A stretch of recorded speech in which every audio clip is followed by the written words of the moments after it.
Maintain our mind our participants that by participating in this online forum, representing the election and use of information in digital documentation, such as video and audio recording and execution.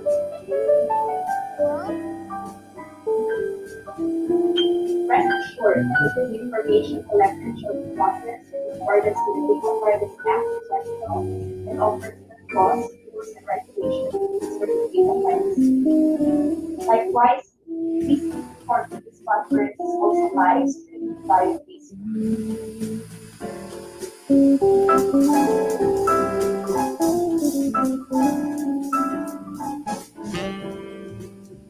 Gentle reminder to all our guests and participants. Upon entry, all microphones will be muted. To maximize the conference experience, please switch your screen layout to the view. The participant wishes to provide comments or ask questions during the discussion, please use the chat box. Questions will be addressed during the plenary session.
Morning, dear guests and participants. Please be informed that we will start at exactly 9 o'clock in the morning. The program will start in a few minutes. It's 3 o'clock in the morning. We dance the whole night through, and daylight soon will be dawning. Just one more waltz with you. The melody so entrancing, it seems to be made for us two. I want to keep right on dancing forever, dancing here with you.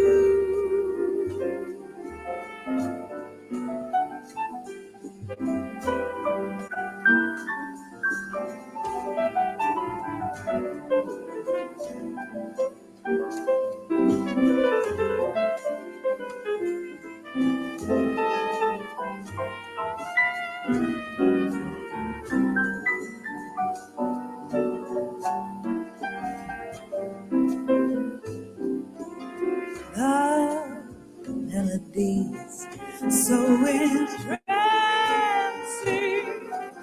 it seems to be made for us two. I could just keep right on dancing forever, dancing here with you.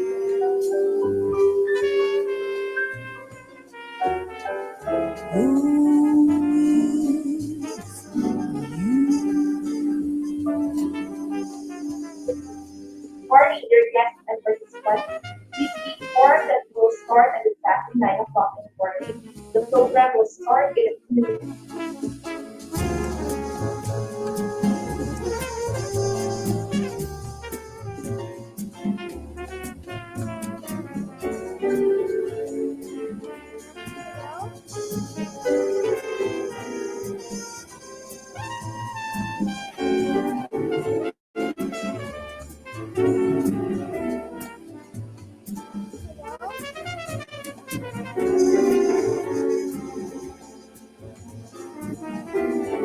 Start at exactly 9 o'clock in the morning.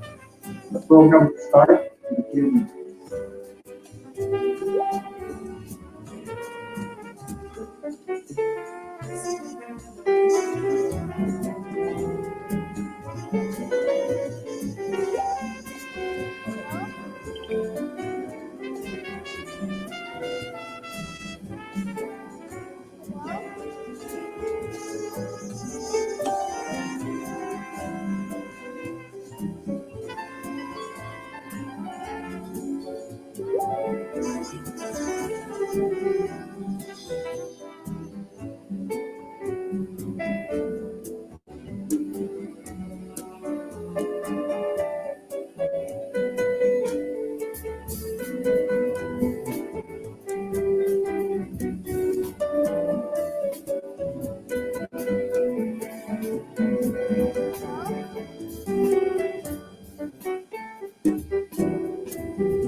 Sound check, sound check, sound check.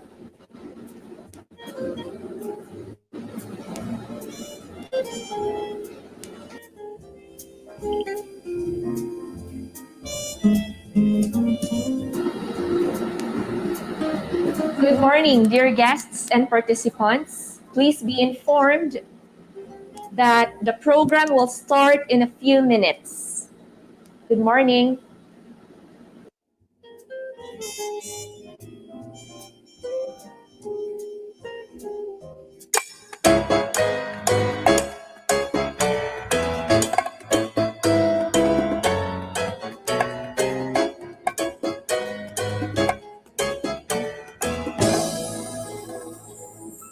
Recording in progress.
Once again, good morning everyone, and welcome to the 4th National Quality TVET Forum and STAR Program Awards. We will start this event with an opening prayer followed by the singing of the national anthem.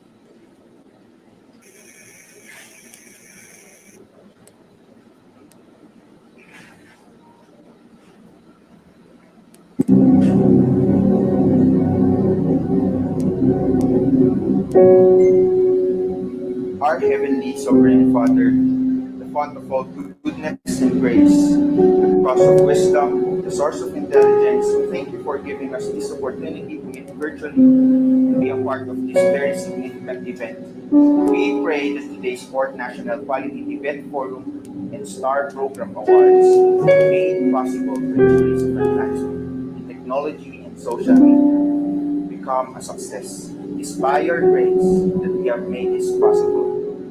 We offer you this success as a testimony to our devotion, honor, and love for you. We pray that you will deepen our comprehension, broaden our thinking, and transform our understanding of what we are about to learn from our research persons. Lord, thank you for sustaining us with the will to continue despite the many challenges we face in health, prosperity, and our solidarity with one another. Everyone here has suffered in various ways during this pandemic, but we know, dear Father, that you are the pure, and by your will, we will be healed from all the suffering and the heartache that has been brought upon us. May you continue to guide each and everyone here throughout these dark and perilous times, fighting an unseen enemy. May you extend this protection to our respective families, friends, and all those who we love. We know, dear God, that even with your many names, you alone remain as our constant strength, our needed wisdom amidst and even beyond this pandemic. Father, because only you alone know your plans for us, and we pray that part of your plan will be healing and recovery of this nation in your service.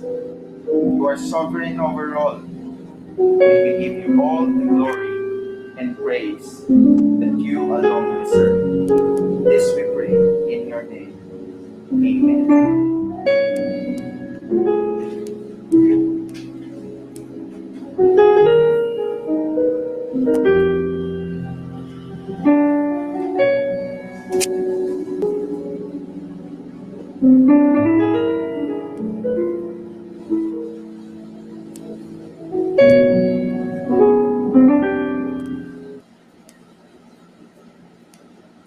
Mga kababayan, ang pambansang awit ng Pilipinas.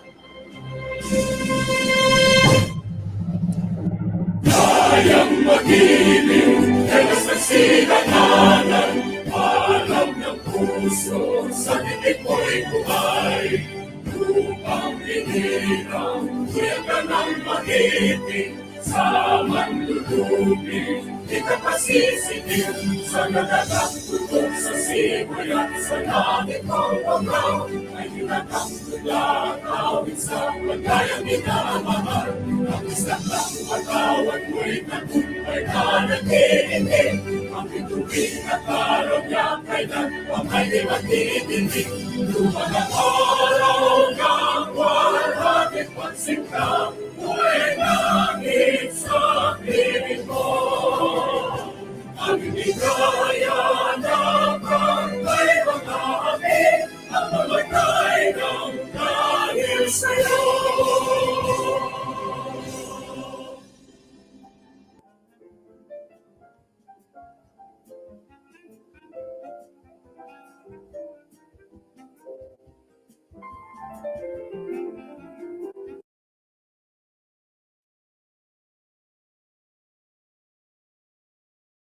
The Director General. Good morning, Sir Peter. How are you doing today? Good morning, Alexa, and good morning, everyone. I'm doing good, thank you. How about you? I am doing good as well. Are you as excited as I am for today's event? Of course, Alexa, I am excited as well. I also hope everyone is doing well, despite the COVID, Delta, or Lambda. Please stay safe. Yes, and I hope everyone stays safe and healthy. Yes, I hope so too. Now that everyone is here, let's get the show on the road. To introduce to us our first speaker, please welcome the Assistant Executive Director of the Certification Office, Director Janet M. Abasolo.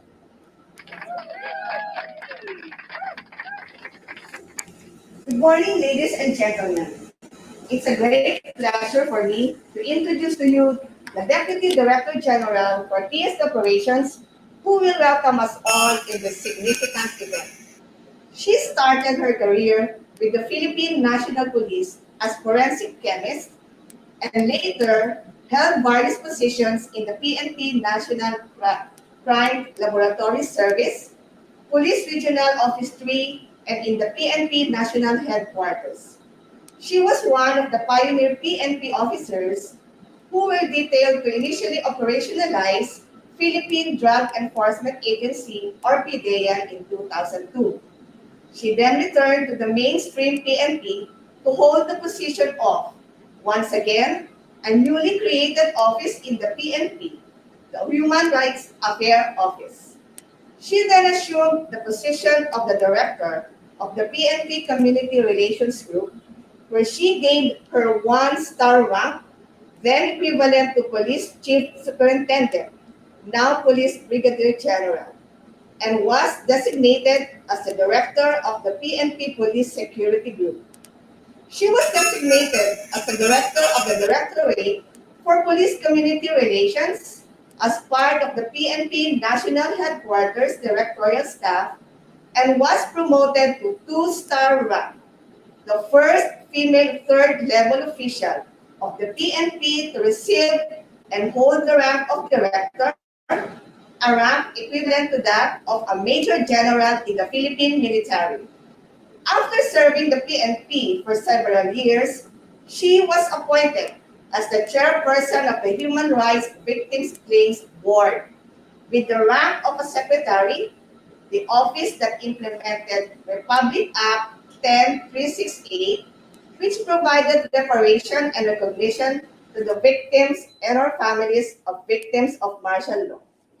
Currently, she exercises direction and supervision of offices, units under the TSD operations cluster as follows: Certification Office, Regional Operations Management Office, Public Information and Assistance Division, Human Resource Development Institute, World Skills Philippines, and National Language Skills Institute, put under her direct supervision.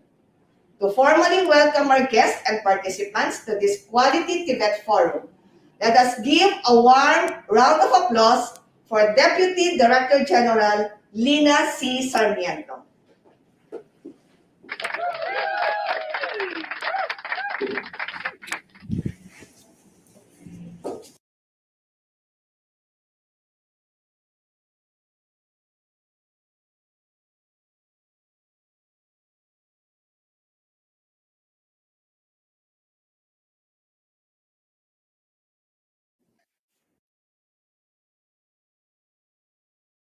Thank you very much, Director Janet Abasolo, for that very generous introduction.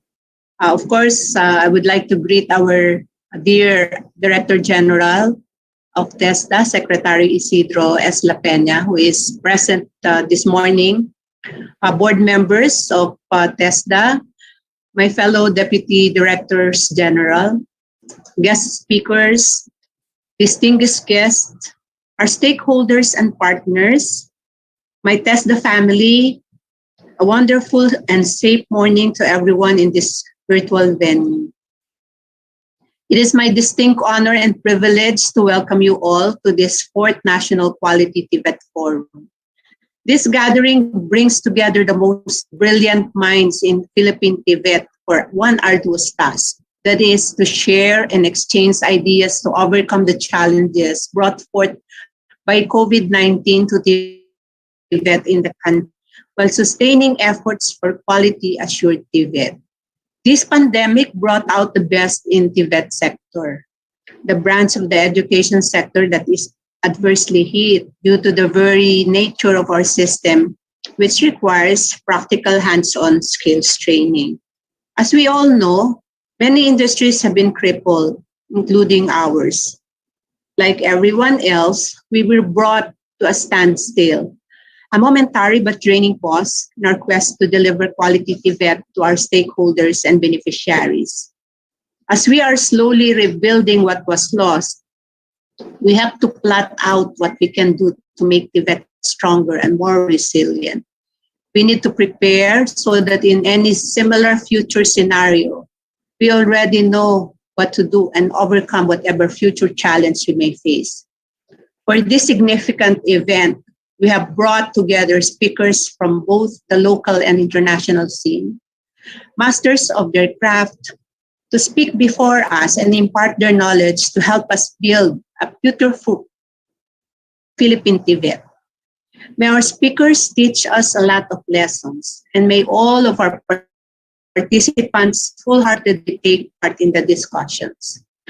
Another event we will hold today is the 3rd iteration of the system for TVET Accreditation and Recognition, or STAR Awards. Here we will recognize the contributions and innovations of our TVIs, going beyond their efforts to improve the quality of TVET to meet national and international standards. By improving the quality of their craft and the delivery of TVET to their learners, we are growing ever closer to achieving our goals. And for that, they deserve all the recognition that they will receive today. I commend all the institutions and field offices who dared to apply for this Quality TVET Award. To those who did not make it, never stop trying to level up the quality of TVET provision in your area and the whole country. My advance congratulations to all the STAR awardees.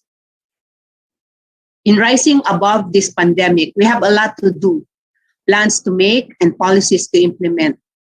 But to truly taste the sweet victory of our gains, we have to go through them together as one well-oiled machine with a single purpose. And it all starts here, this forum where we could exchange ideas and learn from each other. To this session, I welcome all of you again, sharing your optimism and hunger to learn and to become something bigger than all of us. Welcome to the 4th National Quality TVET Forum. Thank you and mabuhay.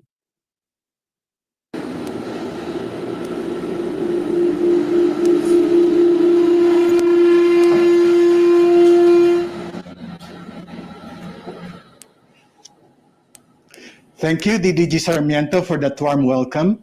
For our guests and participants to the forum.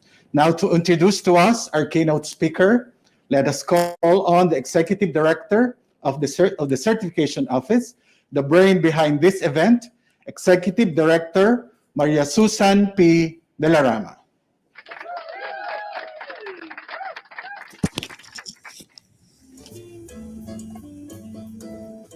Good morning, guests and participants. We are indeed privileged this morning to hear a message from a former military man who was called on by President Duterte to lead TESDA in November 2018. Guided by our mandate and his clear-cut vision for TVET, he has channeled skills training as a tool to empower local communities, to organize sustainable livelihoods, and advance the cause of peace in conflict-affected areas.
To jobs and livelihood.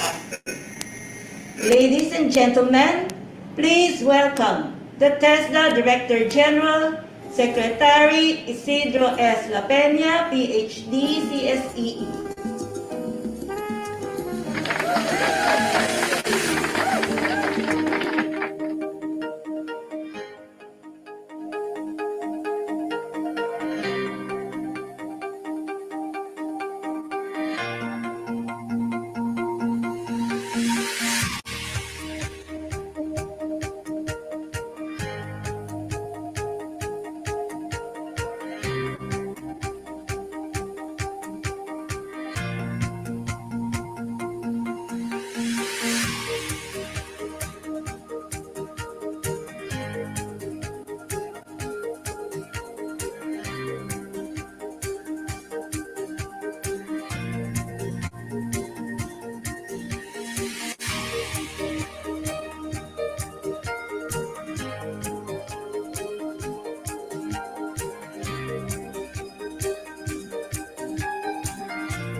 Ladies and gentlemen, please welcome the TESDA Director General, Secretary Isidro S. La Peña, PhD, CSEE.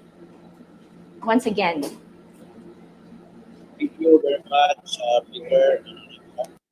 And thank you, Executive Director Patti De La Rama, for that very kind introduction.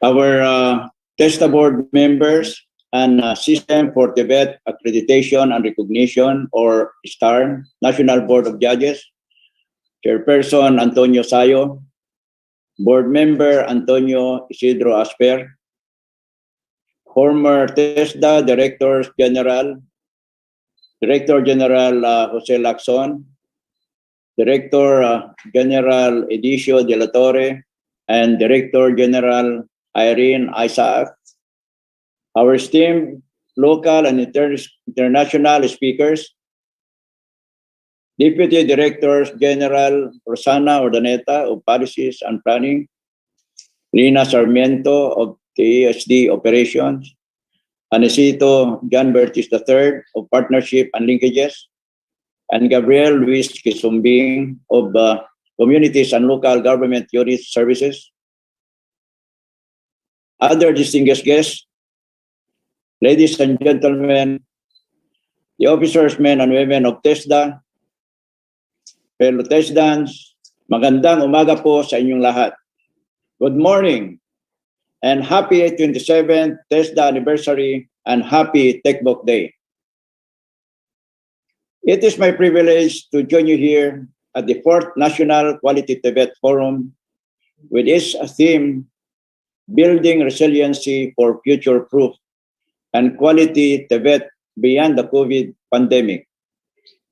Our goal with the forum is to move forward, stronger and more resilient amidst the COVID-19 pandemic. When the health crisis started last year, it already seemed that it could be around for a while. I made pronouncement back then that we will have to learn how to live with it, with all the safety precautions. At the onset, TESDA came out with O-Plan TESDA Abot Lahat, TVET towards the new normal. Our 3-year plan to develop and implement programs and activities on a phased strategy. Our priority is to pursue skills development while keeping our people and the learners safe and protected. It is good that we have the TESDA online program, a full online training program that was readily available to all our kababayans who would like to learn and develop their skills in the safety of our homes. Because of the need to transition to the new normal, we did not stop in finding ways to continue our mandate amidst the pandemic.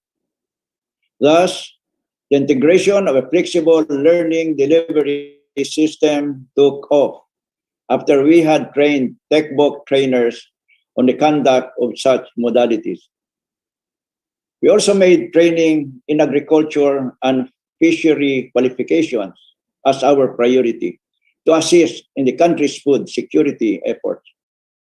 We gave a higher percentage share to our scholarship allocation to the agri sector. It is also TESDA, which directly brings the skills training to our kababayans in the remotest areas. Further, we have been providing basic necessities to our people in the far-flung areas, bringing light where there had been none ever since. One example is Sitio Blit, Barangay Net of Lake Cebu Municipality of South Cotabato Province, where after the light were switched on, a 70-year-old elder said, "Sa tanang buhay ko, ngayon lang ako nakakita ng ilaw." It is a statement of government neglect, but it is also a statement that at long last, government services has arrived in their community. We continue to help the communities to produce and market food and other commodities to provide them livelihood. TESDA extends these services to help uplift the quality of lives of our kababayans, especially those in the lower strata of society. We are now adopting technology in more ways than one to ensure safety in bringing our services to all those who need to be productive in these challenging times.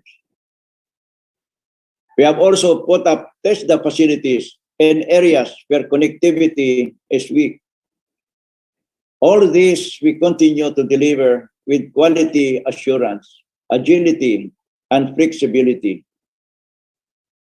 We aim to strengthen quality TVET during and beyond the pandemic, exploring innovative and creative avenues for learning, such as online learning, virtual classrooms, distance learning, and virtual assessments. Taking these new and fresh ideas and incorporating them into our current system, we do not just aim to provide better quality TVET to our stakeholders, but also to showcase Philippine TVET, a hallmark of being a Filipino, strong, persistent, and resilient.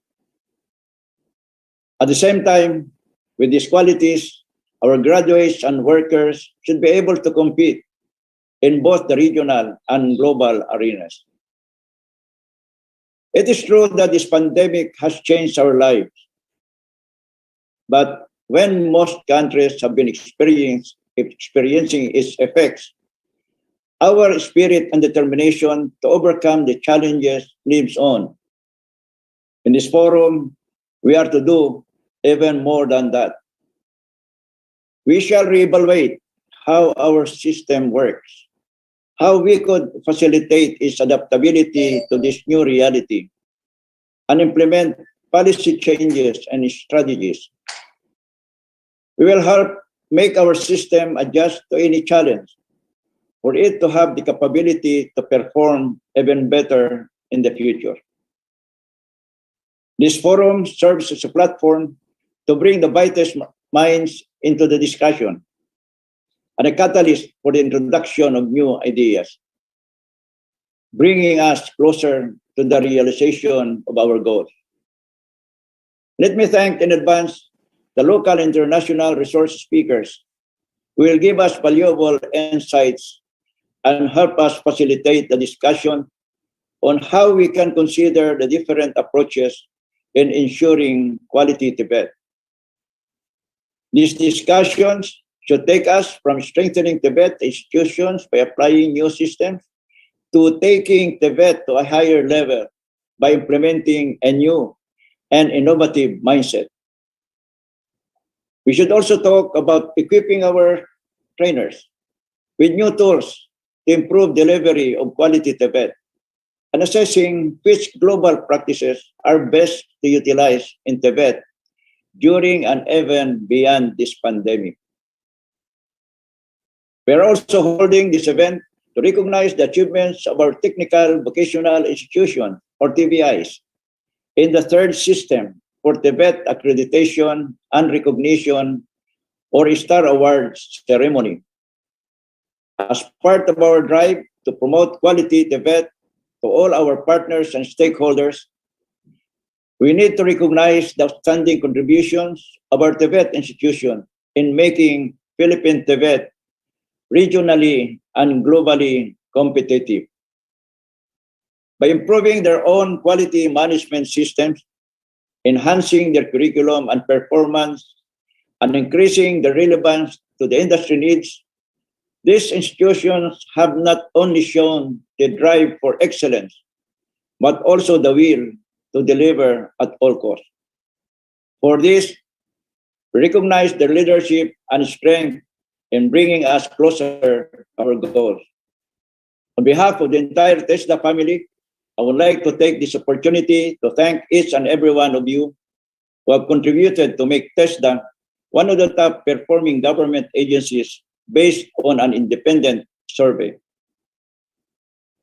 If I may just share, for the first quarter survey conducted by Publicos Asia last April, TESDA got the highest approval rating among government agencies for its performance, and we placed as second most trusted government agency.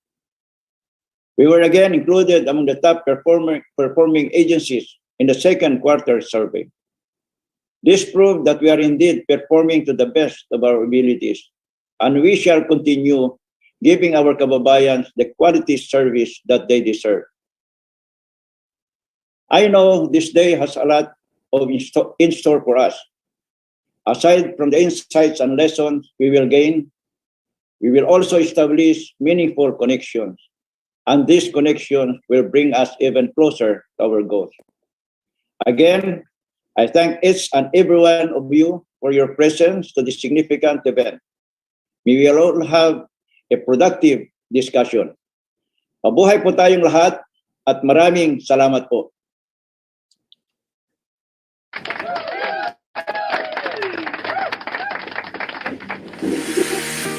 Can we give another round of applause for Secretary Isidro S. La Peña? We commend your hard work and dedication to TESDA and to the Filipino people, Secretary. Before pushing through with our program, we would like to inform everyone that the forum is being streamed live in the TESDA official Facebook page. This is a great day for all of us. TESDA invited first-rate speakers to share their global experiences and expertise on building resilient TVET amidst and beyond this pandemic. I'm sure the participants are more than ready to listen and participate in the open forum later. Meanwhile, we encourage everyone to ask questions or give comments about the topic. You may write your questions in the chat box by typing in the topic number, your questions, and your name. All questions will be addressed during the plenary session. For those watching in Facebook, please feel free to use the comment section for your questions and recommendations. We value your thoughts as TESDA truly strives to be service to all. To be of service to all. Moving on to the main part of this forum, allow us to introduce to you our moderator for this event. He is the chair of the Tourism Industry Board Foundation, Incorporated, the designated National Tourism Professional Board in the implementation of the ASEAN Mutual Recognition Professional Board, herself an ASEAN Master Tourism Assessor for Housekeeping. She is also a member of the CHUD Technical Committee on Tourism and Hospitality and an NCR Regional Quality Assurance Team member.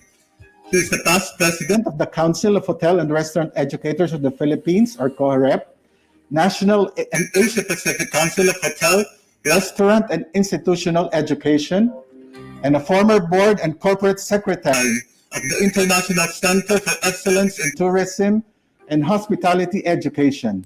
She is a DTI Philippine Quality Award Assessor. She is an author of several books, journal articles, completed research papers in tourism and hospitality areas, and has been invited as speaker in several workshops, fora, and conferences locally and internationally. Ladies and gentlemen, please welcome Ms. Maria Cristina Pina Aquino.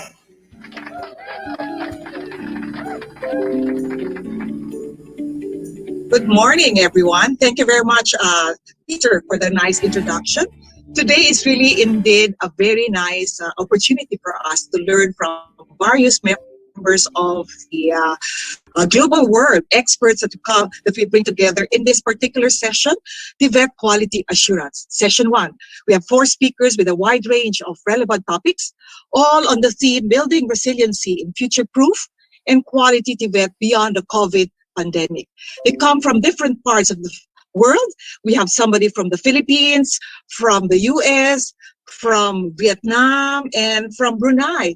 And what's nice is we are also complying with the GAD program of TESDA. We have 2 male and 2 female speakers. Our first speaker is the managing director as well as the senior consultant of ACF Consultancy and Training Services that is focused on providing quality, value-added management systems training and consultancy services to help organizations achieve their vision. Organizations assisted include those from logistics, manufacturing, academia, healthcare, BPO, construction, travel services, insurance, and public sector, not only in the Philippines, but also in Malaysia and China. She's an examiner, an assessor, a technical working group member of various studies, a resource person for Philippine Quality Awards of DTI and DAP. She's multi-awarded. She has no less than 10 awards from various quality assurance organizations, both nationally and internationally, recognizing her work in promoting quality and performance excellence in the Philippines and the Asia Pacific region. Her work experiences gained from San Miguel Corporation in the areas of industrial engineering, production services management, and quality and productivity. A lady where quality management system runs in her blood. She will be speaking and sharing with us, connecting the dots, applying PDCA and strengthening QMS in TVET institution. Let's welcome, with the most number of virtual reactions on our pictures, please welcome her to our center screens, Engineer Angelica C. Prajina.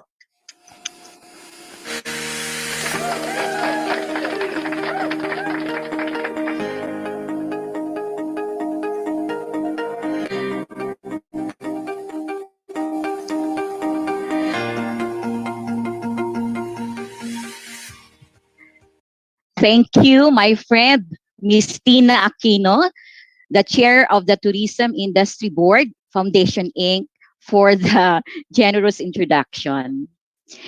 And to Technical Education and Skills Development Authority, congratulations for the holding of your 4th National Quality TVET Forum. And a quality and a blessed day to everybody, especially to our TESDA Director General, no other than Secretary Isidro C. La Peña, to our Deputy Director General for TESDA Operations, we have Ma'am DDG Lina Sarmiento, and to all my fellow speakers who will be introduced properly later, and of course to all the TESDA TVET Star Awardees, and to all the personnel, the partners, collaborators, and other stakeholders, to our guests. Again, I'm very blessed and honored to be here with you. And actually, I am the one who want to thank you. How come I want to thank you? Because I really want to share my passion regarding this topic, a specific topic on quality assurance. So I was given 30 minutes to compress everything, no? Okay, regarding the this topic. And I want to share it from the bottom of my heart, okay? Because I know you're into this, but I just want to reiterate and highlight, okay, areas particularly that we are now in the new normal or next normal.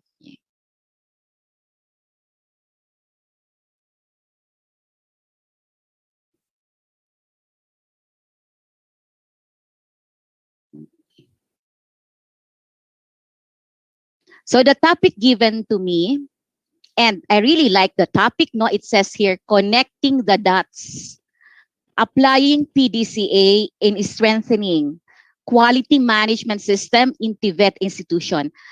Actually, the one that I'll be discussing, it's not only applicable for, of course, TVET institutions, but all organizations as well, especially that we have guests from other stakeholders.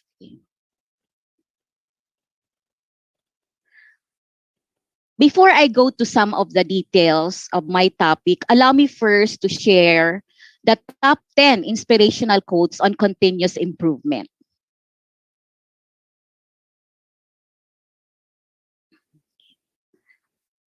Allow me just to stop share. I just want to ensure that we have a sound, okay?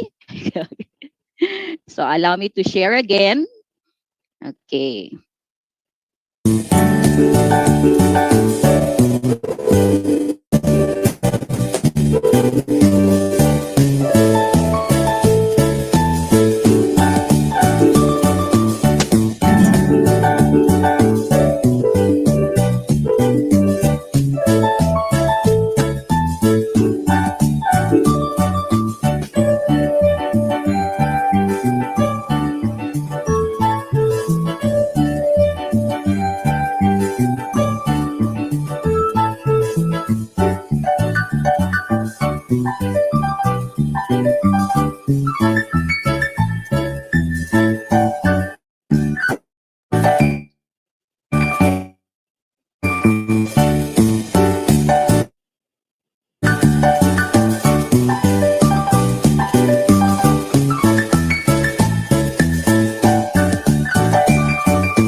Okay, so now it's your turn to inspire. We are all being asked to motivate others, to inspire them that there's really a value in adapting quality and productivity initiatives. Okay. So allow me to show you this box. It's a gift, although this is just a 30-minute presentation. So the topic objectives, I want to share with you, especially now that we are in the digital era and we are still in the pandemic and we are now living in a new normal, and we need to accept that we will never go back to the normal, and we all know it. So I'll be focusing on why apply PDCA in strengthening the quality management system, and also how to successfully implement the PDCA in the organization. So I lump it into 10 strategies for success, wherein also based on my experience, it really helped, okay, organizations, and these strategies are helping organizations move forward. And let's face it, we are currently living in uncertain times with the outbreak of COVID-19. And no one is exempted, right? We are challenged in this new normal, even our family. But let's look at the bright side. We can say that not everything is canceled. Look at this picture. Okay, we need to appreciate the blessings that we still enjoy. Sun is not canceled. We are still here. We have our families. We have our friends. We have our colleagues, right? Relationships are not canceled. And how come we are holding this forum? Because we care for each other. So in other words, kindness is not canceled. We can still communicate even though there's COVID. So conversations are not canceled. And looking at the bright side, again, hope is not canceled, right? Innovation is not canceled. Quality is not canceled. Performance excellence is not canceled. So we need to enjoy life. We need to be happy. And what is the other side of the virus? This is an awakening situation. And of course, we will win. And the question is how? So we have the challenges, the road ahead. It is calling us to be steadfast and persistent, okay? So that we can defeat the COVID-19. So the question, yes, Miss Angie, we can, we will. Pero how do we do it? Okay. So as a result, organizations now, right now, we here at TESDA, we are increasingly recognizing really the value of the PDCA to carry them through the challenges in the new normal. And the topic, connecting the dots. That's a very good topic because when you say connecting the dots, we are actually looking at the, oy, tapos na kaming mag-plan. Oy, na-implement na namin. Oy, nag-i-improve, etc. It means that all of the PDCA should be connected to strengthen any management system, okay, in our organization. So how do we do it? First, hope you won't mind if we revisit the basic concepts so that we know where we are coming from. And this is not you, right? What is this PDCA? So plan, do, check, act. It's a method for continuously achieving improvement, process improvement, improvement in our products, in our services. And when you say improvement, it is a feedback loop. That's why plan, do, check, act, right? And then first, what is the plan? Okay. When you say plan, this is the stage we're in. We revisit again our objectives, and then we need to evaluate, are we still relevant to our customers and other interested parties? What do we really like to achieve? And also when you say plan, in case there is a problem, how do we analyze it? And we come up with solutions, right? And we all know the importance of data management. We can best decide if we work on data. And after planning, what happens? Of course, whatever we plan, that's the do. We put it into action. We implement it, right? And we do it if we have the plan already. Again, it's the execution. Whatever we plan, the detailed step, we implement it, we follow it, and we move through it. Then after that, what do? Okay, we have a very good plan. We implement it. We're not yet done connecting the dots, right? There's the checking. So we need to review our progress regularly, and we also need to look at our behavior. We need to compare our new process to the old one. Okay? We review the effectiveness. Is it effective? It is efficient. Are we doing it the right way? Which is actually when you add effectiveness plus efficiency, that's productivity. Okay? Where you write about the problem, the solution. And what's the next? So plan, do, check. And we have now the act. It's time to make appropriate changes. Let's move on, right? And let's not forget innovation. So with this, reviewing the basic concepts, hope you won't mind if I went through that, no? Just to see where we are coming from. Allow me now to share with you the 10 strategies for success using the PDCA. This can really help develop quality and continuous improvement performance culture in the organization, particularly during this new normal. So let's now start, okay? So the first one, do not put quality and performance excellence initiatives on hold. We're looking about PDCA, continuous improvement. It's a way of demonstrating the value you can bring to customers. Okay? I want to highlight something here. I've experienced this. So we are in the COVID-19. We have a crisis and we still have a crisis, right? Okay? So the question is, performance excellence, and congratulations, TESDA. You are a recipient of the Philippine Quality Award, right? Of a level. But I'd like to challenge you because that's not yet the performance excellence. We need to go to the level 4. So you have ISO, Quality Management System, PDCA frameworks adoption. The question, it can help? How? You know, I've experienced this. This was, last year. Miss Angie, we have COVID crisis. Let us first stop ISO, QMS, PQA. We do not have time for PQA. We have other priorities. Nye? Diyos ko po, alam niyo ba nung narinig ko to? Nalungkot ako. Okay? Because it means that if the focus has just been on the PQ application report preparation, a site visit, winning an award, a recognition level, getting the ISO certification, well, adoption of the quality framework is more than this. Winning this fight against COVID-19 depends on what?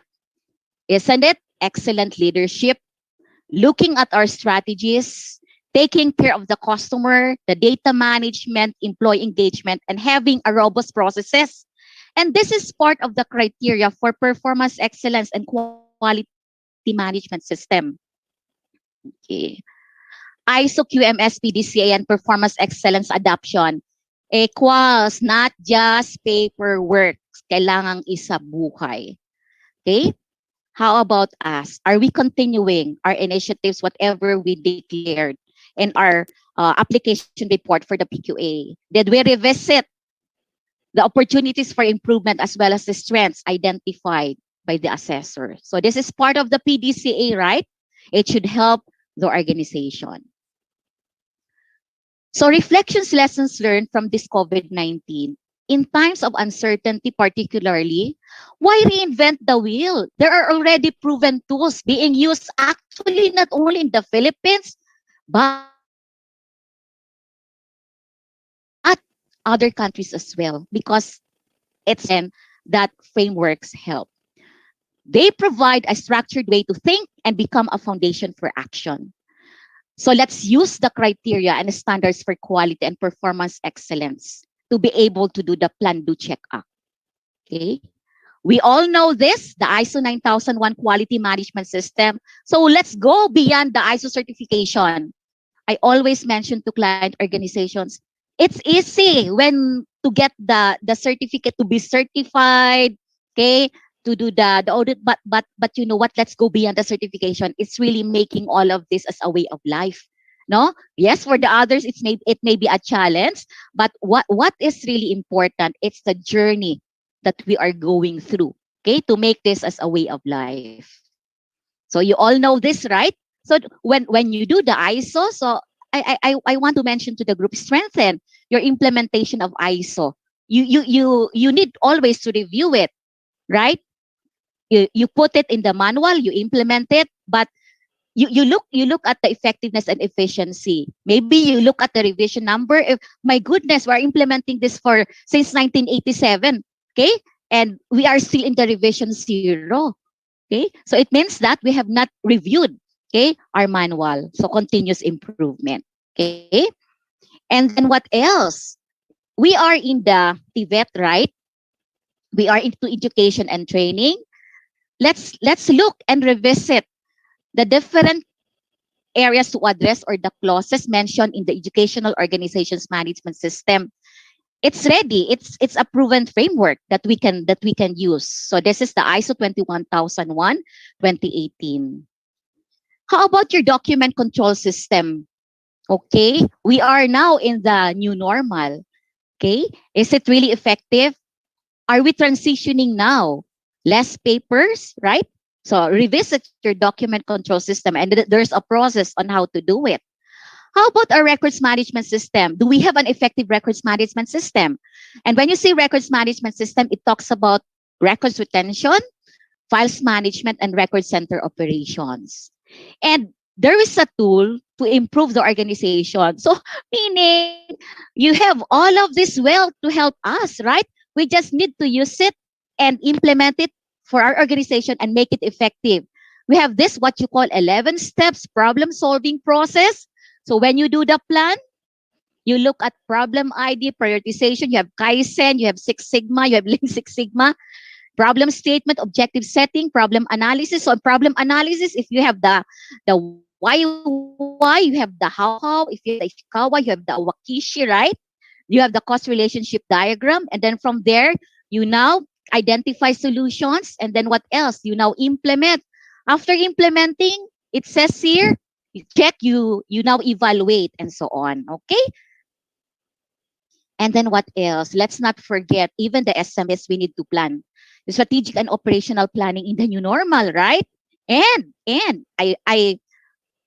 Miss Tina is also an advocate of this Philippine Quality Award based on the Baldrige framework.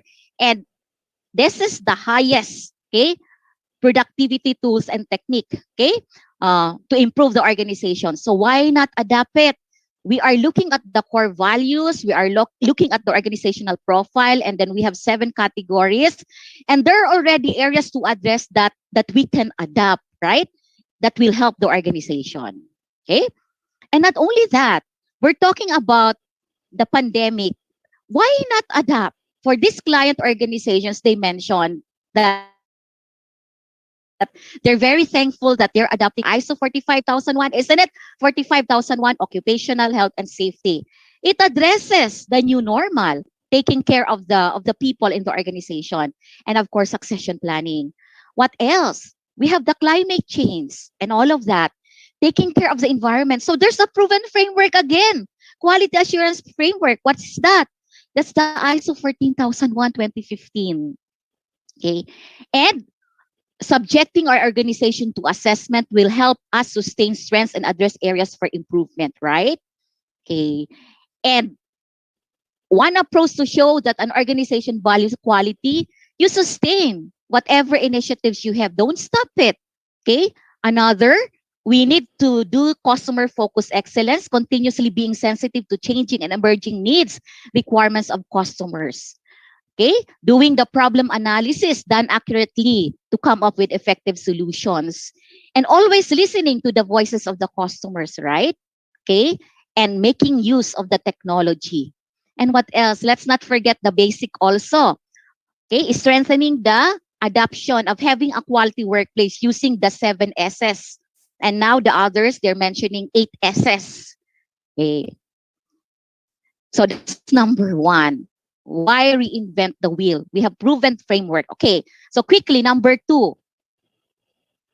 We need to show to the people that we are a role model. Because if the senior leaders, they're really walking the talk, they inspire people in the organization. O si sir nga, sumusunod kami pa kaya. And it says their feedback delivered through collaborative systems. Okay.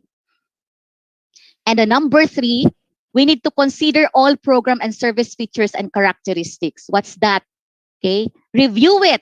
If all our programs, it's really still giving value to our customers and the ability to deliver superior customer. Okay. And the number 4, there should always be a continuous support to employees and partners because they cannot give what they do not have.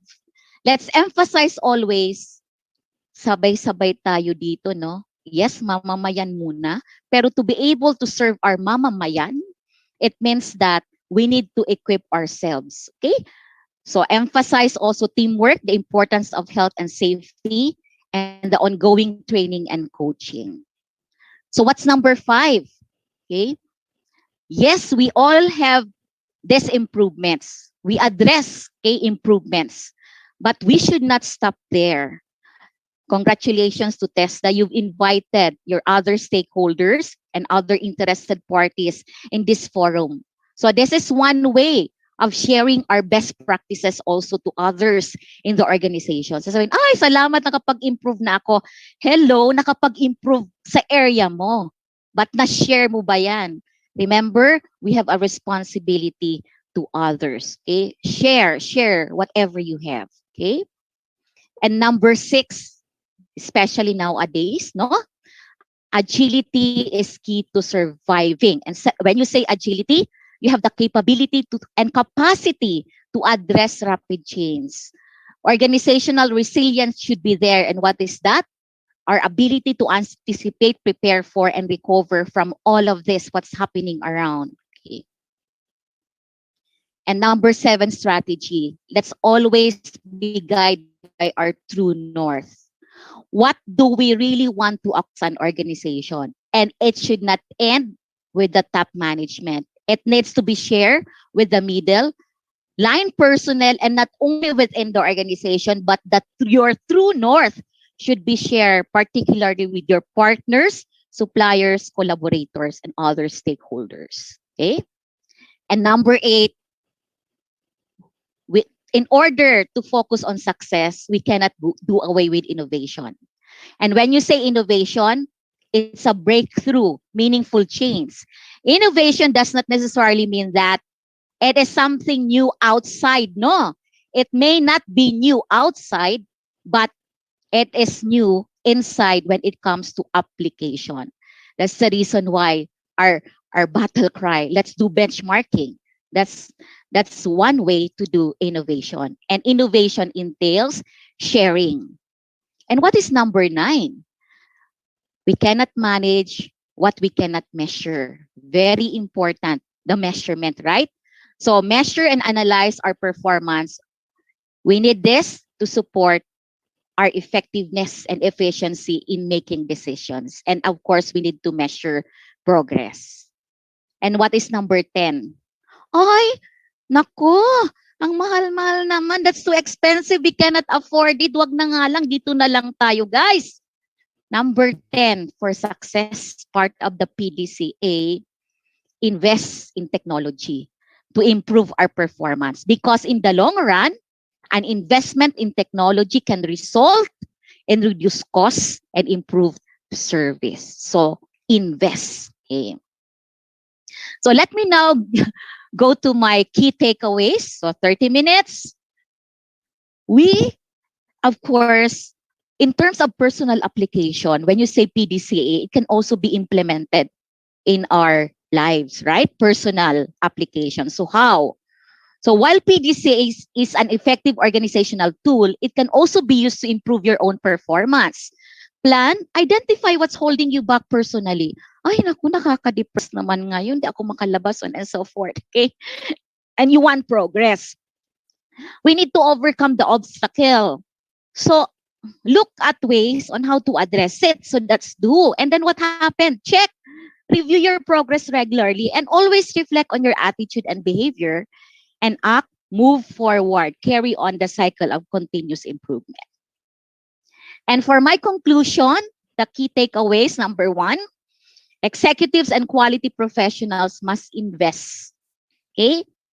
And raise awareness really. Relentless repetition about quality and performance excellence. Because if we adapt it, sabi ko nga, bakit kung ano-ano pa tayo iniisip? Di ba ito na yung mga tool which can help our organization. 2, inspiring excellence in an age of uncertainty. Leaders and quality professionals need to understand how quality and excellence initiatives deliver value. But again, you cannot give what you do not have. So we ourselves, we should be expert, okay, about these tools and technology that we're discussing. And number 3, a culture of quality excellence is built on the skills and capabilities of all the members in the enterprise. So for TESDA, from top executives to all levels in the organization. And what's number 4? A commitment to quality and excellence assures the continued delivery of all of these products and services. And number 5, the COVID crisis drives home the need to view quality and performance excellence. It's really a way of doing business. It's a culture, a way to manage an organization. So the PDCA, it's a part of that, wherein quality is a never-ending journey. It is a way of life. So PDCA needs to be embedded in a learning organization. Okay. So that's it. Again, I'd like to say thank you for patiently attending the 30 minutes, looking at this should not be taken, okay, as individual, but we need to ensure that all of the PDCA, right, it's connected. So connecting the dots. So again, thank you very much. And congratulations again to the TESDA, no, for holding the 4th National Quality Forum. Thank you, Miss. Thank you, Miss Angie. Thank you. You have actually shared a lot. She has discovered the fountain of youth. In fact, that's why she's very, she's young looking, because she has imbibed already the quality life that she has. So my big takeaway from your sharing is also plan, do, check, act. What's plan? Plan a purpose-driven life for your organization as well as for yourself, because this is one way that you can focus on a particular vision. Do good. There might be some challenges that you will have, but challenges are also points of learning. And so you can become better as a result of your challenges. Check on yourself, check on others as well, because you cannot do it all alone. You've got to make sure that you've got a lot of people who will be traveling with you on the same journey.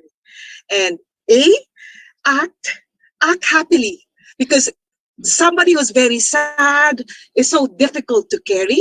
The aura of positivity is going to share or going to mobilize a lot of people. So thank you very much, Miss Angie. I hope to see you later during the open forum. Okay, thank you. Yes. Now we go on to our next trip. We are now in the Philippines, but we're moving to the USA with no purpose, with no need for any visa or passport. Our next speaker is currently the Associate Director of Personalized and Adaptive Learning Center for Teaching and Learning, School of Professional Studies from the University of North Carolina at Charlotte, USA. She leads the development of adaptive learning courseware in STEM disciplines, including engineering, chemistry, statistics, and computer science. Previously, she was an instructional designer leading innovative solutions for online learning, hybrid learning, active learning, and adaptive learning course delivery modalities, receiving an online course quality certification with Quality Matters. She's a certified learning environment architect, project manager in instructional design, and learning experience designer, and will truly help many TVIs as they move forward. She was the National E-Learning Consultant with TESDA, the Deaf and Alternative Learning Systems, the Philippine Commission on ICT, and the NGO Tulay sa Pag-ibig sa Pag-unlad that resulted to increasing access to education through distance learning and multimedia courseware, with the development of more than 200 e-eskwela modules for out-of-school youth with us, the establishment of the first online MOOC, massive online open online course for Philippine TVET with eTESDA, and the development of over 30 video-based courseware on microfinance for farming communities at TSPI. She's also the author of 12 digital literacy and citizenship textbooks. The digital transformation that many schools have undertaken since the pandemic, she has been doing this already for the last 15 years. And so she would be able to share a lot of hits and misses in this particular area, especially when we go, her talk is going to focus on going up a notch, leveling up the innovation and innovative and adaptive learning mindset in Tibet. Let's welcome to our virtual stage. Please, with your reaction buttons, give her a thumbs up. A Filipina, say our way of saying hello to Miss Kiran Budrani. Miss Kiran, are you there with us? Thank you very much. Can you hear me? Yes, I can. I hope it's not taking you in a different time zone. What time is it over there? It's 10:30 here in the evening, and next time. Oh, it's a late day for you. It's a long day for you then. Thank you very much for joining us in today's forum. The floor is yours, Miss Kiran. Thank you very much. Good morning to everyone in the TESDA family, TESDA leaders, speakers, guests, and my friends. It's a pleasure to be here today to participate with you. Congratulations on your fourth Quality TVET Forum.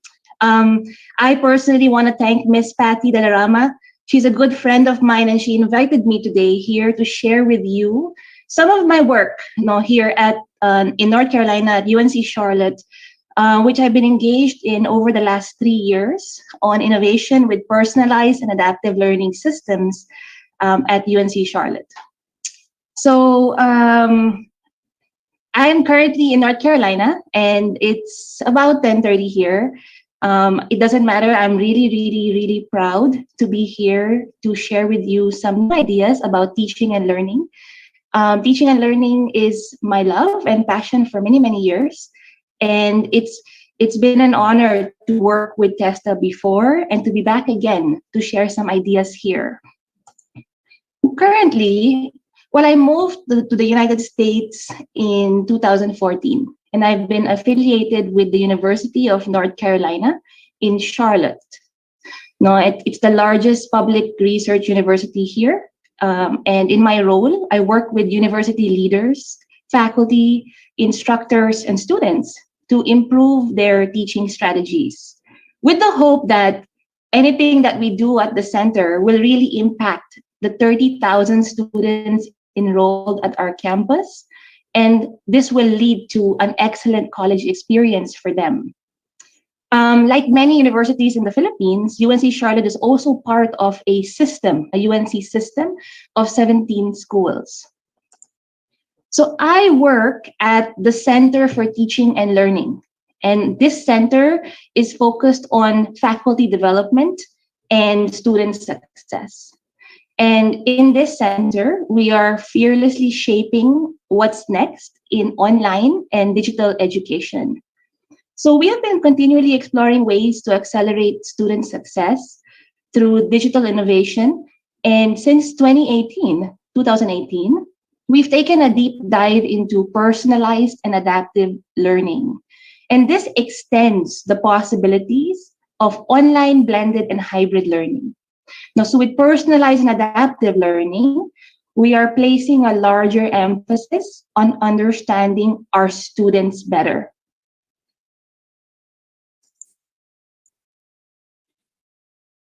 As we look at the continuum of technology, so we are currently very much in within the space of integrating technology into our learning.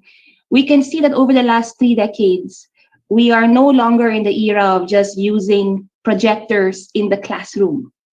So the pandemic in the last year and a half, maybe almost 2 years now, has really shown us the promise of e-learning in supporting access, in supporting efficiency and engagement for learners of all ages in all domains of learning and the workforce. E-learning has exploded with online courses and a variety of MOOCs, micro-learning courses, and now a lot more in the STEM disciplines and technical disciplines. And we are benefiting from multimedia, virtual worlds, different kinds of online videos and online courses today.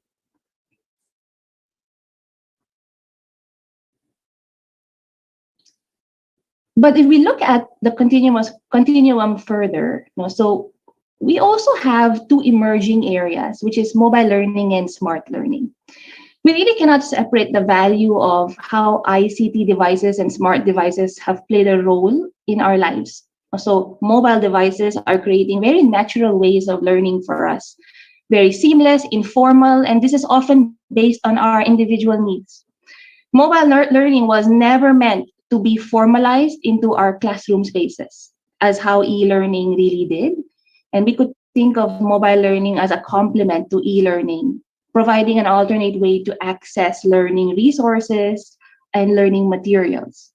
However, mobile learning has seen its strength in teleconferencing and communication and social learning apps and social media, which makes it equally useful and important in supporting the whole learning experience.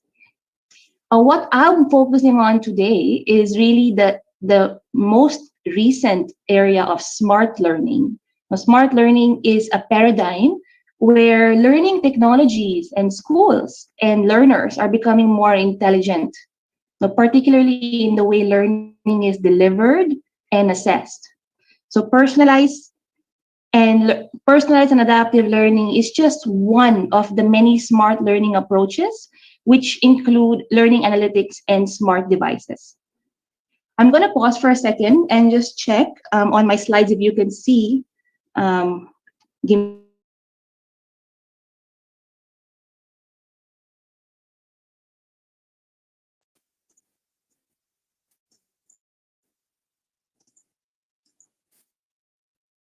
Okay, let me double check.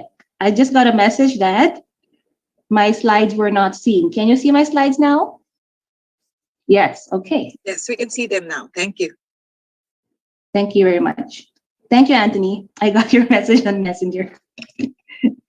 Okay, so I just shared with you the continuum of education technology. I'll recap that for a second before I move on. Okay, so we mentioned that we're now moving from classroom learning, which was much focused on projectors, and then we moved into computer-based learning, and then the proliferation of e-learning, which really we saw its promise in the last 2 years through our pandemic, and we're still experiencing challenges with moving courses online, moving education online. But we are not stopping here. No, we have to start thinking about what's next. And so today I'm going to share with you the work that is really moving into the latest paradigm of learning called smart learning. And personalized and adaptive learning falls under this category, particularly leveraging on learning analytics. Okay. So let's look at the first concept, personalized pedagogy. In simple terms, personalized pedagogy is about tailoring instruction to be individualized based on learners' characteristics and needs. And essentially, in execution, we are creating learning pathways for students, and not just one, but multiple learning pathways. We might understand this better with a learning framework, but particularly two types of frames. What we are all used to in education is a ladder-based learning model, where students climb forward. They follow a predetermined course sequence. Typically, it is everybody's doing the same thing. It's standardized for a class to be moving together as a class. A cohort moving together as a cohort. One group moving together as a group. Usually, everyone needs to be in the same pace at the same week, or else you're usually falling behind. Sometimes you're failing, sometimes you're dropping out already because you cannot catch up. And we want to move from this idea to what we call a lattice-based learning model. Lattice. So in a lattice-based learning model, students are given options. They can choose the learning sequence that might fit their need. Typically, lattices are designed with zigzags, almost like a gate. Sometimes we see that around us, where students can move forward, but also sideways, laterally, to do more, to do less. And this model promotes a more flexible learning model. However, everything the student does is still connected within a learning network. This means that students are always engaging in relevant activities to the field of study they're pursuing.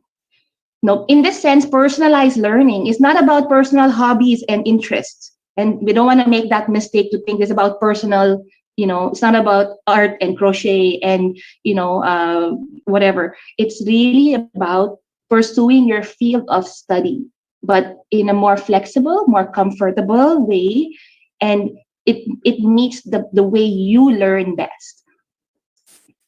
So if we look at this lattice model now in a real world scenario, we see that learners might be in different pathways. Now, some might be taking a right, some might be taking a left, some might be moving forward.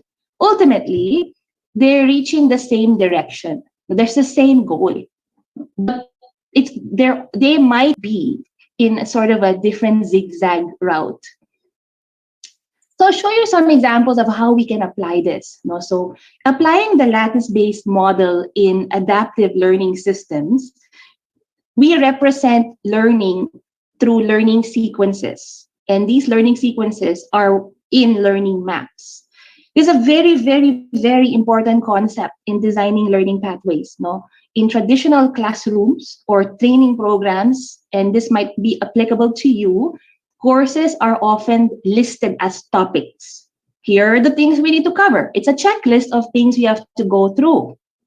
Often, these topics have a schedule, start date, end date, due dates, right? This is common in education.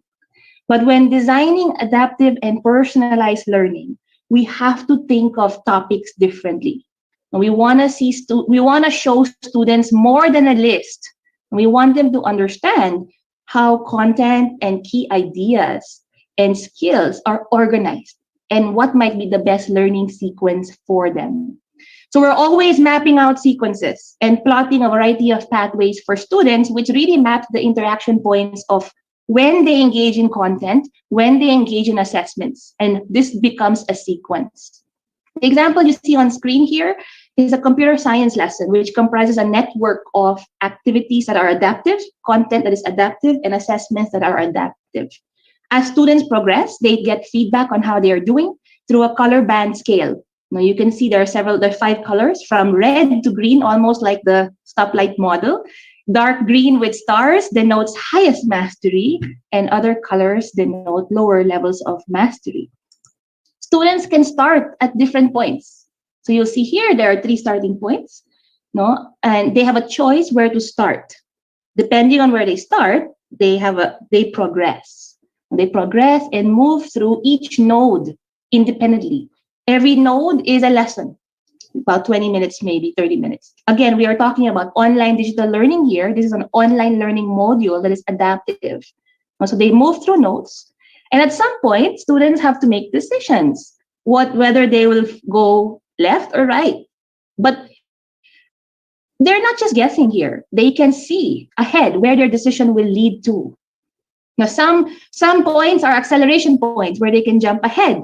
Maybe this jump is more challenging, and others might choose, let's take it slow. A few more steps. Maybe it's less challenging, but it's more scaffolded for them. Right? So you can see here, a student can take 3 routes actually. Ultimately, all routes will require students to reach the end and prove they are able to meet the learning outcomes and competencies for that module, which determines their learning success. What is most interesting and useful about adaptive learning systems is the learning map helps students determine where remediation can take place. It's never easy to determine how you will recover if you fall behind in class. It's very hard to build yourself back up. In a learning map like this, it's almost like there are breadcrumbs left behind, so you know how to find your way back in case you have to repeat something or redo some work.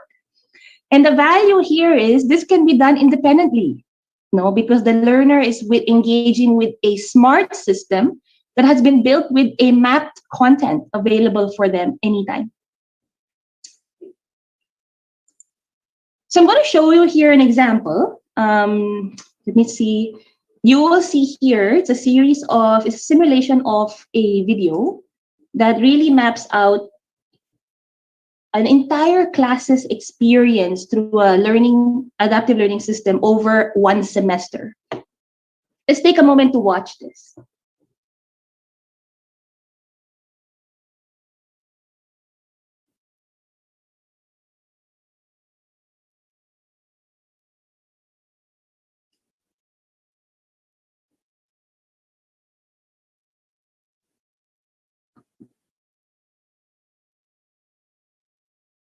Okay, so you can see here, every dot is a student.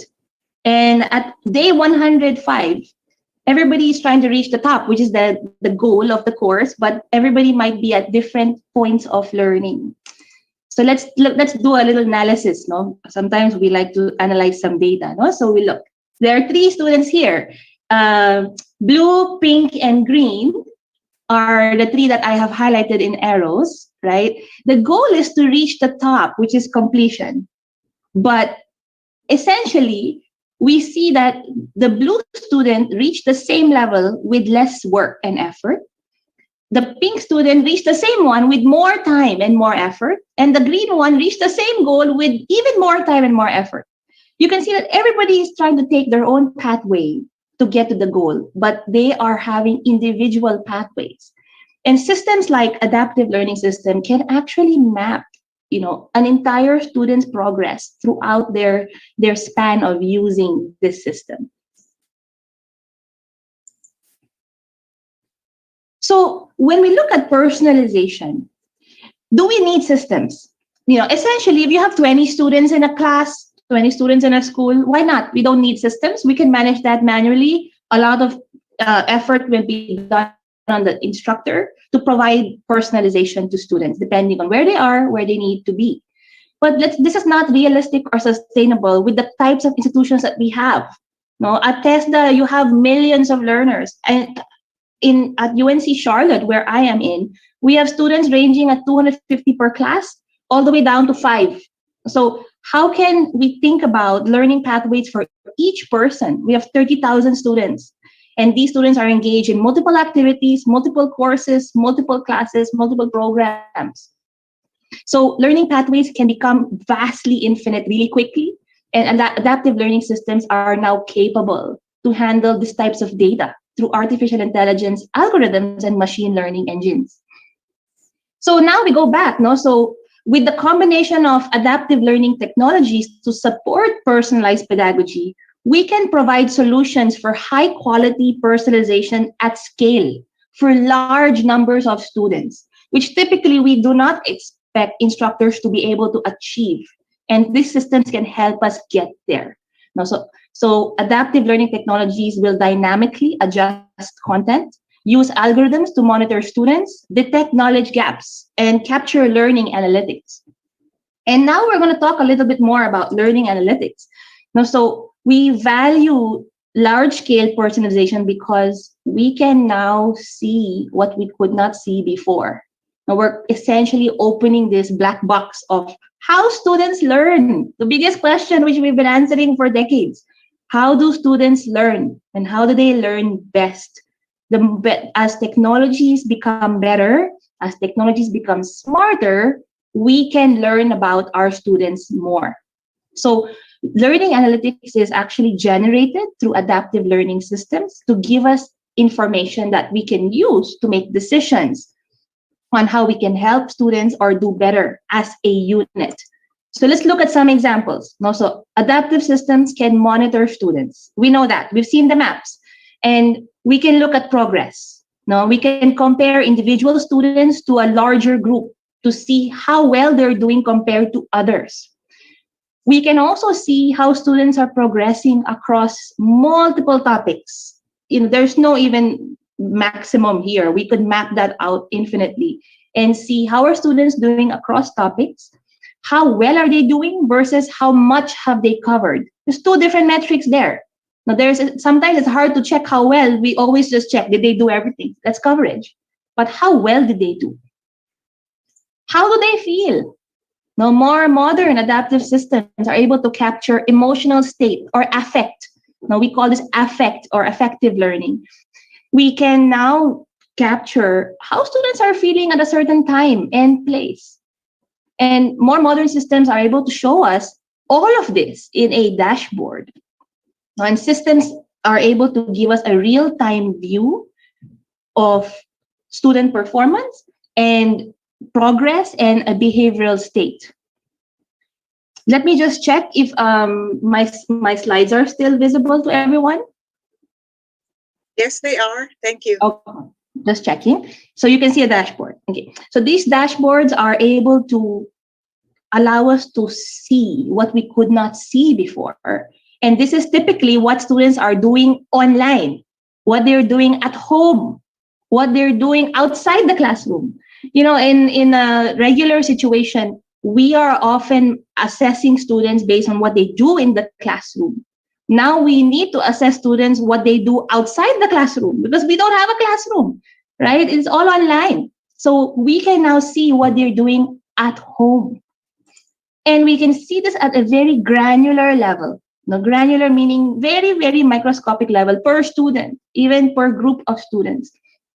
One thing I love about adaptive platforms is we can group students based on their discipline, their interest, based on their background, their profile, their demographics, and see and compare.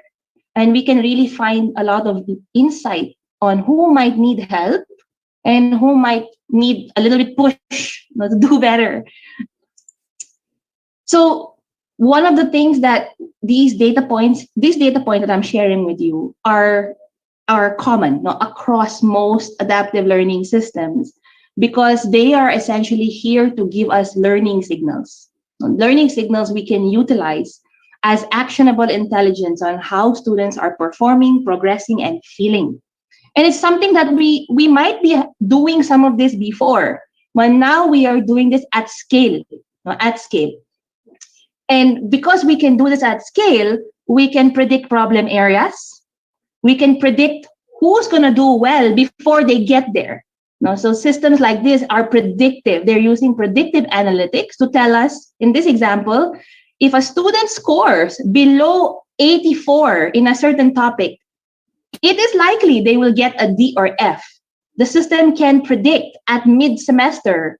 And now this can allow an instructor to plan interventions ahead. Allocate support structures, remediation, more time, peer support groups, practice, whatever we need to help the student get to the end. Now, if we know ahead, we can help. And that's really what we want to do. So now we take a step back. I can see I'm at 25 minutes. With learning analytics, we want to measure what matters, right? So that educators can take action and intervene when it matters, right? There's no guessing here. We intervene when it matters. And adaptive systems allow us to be more precise, accurate, and preventive. It gives us real-time feedback at the right time and carves that right path for student success. So as education leaders, when we think about adaptive learning systems, it's not about the technology. I mentioned the features of these systems because we want to know what's possible, but it's not as simple as buying a technology. We need to think of this as a large-scale curricular redesign. And a redesign requires a collaborative, adaptive curriculum where you will have to revisit as a group. Schools, industry, and stakeholders come together to reevaluate what are the outcomes we want to achieve, what are the competencies we're meeting, what content do we have, what assessments do we have, and we reimagine where does adaptive learning play a role? How do we modify learning materials to fit this type of experience? At UNC Charlotte, we have started with critical courses where students are typically failing. We didn't start with everything. We started with critical STEM courses, and these have very high failure rates. We bring together big teams, faculty teams, project management teams, instructional design teams, adaptive developers, multimedia teams. This is not unfamiliar to somebody who has built online learning before. We bring together big teams to work on projects together. Essentially, what you want to do is build a curriculum spine where you map out courses in a sequence so that students can actually take this from day one until they graduate. An example here is Chemistry 1 course connects to Chemistry 2 course, connects to Chemistry 3. So students move forward, taking courses, but whenever they need some remediation, the system can pull them back and bring some review materials to them, and pull back whatever they need so that they can be successful to keep moving forward. Our primary partner at UNC Charlotte is a vendor tool called Realize It, which is on the left. We are working with them now for the last 3 years, and they are our adaptive learning vendor host. On the right side, you'll see we have other partners too, and these are some of the ones available today. So, adaptive learning is here to stay. I'm not the only one saying this. a lot of people are saying this. No, the National Academy of Engineering has started this push in 2008. 2008. Today, 2021, a lot of bigger institutions have been advocating for making learning visible, measurable, and useful. No, so we credit a lot of adaptive learning work to the Bill and Melinda Gates Foundation, who really pushed this in the last 10 years. And we are learning from that experience, and we are trying it for the last 3 years, and we've seen success through our pilot work.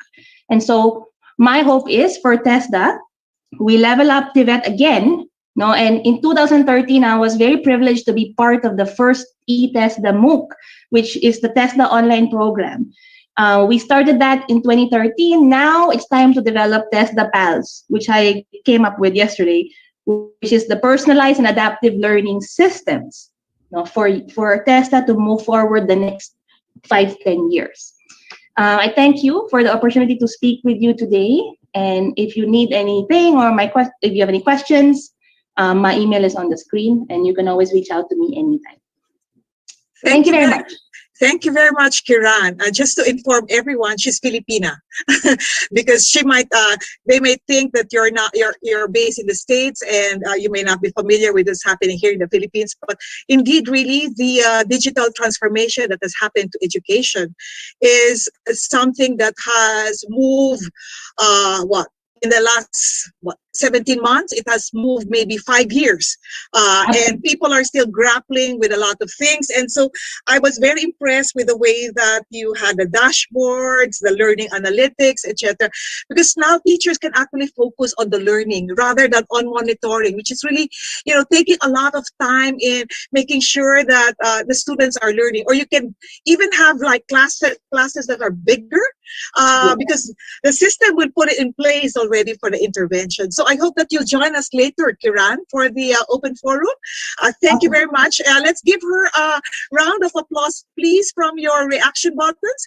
Give her a thumbs up or a clap so that we can see if there's value, because I saw a lot of people requesting copies of your presentation. I hope that you will allow us somewhere to give this presentation to everyone. Okay, so from the US, we now go to our next speaker. Our next speaker is actually based in Vietnam, but he is actually German in nationality. He is a program director of the Regional Cooperation Program for TVET in ASEAN, or which is known as RECO TVET. This is, in the Philippines, I think in all our other parts of the world, we're very fond of acronyms. So RECO TVET. The objective is to strengthen the capacities of the TVET systems of the ASEAN region in their adaptation to requirements of digitalization. Priorities include an active involvement of the private sector, the use of digital teaching and learning formats, and the use of skills anticipation and labor market information. He was the GIZ country manager for China, team leader for human capacity development in Asia, and program manager of a Sino-German cooperation program on structural reform and TVET in Northeast China. The silver lining in using a virtual platform is that we are able to get speakers from different parts of the world without leaving the comforts of home. So no passports needed. We now would like to get his thoughts on quality toolbox for better TVET delivery in the now normal. We're not yet in the new normal, but now what we have. Let's give our next speaker the best Filipino greeting we can give using our reaction button, Mr. Ingo Imhoff. Mr. Ingo, are you here with us?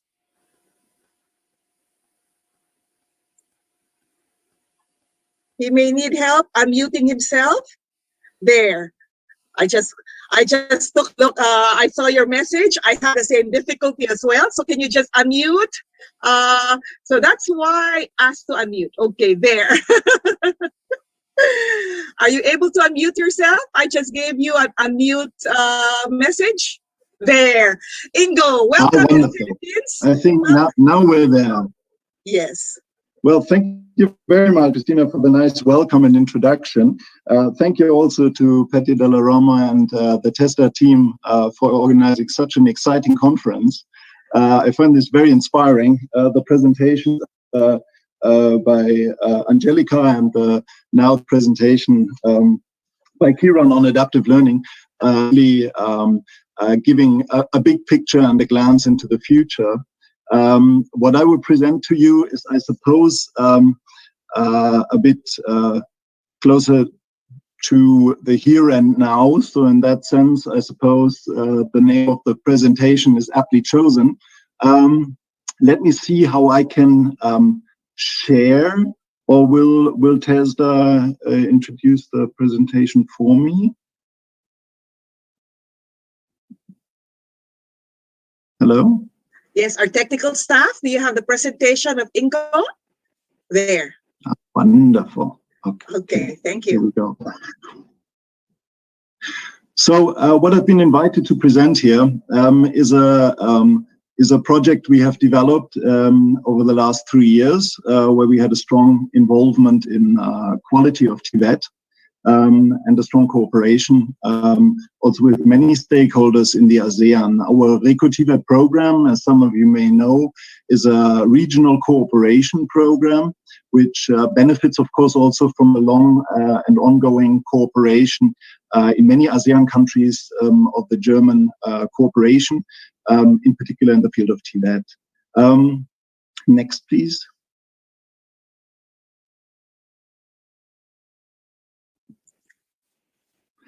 Yes, so what the quality toolbox is, we can explain with a little video. If you click on the link to the left, we should be transferred to the website where the film can be displayed. And I really hope the sound is working. Is it coming? Assistance, please, technical assistance. There is a click you have to do on the Control click, and then we should be transferred to the website. Yeah. It's a bit easier when you handle it yourself. Yes. So how's the weather there in Vietnam?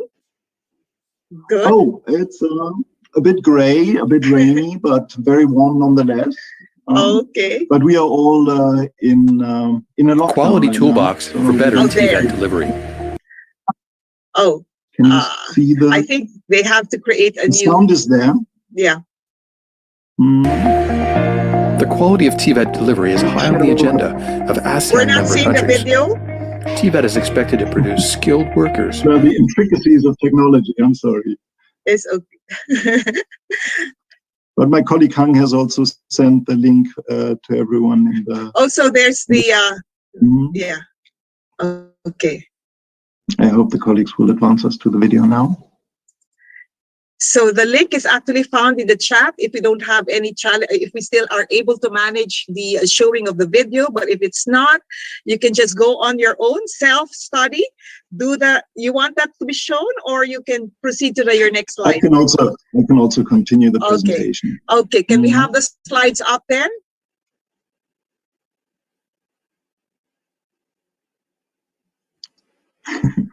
Our technical staff, can you please put up the slide presentation, the slide deck of Ingo?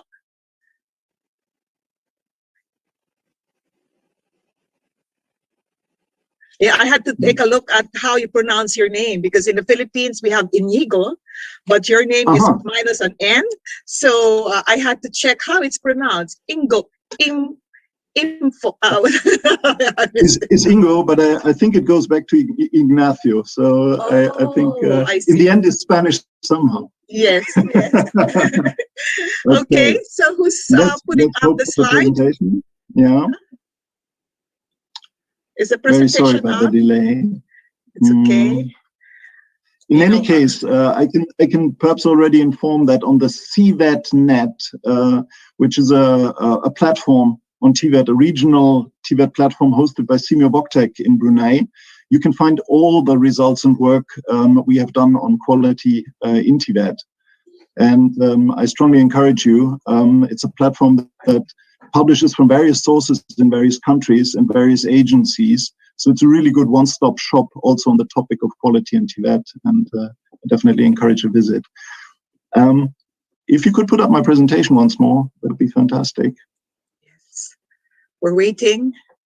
Yeah, they were up this morning very early, and they were working very late last night. And so putting together everything is really challenging. We've got like 500 right now in Zoom. We also have on FB Live. So it's multiplying. Okay, so there. Okay, it's back to you. Wonderful. Thank you so much. Okay, so what we've developed with a team of experts from the ASEAN region and Germany in 2018 and 19 is basically a guide that is addressed to TVET teachers and instructors and TVET staff, with the hope to encourage them to take care of the quality process in TVET themselves. Next slide, please. So when you watch the video on the CVET.net platform, you will see that the Quality Toolbox offers in 6 categories a host of instruments that you can apply as a TVET teacher or a TVET instructor individually, where you can make your own choice how to engage and boost the quality of TVET teaching as a contribution to the quality process. Let me give you a little bit the thinking behind that approach. Next one. We heard already from the presentation of Angelica the quality assurance perspective, and this was also in education, of course, a major move ahead. You can say a little quality revolution we've seen is the outcome orientation and the orientation on comparable, measurable outcomes, in which a strong role is assigned to leadership, in which the institution of the TVET Institute and the system of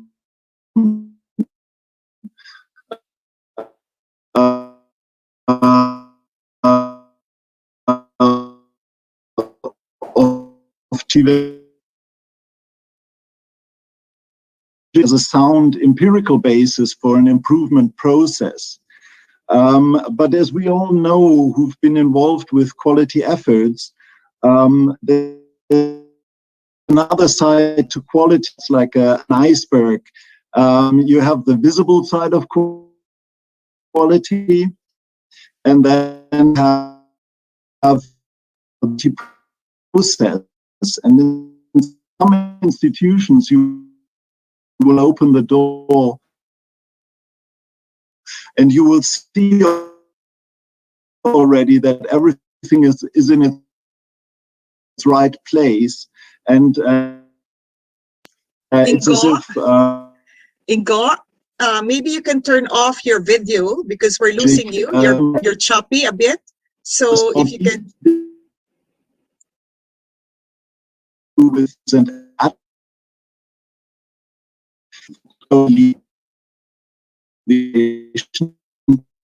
And the established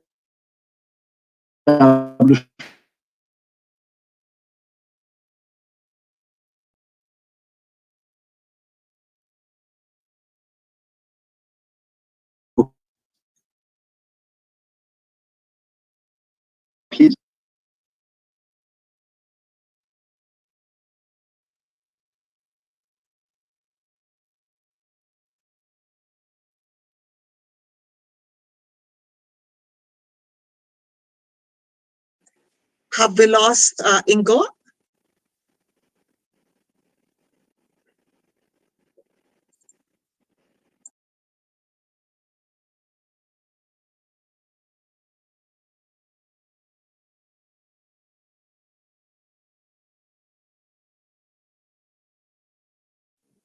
I'm back.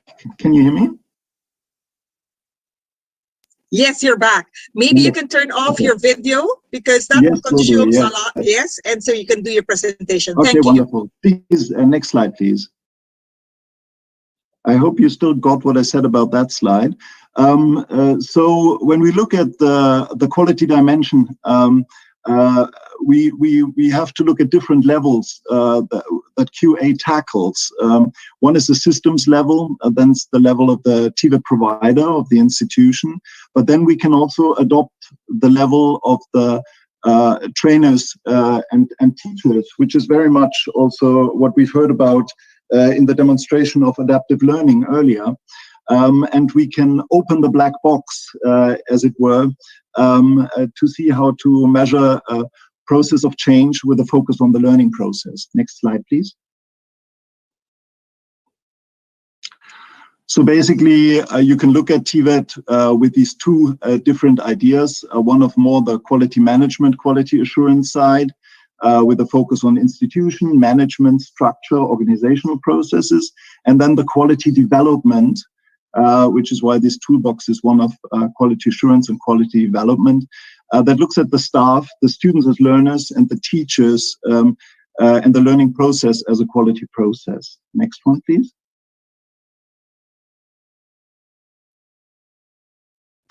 This is again the normal way we think about quality in TVET institutions. We control the inputs, we plan the curricula, we do the instruction, we do the assessment, we measure the outputs, and then the outcomes. Yes, please.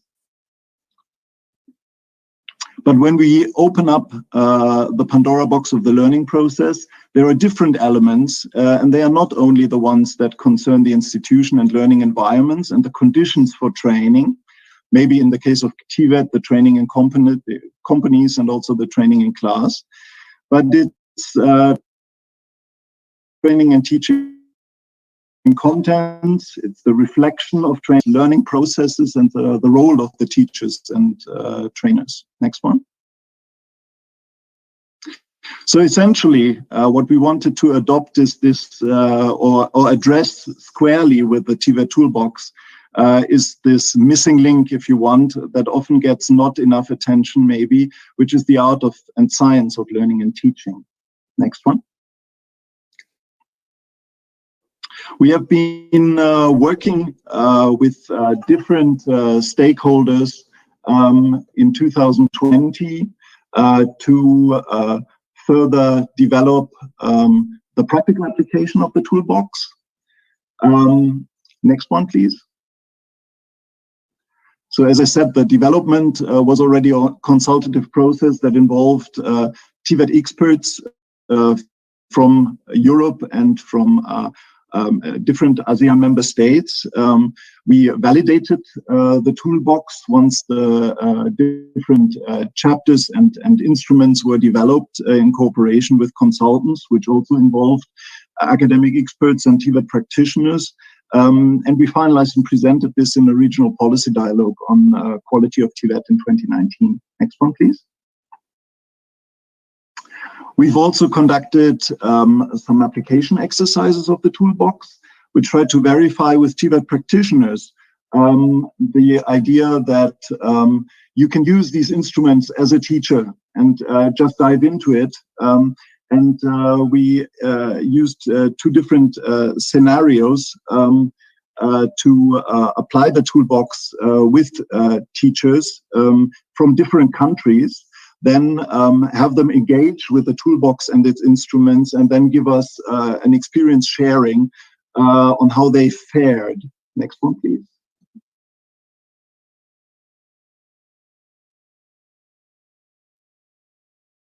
Next slide, please. So one scenario was the teacher uses the TVET toolbox instruments for quality improvement in the classroom and for learning and teaching. And the second scenario is one that, again, it links up maybe to Kieran's discussion also of adaptive pedagogy, namely was to use the instruments of the toolbox to further the teamwork and the implementation of pedagogical teams in the TVET institution. Next one, please. We have done a bit more than just the toolbox. We've also developed with a team of international consultants and TVET experts from TVET systems in the region, TESTA included, a Q&A and QD training module for TVET teachers, and we've trained multipliers to help train this module in the member states. Please, next one. So these are several modules we've developed, but the quality assurance and quality development, which again follows this logic to empower the teacher as a central actor of the quality process and give the teacher the instruments to engage in the PDCA cycle as far as his own or her own area of work is concerned, and in a way build their own quality framework for their work environment, set their own goals, and follow through with the achievement of quality improvement. That is also taught in this module. And again, informations on the module you also find on the CVET.net platform. Please go on, next one.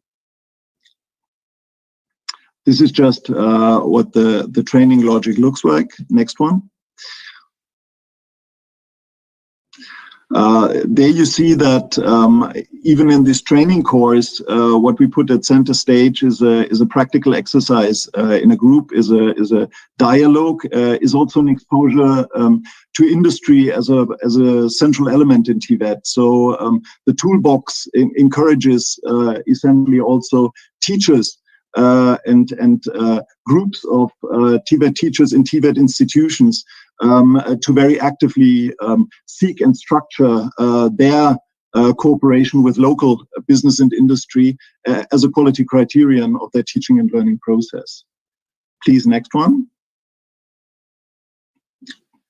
We've had a particularly close cooperation in the implementation with Vietnam due to the fact that the head of the Vietnam Quality Institution, VETA, already joined the verification workshops of our training module, and VETA also got involved with the pilot application of the TVET toolbox in Vietnam and integrated elements of our training into the Vietnam training curricula on quality for TVET teachers. Please go on.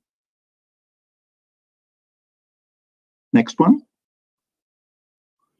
So in this national application, as we've seen it in Vietnam, we've seen individual sharing.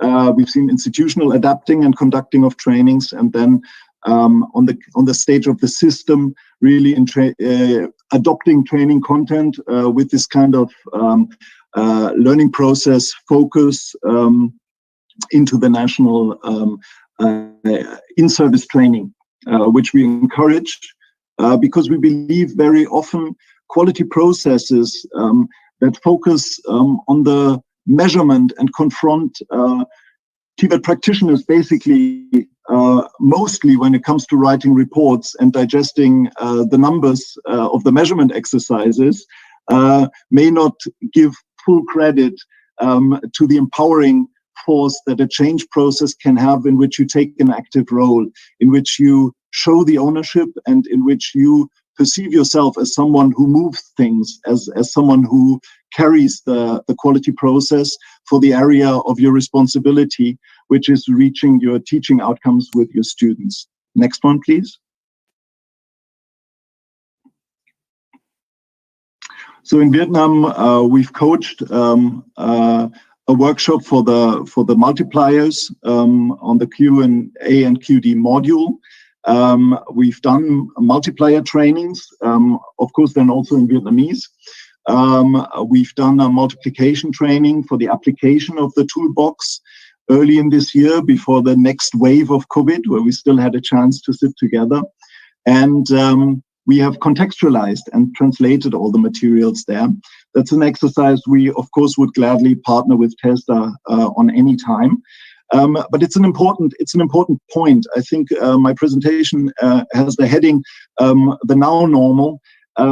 We find that many of these processes, while we try to digitalize, and we are currently working on making this multiplier training available online, they benefit a lot, and quality culture benefits a lot from teamwork and discourse and working together. I suppose there is no silver bullet in a situation where everyone is sitting in their living room to really do what you would like to do best, which is to work together face to face and eye to eye on improving the quality culture and instilling a sense of ownership on your colleagues, on your teams, and of course on your students.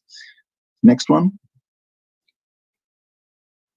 I would like to finally also address a topic which we've been working on together with the ASEAN Quality Assurance Network, and in particular the former chairperson, Professor Zita from Malaysia, which was to see how the ASEAN Quality Assurance Framework as a regional quality framework can perhaps be enhanced, and how TVET can perhaps be better integrated into this framework.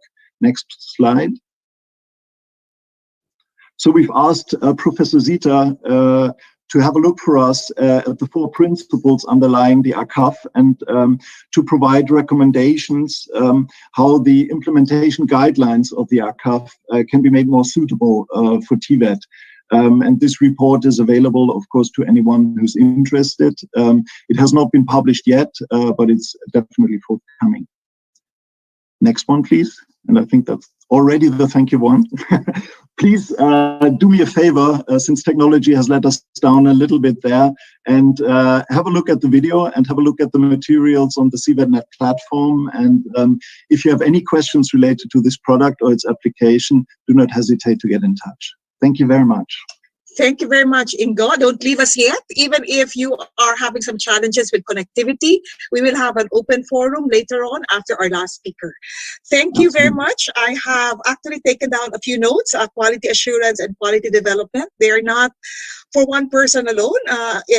And I'm very happy that you've done a lot of training that focus on individual, the institutional, and system. And I'm very happy as well that the speakers somehow converge all their topics on the same vein, and so it's very enriching in terms of application here. We look forward to the this new development that you have in the toolboxes that will be very I think will be very useful also for the TVET teachers that we have. Okay, so thank you. Just stay online, okay, Ingo. And now we go to Brunei. Our next speaker is based in Brunei. He's a Deputy Director, Professional Affairs Research Specialist of CIMEO, VOCTEC. He's based in Brunei, Jalan Pasar Baharu, Gadong. He's working in the area of education, especially in technical vocational education and training for more than 30 years. He has several research and publications that focus on vocational and technical education, qualification frameworks, quality assurance, ICT in education, skills development, integration of life skills, transferable, transversal skills. I think this is the lateral and the, what do you call that? The kind of learning that you have, as mentioned by Kiram earlier.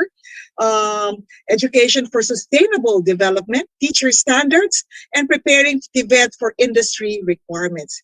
He will share good policies and practices on TVET amidst the pandemic from the Southeast Asian region and beyond, and are grouped into 3 stages: the short, medium, and long-term initiatives. Well, let's welcome to our screens with a warm welcome to our party poppers or happy faces in your reaction button, talking about best global practices on TVET amidst the pandemic. Let's welcome Dr. Pariono. Take it away, Dr. Pariono. Are you here with us? Yes. Okay. Okay. Thank you. Good to see you. Yes. We're waiting for them to put you there. You're on spotlight already. The screen is yours. Okay, then I will share my screen so that it's easier for everyone to see. Okay. So can you hear my voice okay? It's okay. You want to put it in presentation mode? Yes. There. I was thinking still working. It doesn't want. You can use the button there. You're on presentation slide. Okay, thank you. Okay, mabuhay, magandang umaga po.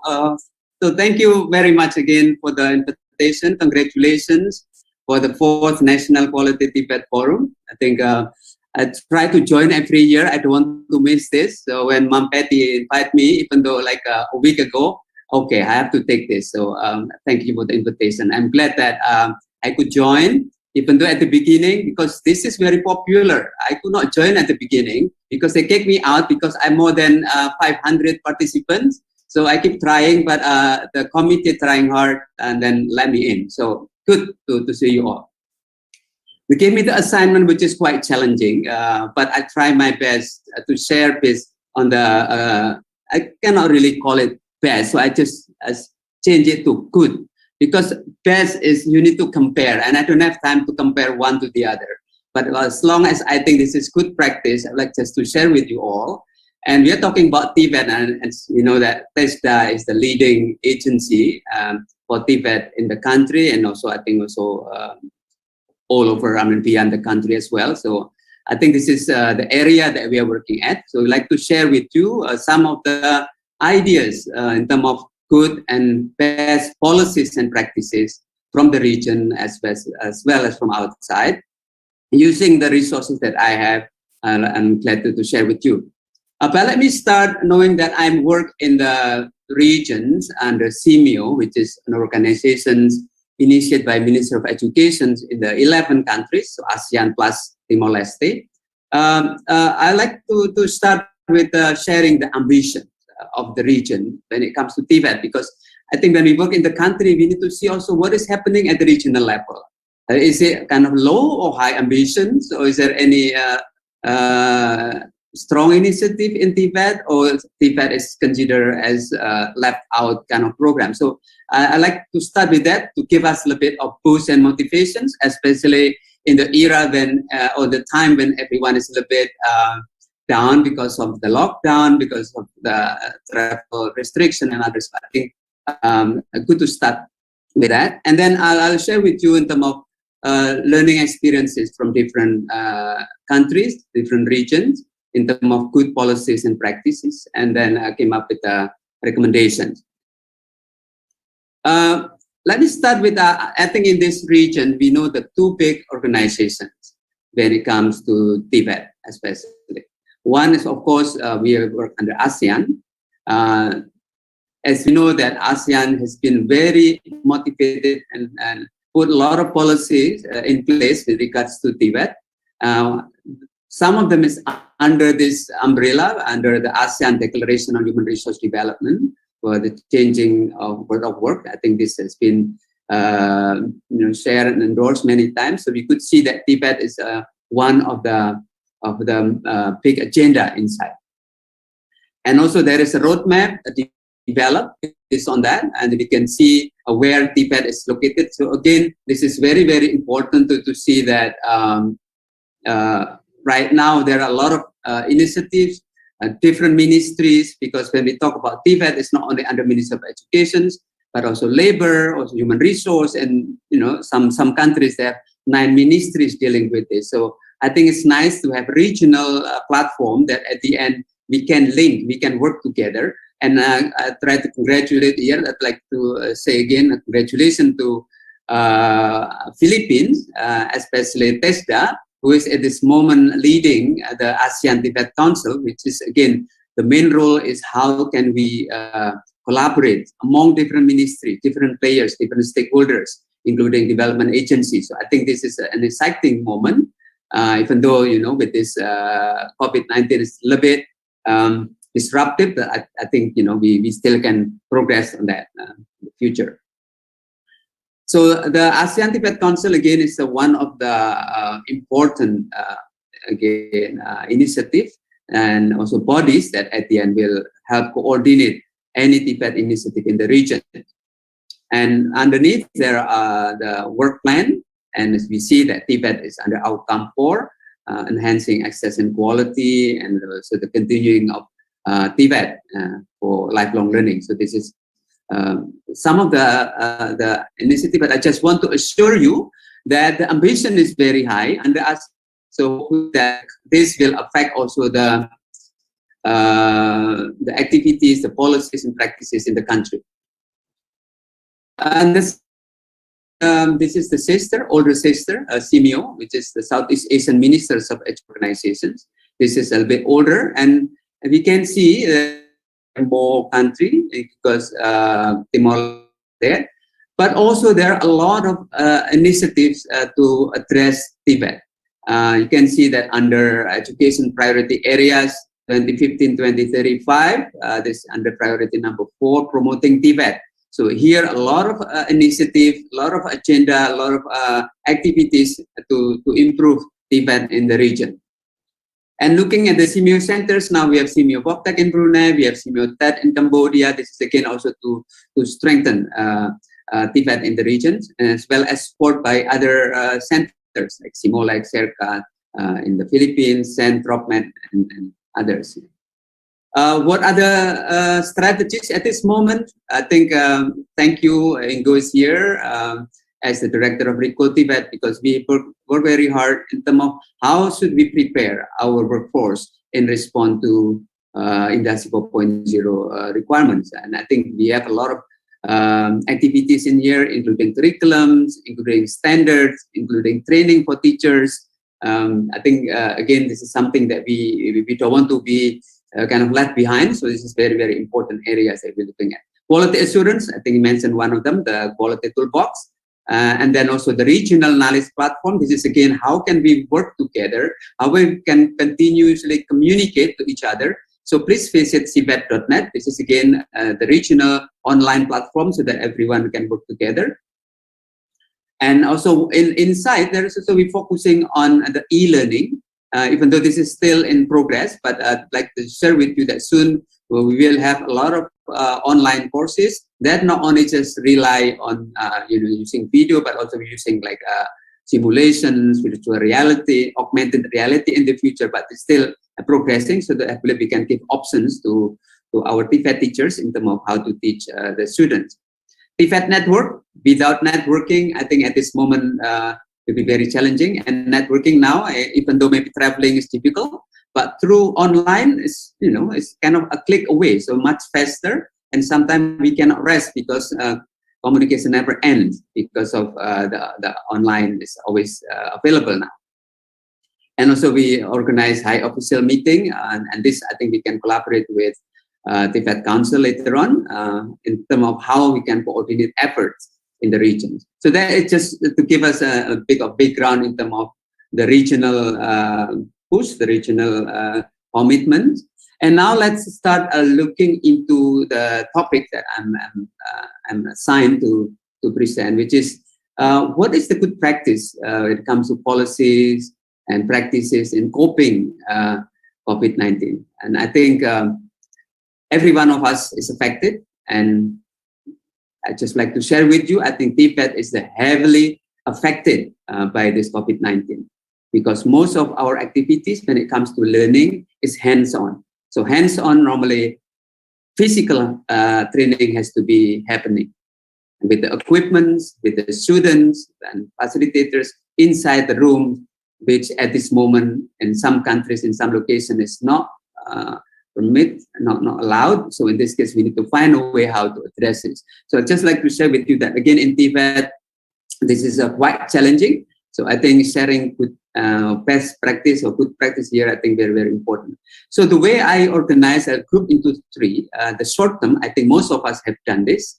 And then midterm, when the pandemic is getting lighter and we can start resuming our work.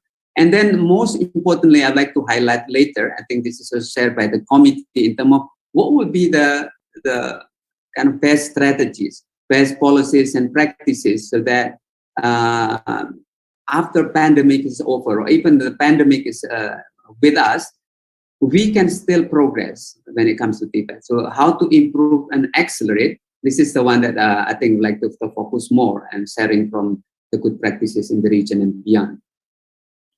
Let's start with the source because I think it's nice to make everyone aware in terms of where I get this information. So of course, start from the region, from the ASEAN and Simeo, as you can see in that box. And then we look at outside because sometimes just looking within the region, we don't have kind of global picture or enough good practices. So look outside, France, South Korea, UK, Netherlands, South Africa, India. So put together, and hopefully that this can give us a little bit of a good understanding of what are the good practices happening over there. Let's start with a short one, but the short practice here or policies, I just want to do it quickly because I think most of this we have done. So the first one is because of this COVID-19, because of we're not allowed to work closely physically. So remote TVET learning is the key here. So creating policies and guidelines so that our students still can continue learning, but learning through remote is I think is very, very common, and everyone is dealing with that. And the issue that we have here is about the digital poverty. Not only about economic, but it's digital poverty, meaning that some of our students, and also including schools, we don't have enough facilities when it comes to moving from physical to online.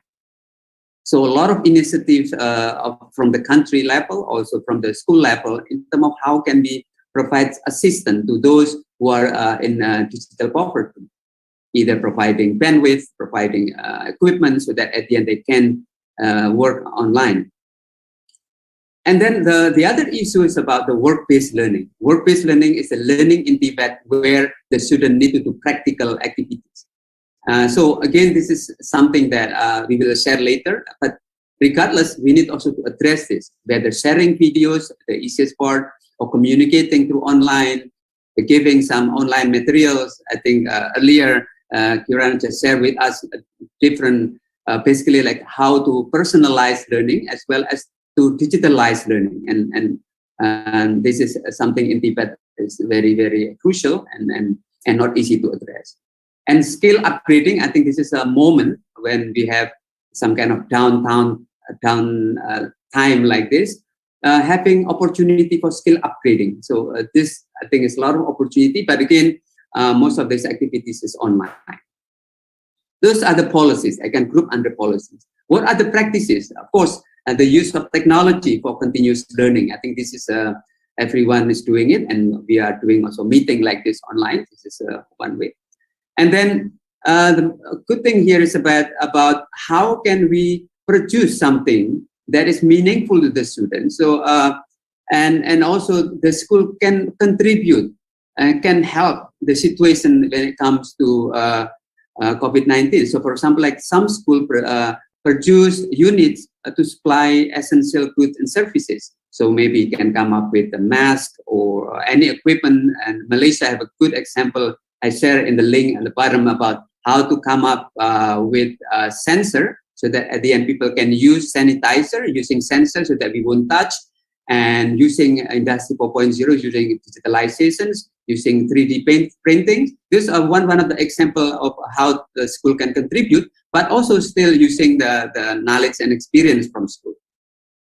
Raising awareness, this is also another role that TVET institutions can take.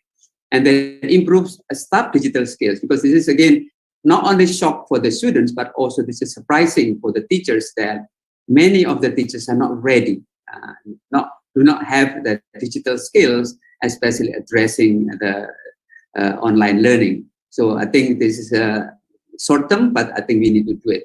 And also the continuous professional development opportunities, I think this is happening. This is again, I just like to share in terms of the short term. And I think everyone and most of us already gone through this. And let's move on. And this is just an example in terms of short term, the reaction from different countries, for example, like French, and I don't know whether Philippines also have done this.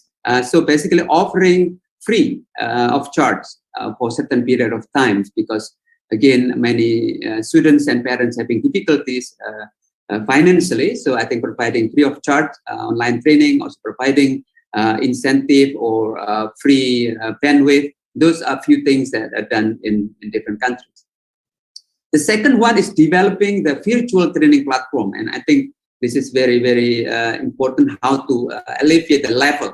I know that we used to do the physical workshop, but now with these situations, I think we need to start doing or come up with, we call it the smart training education platform. I think Testa, you have been doing the online classes. You have the MOOCs, and maybe later become polls. That I think there's I think it's already moving in that direction. I just would like to share in terms of what happened in other places. And Netherlands, they're still trying to have a small group of physical training, but also providing some opportunity for those who cannot access to the online by providing some kind of special access to this, so that at the end they could see the video, they could see the simulation, they could see the artificial intelligence and others. So this is some example from Netherlands. And then UK, I think about free training for staff. This is an opportunity to give everyone encouragement by participating in training, and this is one of the examples. Let's move on to the midterm. I don't know at what stage Philippines now. I think most of the time we combine. We need to have the short term, we need to have the midterm, and also we need to have the long term, which is more sustainable. So let's look at in terms of the midterm, how to manage this pandemic, how to manage this kind of challenges, so that at the end we still can continue offering the training that is meaningful to our students. The first one, this is about the policy of reopening schools. So in this case, one of the important things is how can we come up with the solutions that become more flexible for our learners, for our teachers to continue the learning process. So I think flexibility here, and I think we're talking about making into smaller chunks of our learning. The certification also, not the whole program, can be the whole chunk, maybe the small bit of pieces, so that at the end, small thing, and then we can recognize. So I think this is the trend now, the micro credentials, so that everyone can be recognized, can be certified, even though only completing a small part of the programs.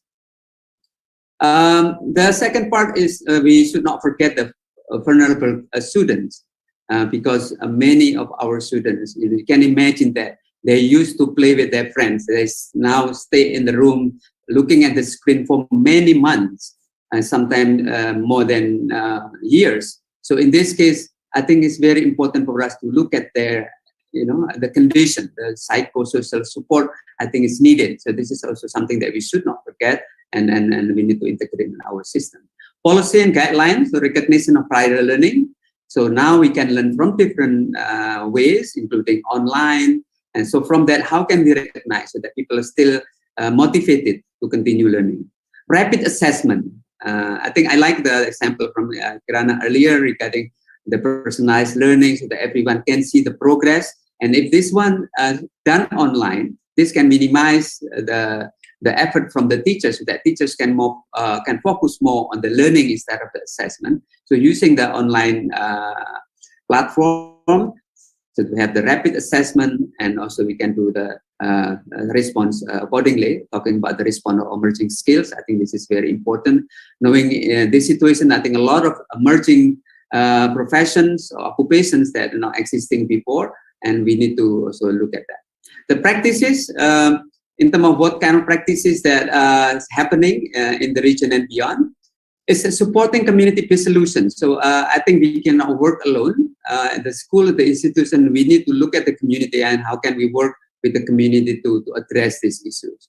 And also how can we work with the local industries, strengthening local industry, and work with us, with the institution, so that all of this can be addressed together. I mentioned earlier regarding the flexible learning solutions, flexible work-based learning. I'd like to share with you some of the examples from Malaysia, also including Philippines, Indonesia. They have work-based learning, but it's online. So they communicate with the industry abroad, and then at the end they show the video, they learn from this. Again, this is not ideal, but at least can minimize the negative effect of this COVID-19. So I'll share with you some of this flexible work-based learning. And then creating online platform and virtual simulations or simulator training content. I think this is something that TESDA has been doing, and I think we need to continue doing that. Pandemic risk in planning. We need to integrate this in our plan, so that at the end, anything happen, we're ready. And this is also something about what happened in other countries, about hygiene skills. And I think everyone now becomes very careful in terms of how to communicate with others, how to wash our hands, how can we create environment that is hygiene so that COVID-19 won't spread. So this is a few things under the midterm. And then let's move on to the Okay, before I move on to the long term, these are some of the examples of the virtual internship. So the first one here on the left is the Polytechnic Melaka, Malaysia. They have a collaboration with Polytechnic in Indonesia. So what they do is that they communicate with the institutions, and then the institutions will link to the industry. And then every day, but this one very short because as you know, this on a 5-day virtual internship normally happen in 3 months. But because this is quite challenging and also to make the students stay focused, it's very difficult. So they make it into 5 days. But you could see, if anybody interested, I can share the report, the video on this in terms of how they do the 5-day virtual internship. I think it's also good for us to learn from. And then this is from the Philippines. We have also a similar arrangement, but this is more on the tertiary level at the university level. They work with other universities and also in, connecting with companies and industries so that the students not only learn from the from campus but also outside of campus. So this is just an example. If you are interested, I can share the video on this. Because of the time, I don't have time to play it. So let's move on to the long term, and I think this is something that we need to think kind of seriously because when we look at the policy and practices for the long term, even beyond COVID-19 era, I think this is very, very crucial. Let's start with the policy. The first one, forward-looking policy to diversify learning areas. As we know that in TVET, has to be responsive because we need to respond to the needs of labor market. And in this time, there are a lot of traditional occupancies that maybe right now is not really happening because of physical distancing. But there are many new programs, many new occupations that actually we can create, especially related to digitalization, for example, like in financing, in the marketing. So if we could also look at expand our programs, diversify our learning by addressing this new emerging occupation, I think is very, very crucial. And then the other one is the modalities in terms of how the training should be delivered. So we need to continue expanding it, and then we need to continue establishing something that is at least minimum we can continue running the training. And then also with regard to quality assurance, also we need to move from the normal traditional quality assurance systems to more kind of modern and digitalized quality assurance system. This is something that we can think of and how to do it. And some of the example we can discuss if we have time later. Promote social justice. I think this is just general guideline because we still have this occurring issues about promote social justice through TVET. And then also addressing the environment and also local development. I think this is time for us to really reflect so that TVET will be able to address some of these issues.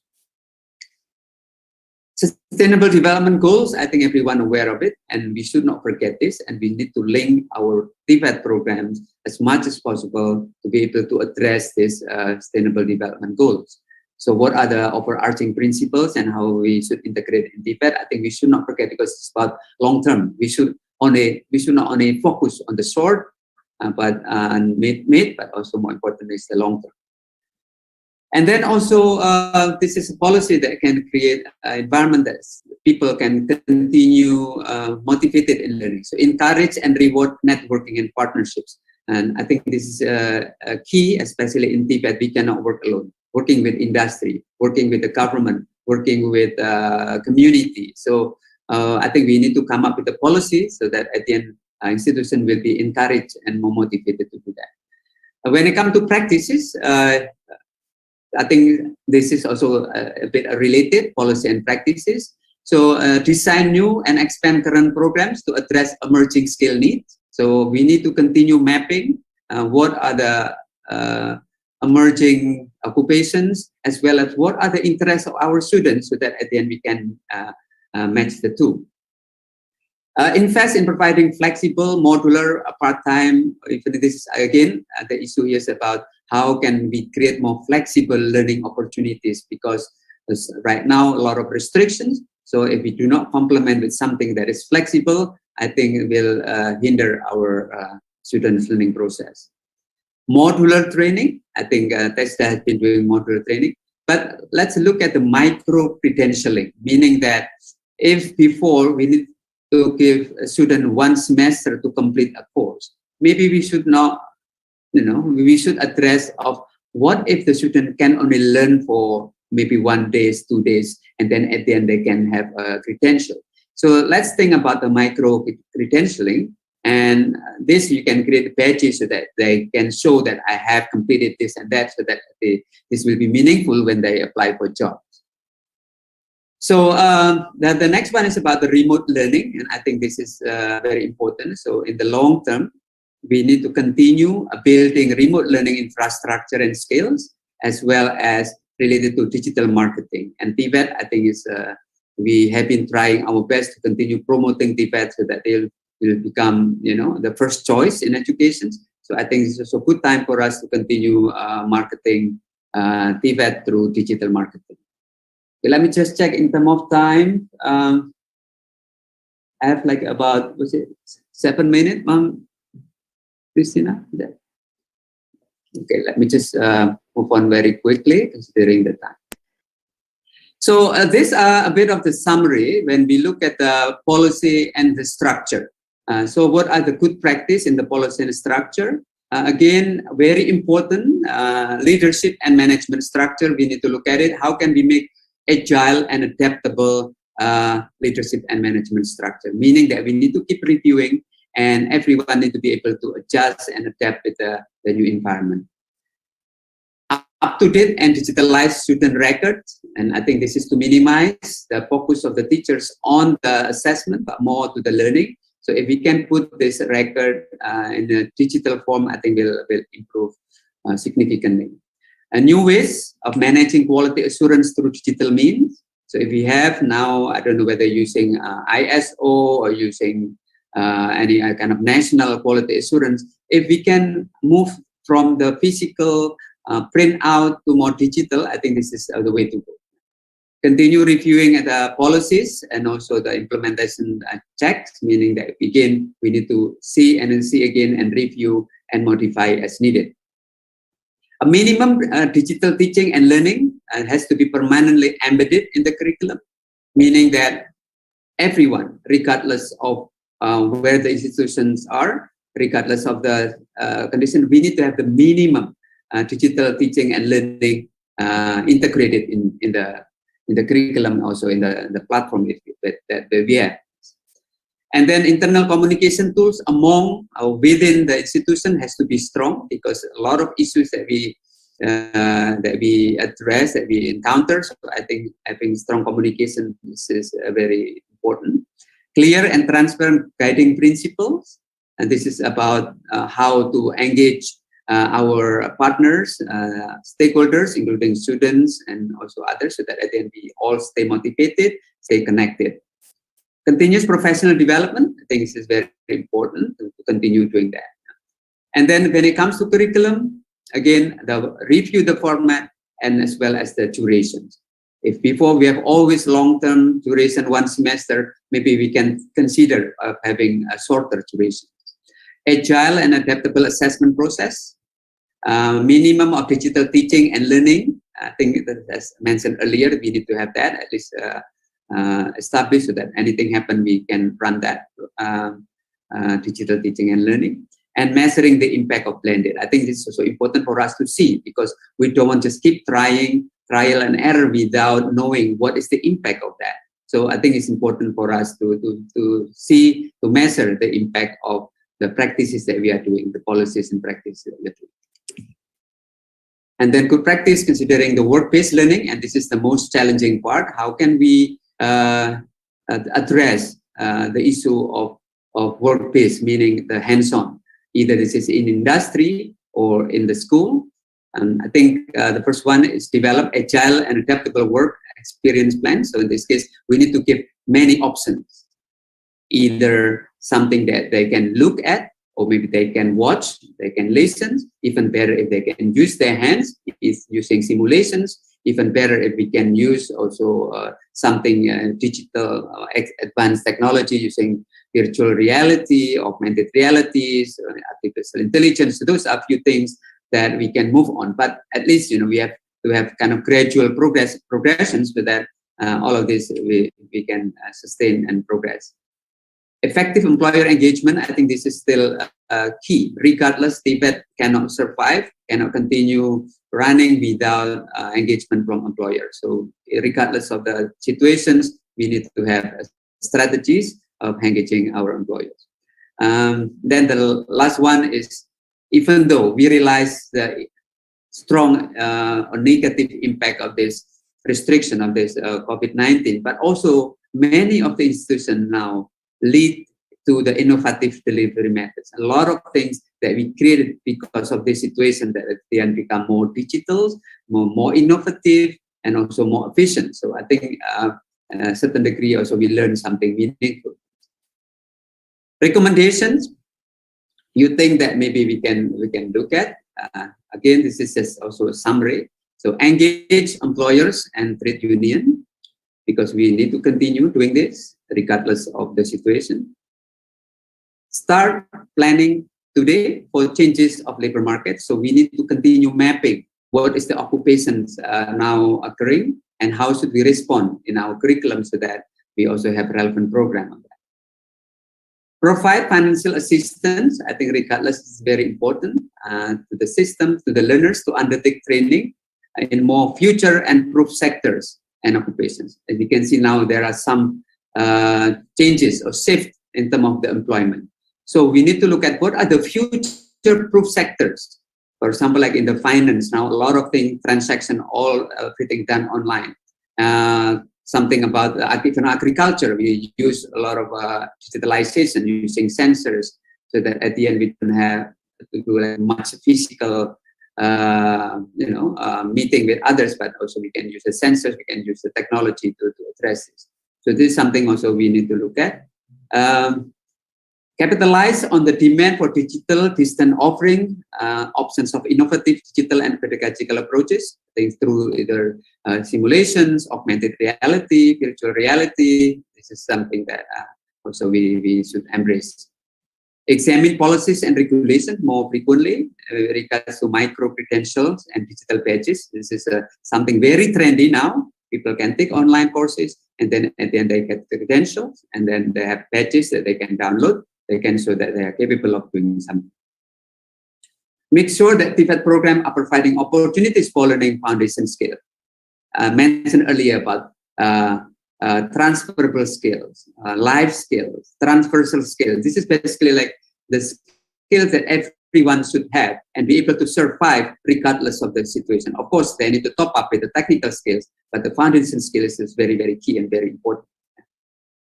Don't forget the vulnerable groups, so we need to also pay particular attention to them and maintain and build a highly qualified workforce of vocational teachers and trainers. Again, teachers and trainers is one of the pillars in TVET, so we need to continue training them and to make them ready regardless of the situation. And just to share with you, because this is the one that we are facing every day when it comes to physical training, the workshop. So I just want to remind everyone that regardless, the best type of training or hands-on training is the real training, the physical training, the industry, the training of the workshop happening in industry and school. But knowing our limitations, knowing the situation at this moment, sometimes we need to adjust. So what is the adjustment? This is adjustment from the best to the kind of less best, or less. You can see the degradation here. So from a real training in industry and school, we can come up with a real training in the teaching or learning factory. This practical and theoretical, but happening in the school. Before the student can go to industry, now they cannot. So let's do with something small scale, but similar to the industry, but happening in the school. This is a lot of things happening like in Indonesia, in Singapore, they call it teaching factory. Some countries, they call it learning factory. Great factory happening in the school so that student can do it. But now, even that also not possible, then let's go to the lower options. So using high technology to replace some components in the skill training, using simulations, VR, AR, AI. This is again something that we could look at, and I can share with you some of the examples that you can also explore. But if that one also not possible because of we don't have the technology, then at least we can use recording video. I think this one we can do it. But again, if we can go up to the better one, then please go ahead.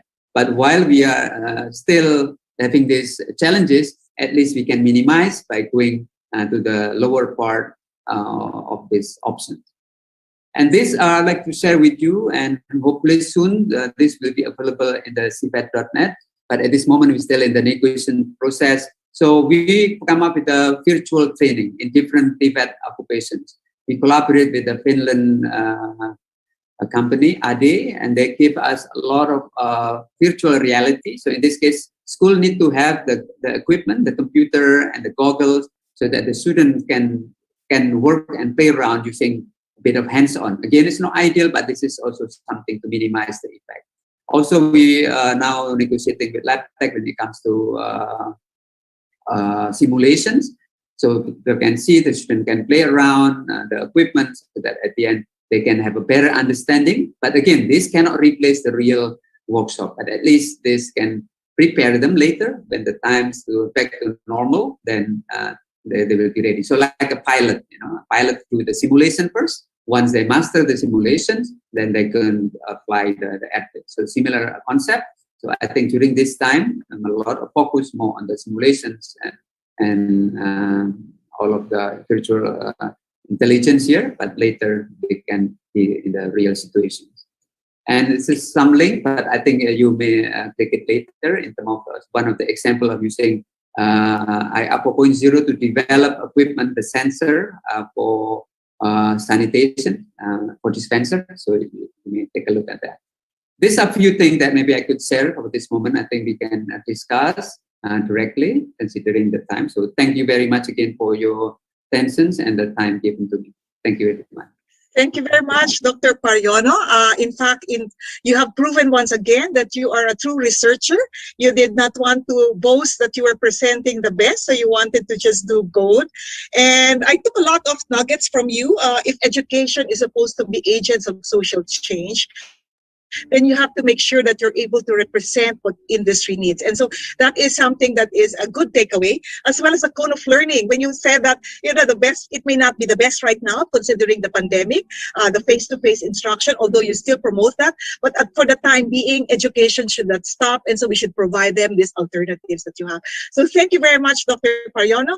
At this point, we will be calling on all our speakers. If you can join us on the center screen, if I can request our technical staff to please put on spotlight Engineer Angie, Miss Angie, Mr. Ingo, and Miss Kiran. There. Oh, we're still missing one, but for the time we're waiting for the others. Yes, I'd like to announce to everyone that the presentations of our speakers are going to be made available to all participants as long as you accomplish the evaluation, which is going to be posted later on. So right now we have a lot of interest. It was unintended, but you all had actually gelled together in your presentations. And I'd like to throw the first question now to Miss Angie. Miss Angie, you were talking about connecting the dots, but if you had the weakest link, what would it be? Are you able to unmute yourself? Ask to unmute, most probably. Okay, so I will have to, there. You have an invitation to unmute yourself. Oh, sorry. There, you're unmuted. There, okay, Miss Angie. Good. So what's the weakest link? We hear about PDCA as a framework that we have to follow, but if you had to choose, where would be the weakest link in all of this? Thank you, Miss Tina, for that question.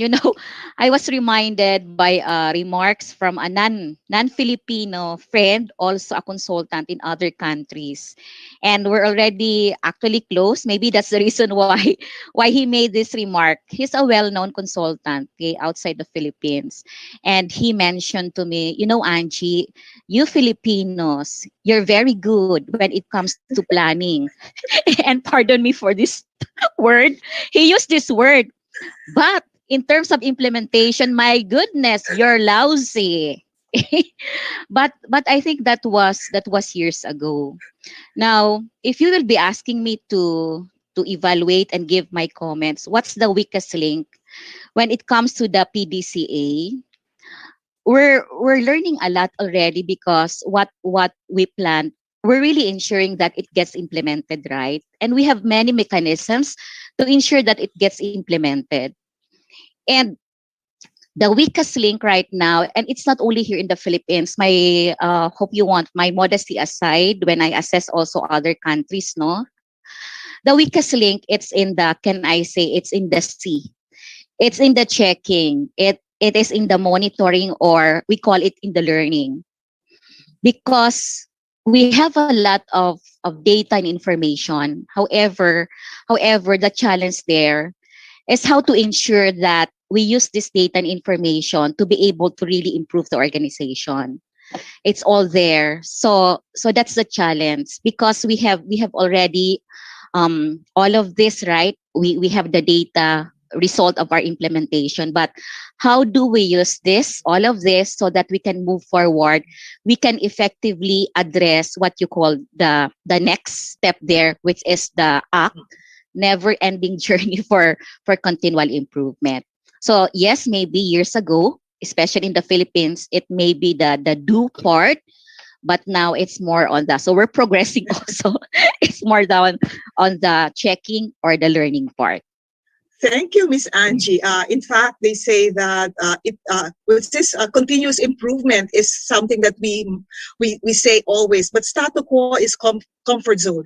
We become comfortable in the way that we do things, so we don't look beyond what we're comfortable already. So that challenge now is actually to do continuous improvement, checking. You know, sometimes you have already gone beyond what is needed, and so you've got to make sure that you take the next progressive action as well. Miss Kiran, all the way in the States, so it must be past your midnight already in your place. So transitioning to test that's personalized and adaptive learning will take a lot of effort and resources. In your 15 years of experience, what was the critical element that spelled the difference between success and try again stage? You know, transitioning to any new learning paradigm is not easy. Yes. And often it takes a mindset shift from the subject matter experts who are working on content and assessment and policy. Okay. I think for my experience, one of the major mindset challenges was thinking of assessment differently. The thinking of assessment that is dynamic, that is adaptive, that has multiple paths.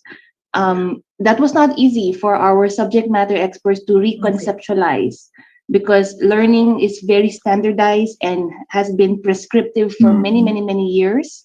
And to rethink how assessments can be chunked, like Dr. Pariono said, no, chunked, flexible, modular. This requires time to break them and make them connected again into a learning network that makes sense for a learner. So that has been sort of our trial and error over the past few years. Okay, so there is now no quick fix answer to that. You've got to really do try and try. Make sure that you get the numbers. The data analytics are very good, actually. You can tell who's lagging behind, or even doing table of specifications or item analysis to check if your questions are actually relevant or reliable for your candidates or for your students. So that's good. Thank you very much, Kiran.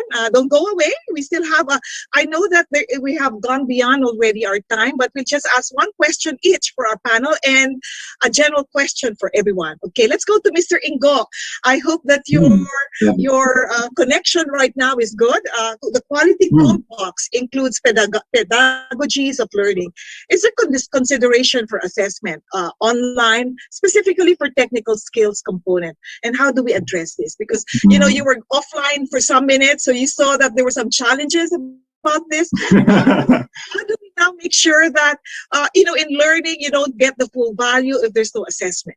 And assessment is a continuous process, but there are some skills that need to be seen, maybe you have to use special equipment, or for that matter, if it's going to be cooking, how do you taste the food from somebody who's out there?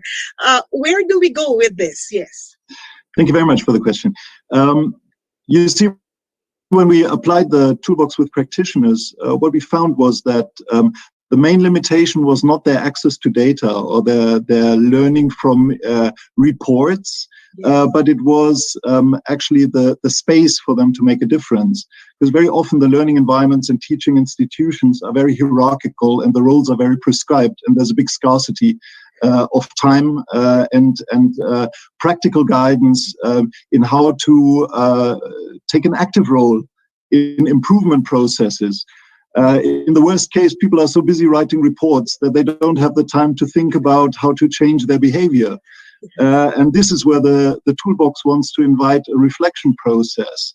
And these kind of reflection processes can be done in a group, in institution, guided by the hierarchy, ideally.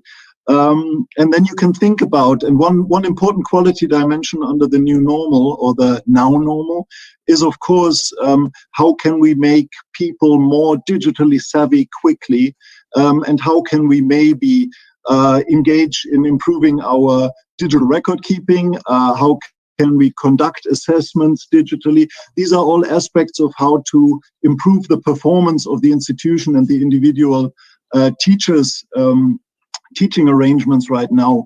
The concern of the toolbox is really to say, to engage the teacher in a reflection on their teaching behavior and on their practice in the classroom, and then to give them instruments that might help them to deal with this differently.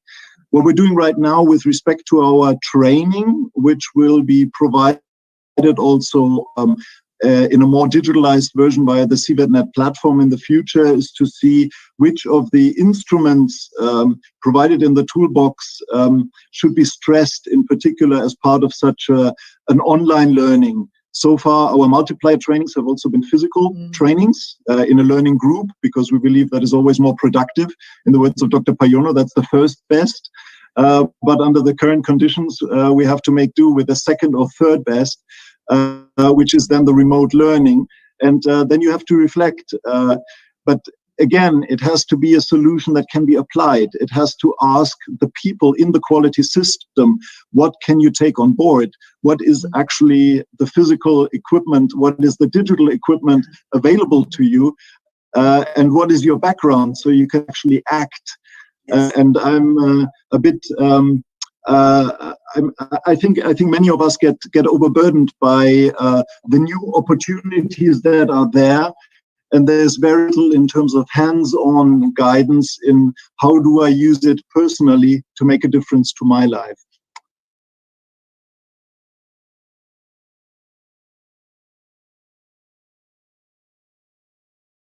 Something that was done a few years back, we are still, and there's still need for more push for actually people to embrace this in all platforms that we have.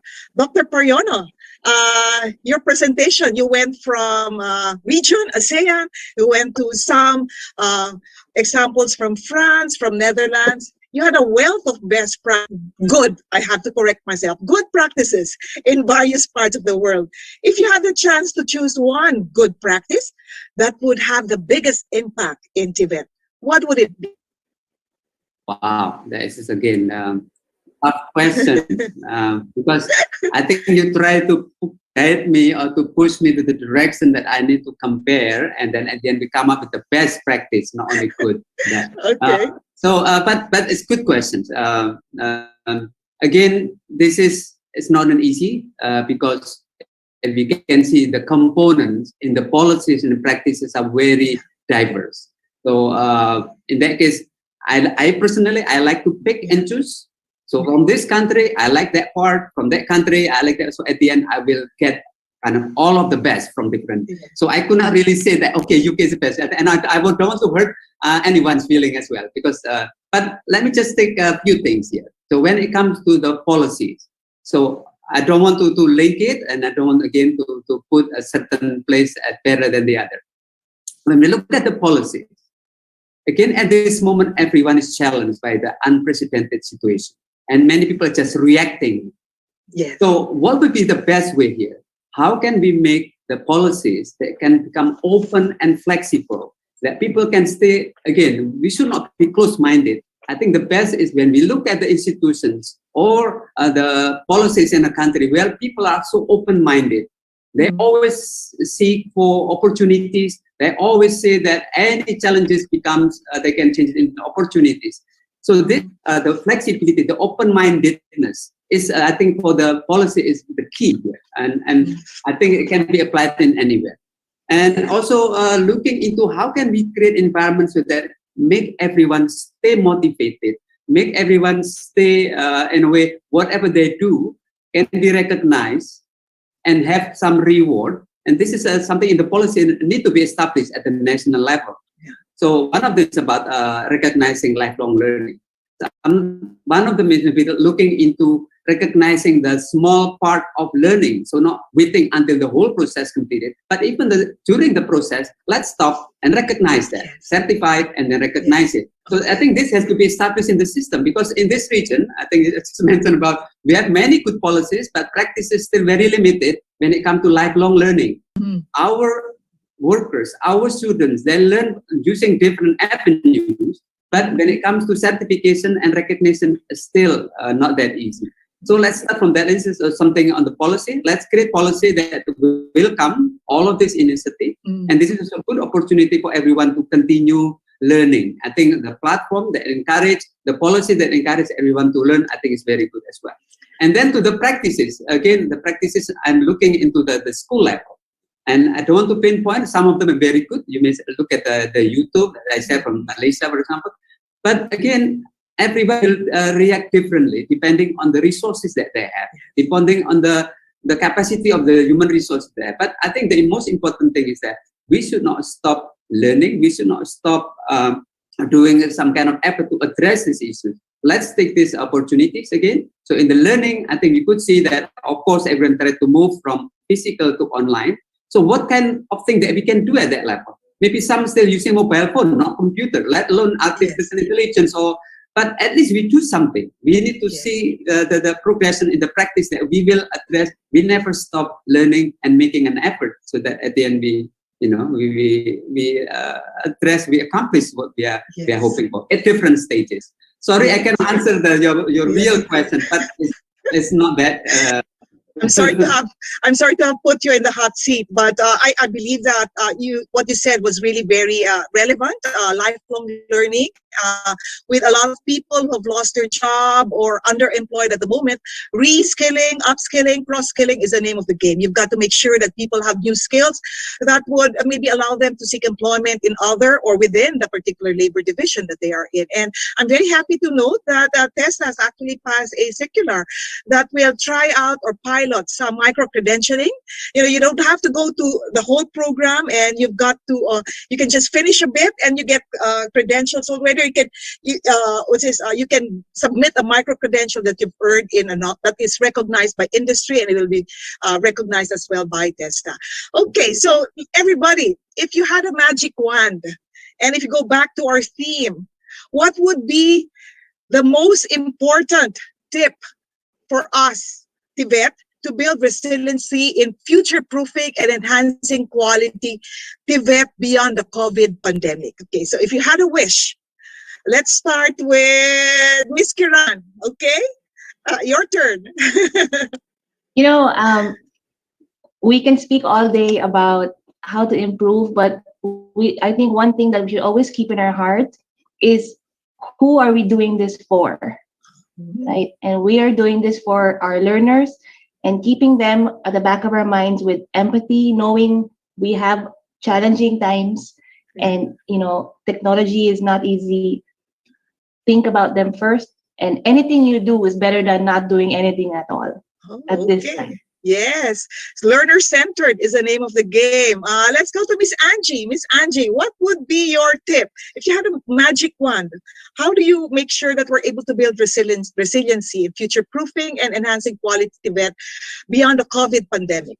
Where is your magic now? Okay. Had a wish? Yeah. The compelling action for everybody, it's time really to rethink about the approaches that we are doing. Are the methods that we are doing, is it still effective and relevant? Are we addressing the areas of importance to the customers, because the approaches that we have been doing before may not be effective, right? Okay, now. So it means that we need to address areas of importance, and what is really happening, it is an eye-opening journey. We need to find new ways to navigate in this uncertain world. For example, no, quick only, the critical issues that we need really to address. Successful organization, we capitalize on the diverse background, right? The diversity, the equity, and the inclusion. Okay, the personal differences, we need to maximize it because this will enrich our work environment. Okay. Another is that we really need to ensure that there is equity of treatment, no? And the inclusion, we need to address it. And we need really to prepare for all of these challenges that we have now. And let's not forget the digitization and the use of data analytics, even though we don't want it, but guys, the reality, it's there, no? We need to embrace the Internet of Things, artificial intelligence, the cloud operations, automation, and other smart technologies which are really affecting us. Even me. I'm a baby boomer. And look at the millennials. I learn a lot from them, no? So we need really to be open. We can learn from each other. And lastly, let us really maximize innovation. So this is the way to go. We need to innovate and learn from each other. Thank you, Miss Tina. Thank you, Miss Angie. Thinking out of the box would involve really self-reflection on what you have and moving forward. And that's really something that we have to do. Ingo, your wish. What is your wish? Yeah, okay. I think it's Churchill who said, never miss a good crisis. I think if you're beleaguered and embattled in a TVET institution, that can be a point where you bring people together and value them as a team that makes the best of things as they are, which utilizes learning opportunities jointly, evaluates the situation the way it is, and then jointly makes empowering decisions and mobilizes the resources that are at hand. And I think that can even be something that strengthens the quality culture in an institution, that can actually help mobilize individuals who are all involved in the quality process, and maybe also bring on board some of the external stakeholders. If digitalization advances because of COVID lockdown in your local companies, maybe that's a dialogue you can establish. Maybe some trainings can be held while you're in the crisis that otherwise there wouldn't be time for. So I think using the crisis to see how we move ahead in directions that we might have had to go because of structural changes in the labor market anyway, can be an opportunity. And it's my hope that TVET institutions get the autonomy to really pursue that course, and maybe also additional resources to do that. Very well said. Change really is important. And if you're able to infect, not with COVID, but infect the mindset of change, this will really impact on more people as well. Dr. Pariono, you had a few more minutes advantage over the response. Your wish for everyone? Thank you very much. So I wish that the situation will be better, but regardless, I think we will live with it, and also we can progress and survive with this. My wish, again, my message here before we keep saying survival of the fittest. I think at this moment, maybe I could say that survival of the most adaptable people or the community that can survive in this situation. What I mean here, especially on the TVET, you could see that TVET, the basic reason behind TVET is that we prepare our students or trainees to enter for employment, any kind of work. So the nature of work is changing. And if we look at this, not all works actually really demand physical engagement or physical meetings. So we could see that in this case, we need to be adaptive. We need to look at what kind of occupations that at the end will be reflected in the TVET programs, that at this moment, the job opportunity is still there.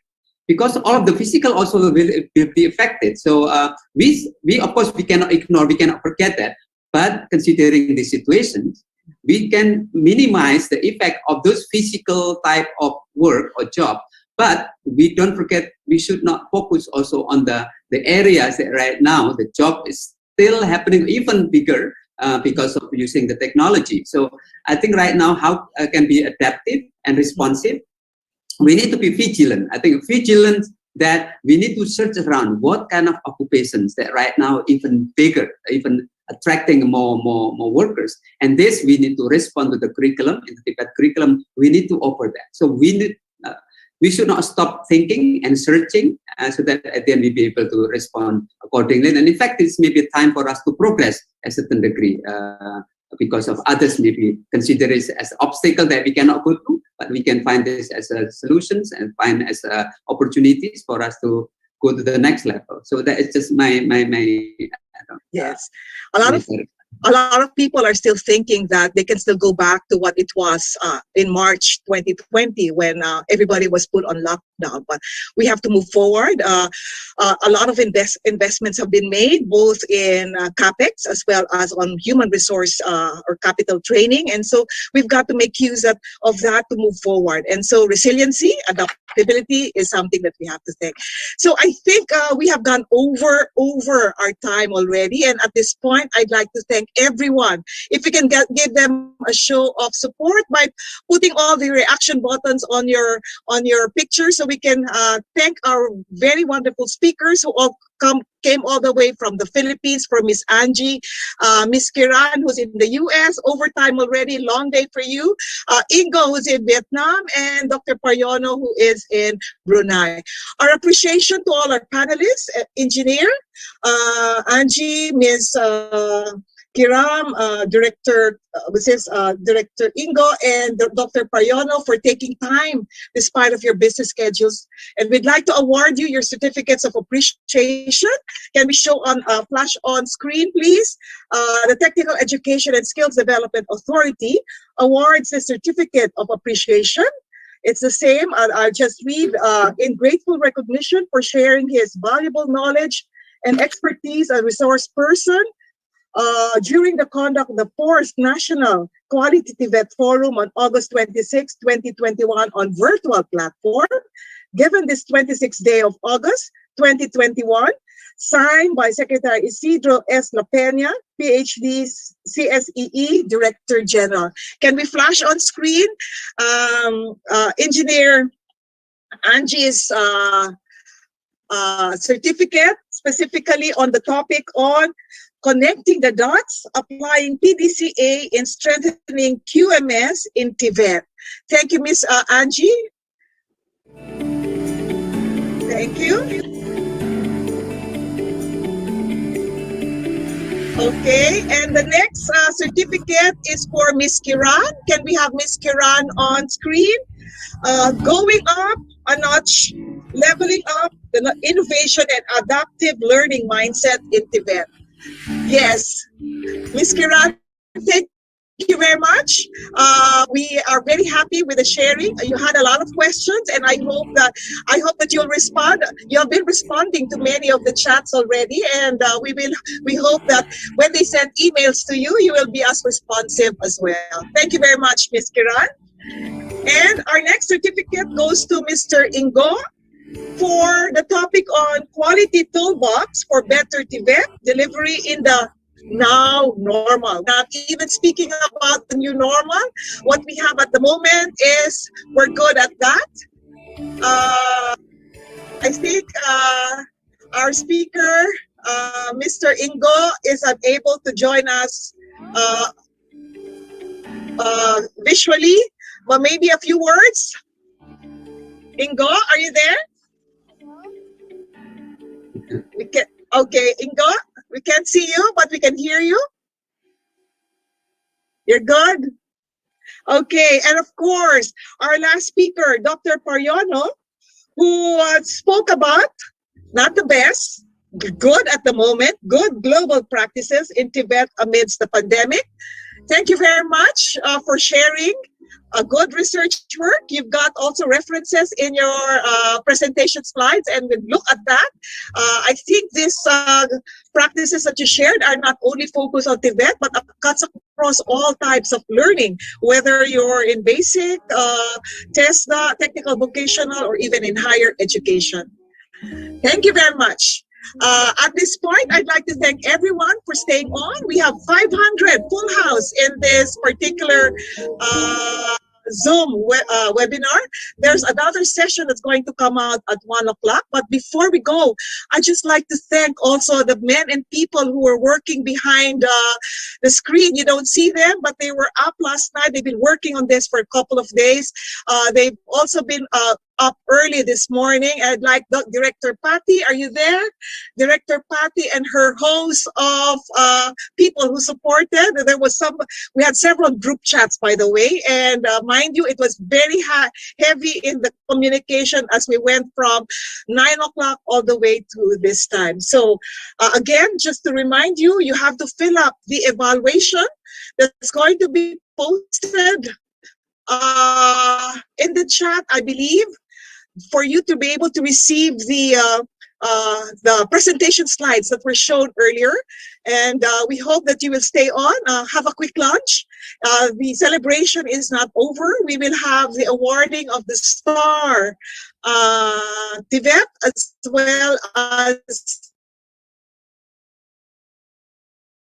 the recognition for the national this afternoon. So I'd like to give it back to the MCs. Are you still here with us, Peter and our lady MC?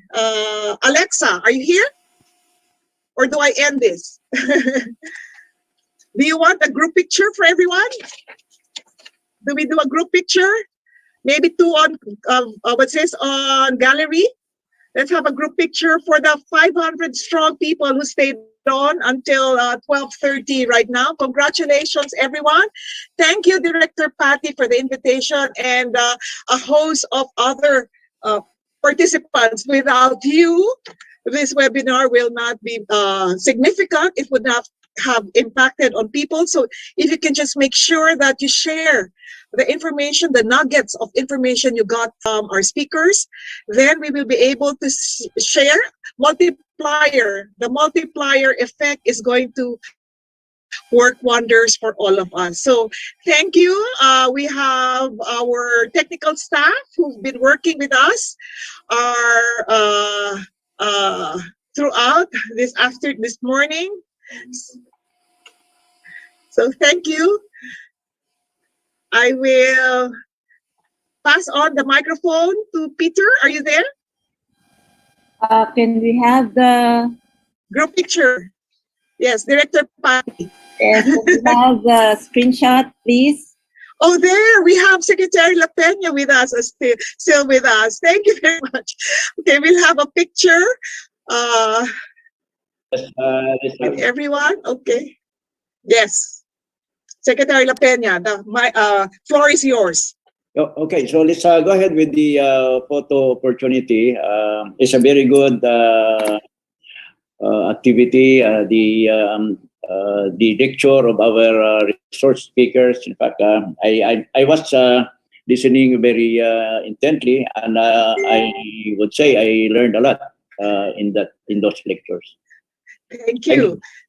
Thank you. Yeah, the speakers actually came from different parts. We had somebody from the US, can you imagine? We had somebody from Brunei and somebody from Vietnam and from the Philippines, and only possible because we are now in a virtual platform. Who would have thought that we could do it maybe face-to-face some years back? But right now, in a click of a finger, we have everybody here. Okay, mind you that there were some challenges in technology, but we still made it. Maybe the recording will be made available for all the participants. So you can just, if you miss some sections, you can do a review on that. Director Patty, the floor is yours. Okay, so I have 11 frames here. So put on your best smiles. Okay, so maybe we can be removed sa spotlight. Naka-spotlight pa kami. Lahat naman. Ay, sama naman. Your hidden gallery. Okay. Okay, so here's one. Okay.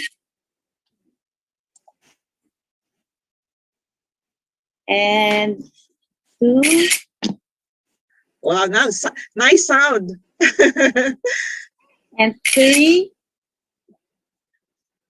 We still have, oops, what's happening there? Okay. So if you're smiling, that means to say you are consenting to be part of the picture, and no issues about data privacy. Okay, so the staff is continuing to take the screenshot. Okay? Okay, so Director Patty, what do we have this afternoon? Can you maybe you can invite them, remind them about what's happening? Yeah, so this afternoon, after 2 years of waiting, we will be awarding the STAR Program awardees, 1 star, 2 stars. Unfortunately, we don't have a 3-star this year, but all of you are welcome to attend. Actually, it's a surprise. Nobody knows yet what their star levels are. Yes. So we will have a lot of, we will be seeing stars this afternoon. Yeah. And the hard work of the applicants will actually be shining later. We will see if the stars are going to be coming your way. So thank you very much. And at this point, I now give it back to Testa, maybe for some background music while we finish off with while the people are still looking at the evaluation link. Thank you very much. At your service, I'm Tina Aquino of TVET. Thank you very much, Tesla. Congratulations on your 27th year anniversary. And thank you also for the Kabalikat Award yesterday. Thank you very much, Tina. You are really the best host moderator. Thank you.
Director Jojo, you're here.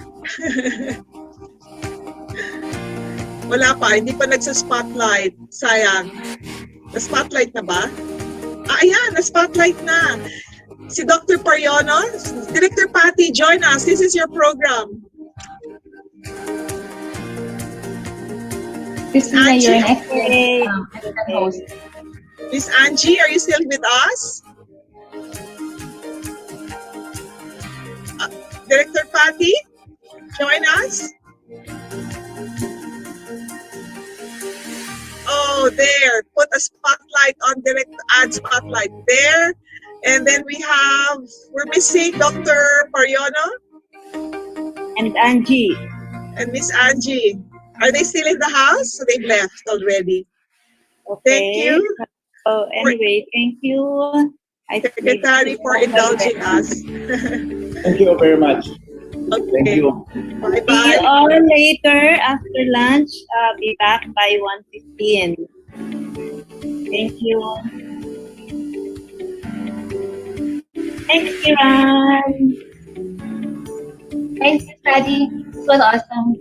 Such a good job. Thank you so much.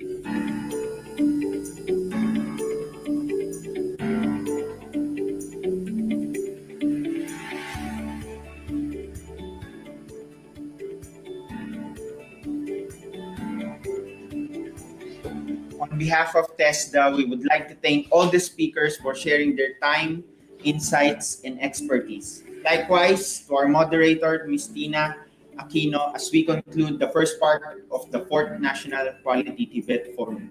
We will now be taking a 40-minute break and expect all of you at 1:15 p.m. For the second part of the forum, the conferment of STAR awardees. For copies of the presentation materials, the link is flashed on the screen and in the chat box. Once again, thank you and keep safe, everyone.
Wala naman may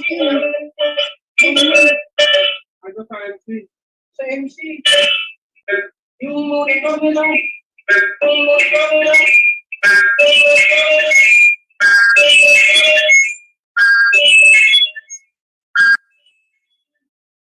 Ano po narinig mo sa amin? Ano po narinig mo sa amin?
Good afternoon, ladies and gentlemen.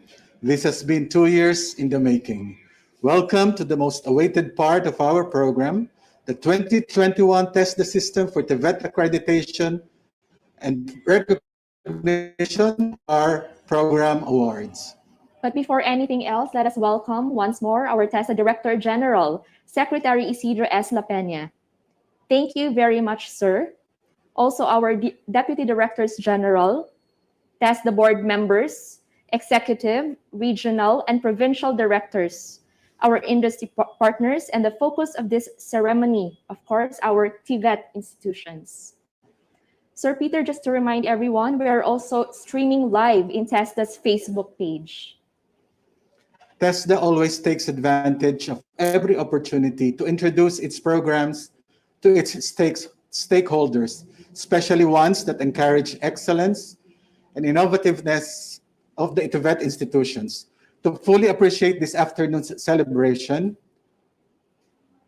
we have one of our special guests to talk to us about the STAR program's significance and relevance to the industry. One of the areas we evaluate in the STAR program application is the relevance of the TVET program curriculum to industry needs. Our external validators saw this as one of the opportunities for improvement. To give us the industry's insight on this, we will hear from the chairman of the STAR National Board of Judges, the chair of the Intellectual Property and Innovation Committee of the Philippine Chamber of Commerce and Industry, and member of the Board of Employers Confederation of the Philippines. Let us all welcome Mr. Antonio L. Sayo.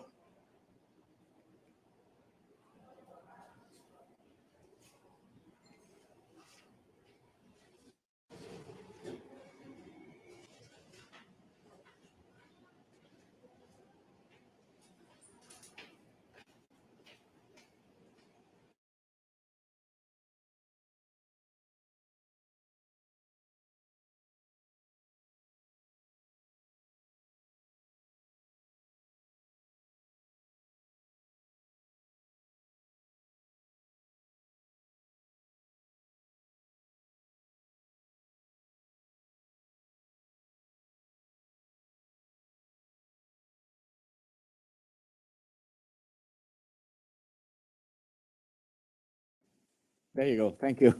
I think I came in as one of the participants, which I actually am. Good afternoon, Secretary La Peña. Good afternoon, DDG Rose, DDG Lina Sarmiento, the rest of our colleagues from TESDA. Good afternoon too to my fellow judges. You're all here, and to the validators who've done tremendous work to make this search a success.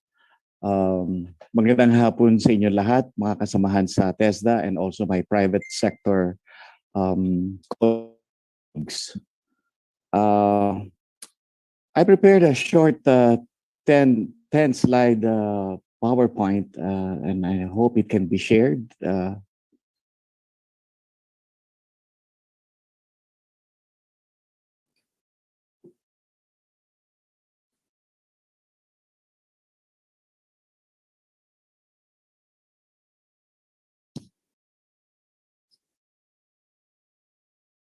Miss Arya, can you share this? Can you there you go.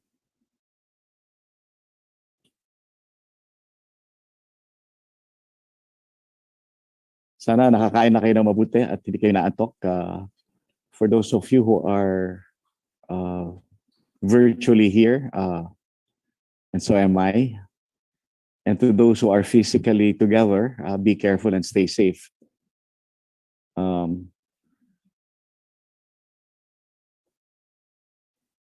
Just as while she's working on, there you go. What I'm presenting to you is a product of the meetings we've had with our colleagues from PCCI, ECOP, and PhilExport, and we've had these meetings the past 2 years, even before the pandemic, all within the context of the in-company training, which we developed, with the group of Ingo Imhoff and Dr. Pariono. Actually, during that time, there were several TESDA directors that attended together with us. So one of the major products of the regional cooperation in TVET is the in-company training course, which was further developed by TESDA and PDCA into full-fledged TM training course. I just had to say that because there was some sort of an academic touch to it, because the most of the participants came from the academe and from government, and there were very few of us that actually came from the private sector. Which brings us back to this PowerPoint presentation. So here what we're basically saying is we're just referring here to the programs that are related to the walk track of the senior high school, because most of the interventions that the Philippine Chamber did over the past 7 years, starting 2014, has to do with the tech walk track of senior high school. If you recall, when senior high school was first instituted, there were 4 strands with which the senior high school students are supposed to choose from, which is sports, arts and design, tech walk, and academic. And the reason I mention that is because we are engaging with DepEd through the EdDoc Forum, and but that has morphed into several people being part of the forum. So there are now about 127, if I remember right, in that forum. So we don't really get to attend because the meetings are far in between. So go to the next slide, please. So it's a retrofitting strategy. So I needed to go to the rationale for the test just as a reminder as to why we are linking. And the idea is to choose things that are lasting. And of course, in as far as the private sector is concerned, it has to do with the training regulations, because that's what we want to impart that represents the things that linger in as far as knowledge transformation is concerned. And then whenever we discuss the training regulations, it is what is currently present as those that the new programs that we want to revisit later on takes longer to develop because we've had experience in the in-company training course. So we just have to revisit the difficulties in industry buy-in amidst the pandemic, especially, and then but we found the opportunity to factor in industry buy-in, the companies buying into enterprise-based training because of the support mechanisms that the Department of Trade and DOLE is giving MSMEs. So we try to tweak, for example, the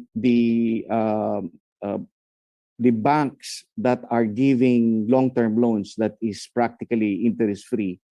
We are including in the criteria the necessity to open the companies for in-company training. So those are some of the interventions that we're doing.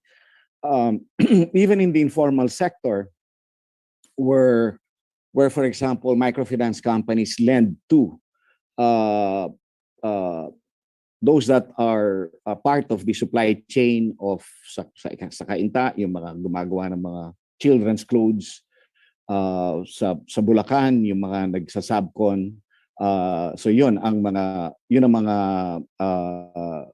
binibigyan namin ng in-company training requirement for them to be able to access to those support structures.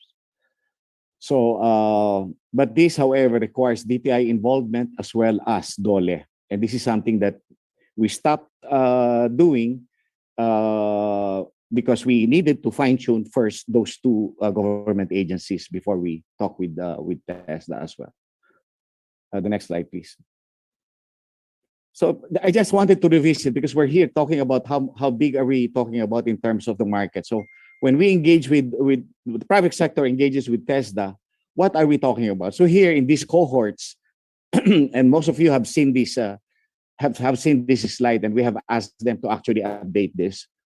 In effect, senior high school student out of 100, 10 go to TVET. Ang sabi sa amin, this is still more or less the norm, even on online. That's what they said. Excuse me. So we are talking of a cohort of 400,000 every year in reality. So that has apparently declined because of the pandemic, but we still don't know exactly how much that is. But this gives us a glimpse of what we are talking about in terms of our market on TVET. Next slide, please. So out of the regular cohort of 40,000 that go to TVET every year, we have the senior high school program with these tracks, and then we have the alternative learning system where they have where they are still tracking 2 million of them, and then we have the returning OFWs of 300,000. So we're talking about when you talk upskilling and reskilling, you're really talking about these numbers. Looking at it from a macroeconomic viewpoint at the industry leadership level. So that's, whenever we talk about numbers, this is what we're talking about. Next slide, please. So going through these reality issues, low private sector buy-in even before the pandemic. The pandemic further brought about problems in program management to those who are gearing up, for example, on in-company training. For those of you who are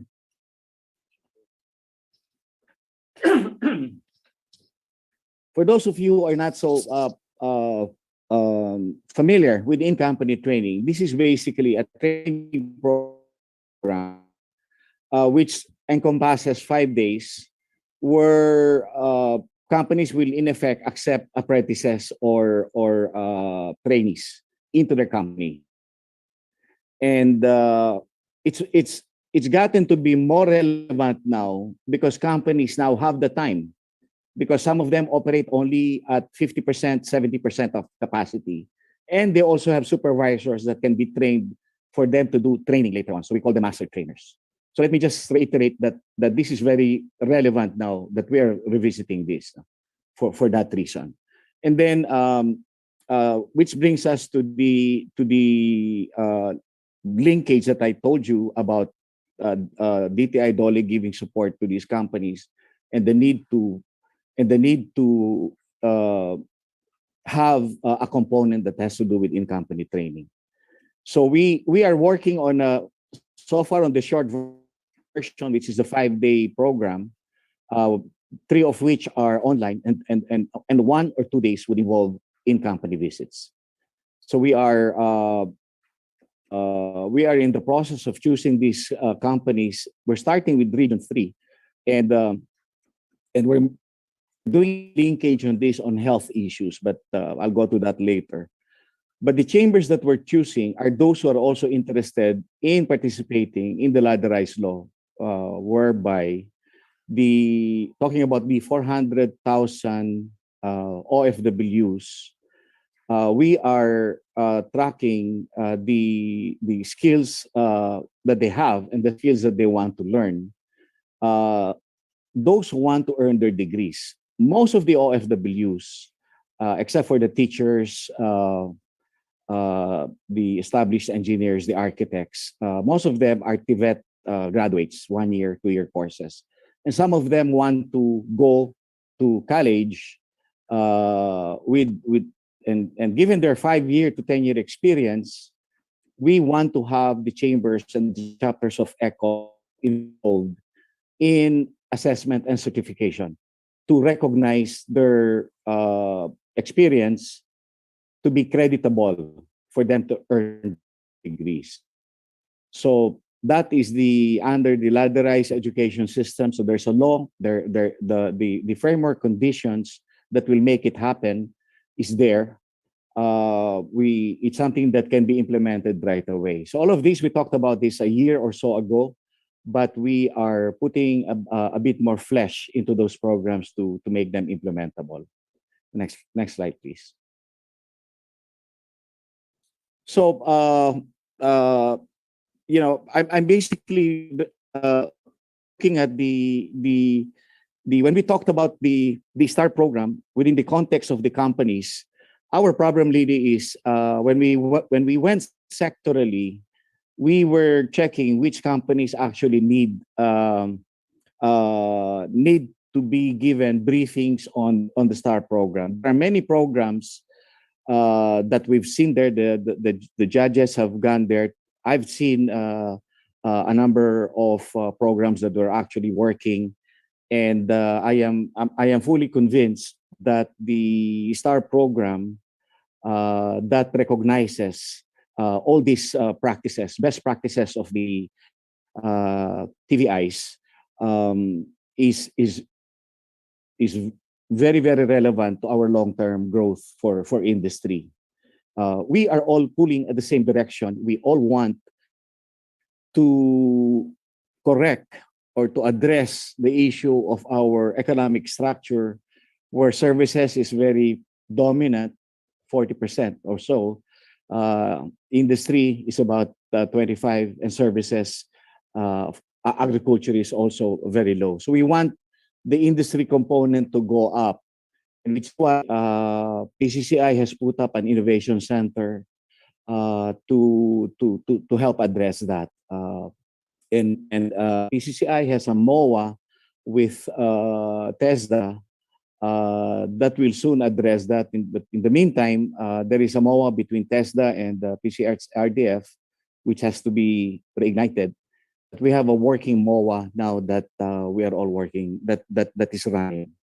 So here, when we talk about linkage between employment opportunities, because this is what it's all about. We have launched the NER, the National Employment Recovery Program, and that together with TESDA and DOLE and ECOP actually spearheading it. So there is a renewed focus on job with employment shortages, and we are being asked to revisit our skills mapping exercises, and then what technical skills are needed in the short term for this targeted training. Remember that the National Employment Recovery Program is an 18-month program. So we're really looking at the planning horizon ending in 3 months. So, next slide, please.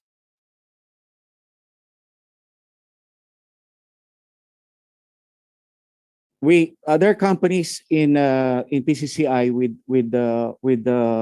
with strong financial standing, and we are working with their CSR departments to be the ones that would start the ball rolling as quickly as possible. So some of our leaders have already instituted programs to align the budget and because as I said, they now have people that can train, that can spend more time in this as opposed to before. So most of the pandemic work disruptions involve, of course, the HRD departments as well as in the case of manufacturing, the engineering, how they would create silos so that groups of employees can stay in one place and operate in a dormitory type of living conditions. So those are the kinds of things that they're dealing with. That's why, as if you see, our leaders, Sir Ortiz Luis, Ed Lacson, are all working on seeing to it that we continue with the economy despite all these moves to close it. So the other areas that are being strengthened that has to do with why our engagement with TESDA is very, very serious, and our engagement with the STAR program is very, very serious, because we need TESDA's knowledge, TESDA's training regulations, its TVIs, its people, to help bring down logistics, bulk purchasing, warehousing, distribution, and of course the hard skills. that is necessary to push manufacturing forward. The soft skills is something that most of the medium and large scale companies are mostly worried about. Cooperation, collaboration. Those are the things that they want to give more attention to. In fact, in their hiring processes, they're looking at the availability of those skills before they actually hire en masse. There are 3 more slides, but we don't have to go into that. That has to do with the projects that PCCI is doing, where TESDA will play a major role on, and this has to do with our search for example, for the top innovations, and we're also that's the Alfredo M. Yao Intellectual Property Award. Can you go to the AMY award?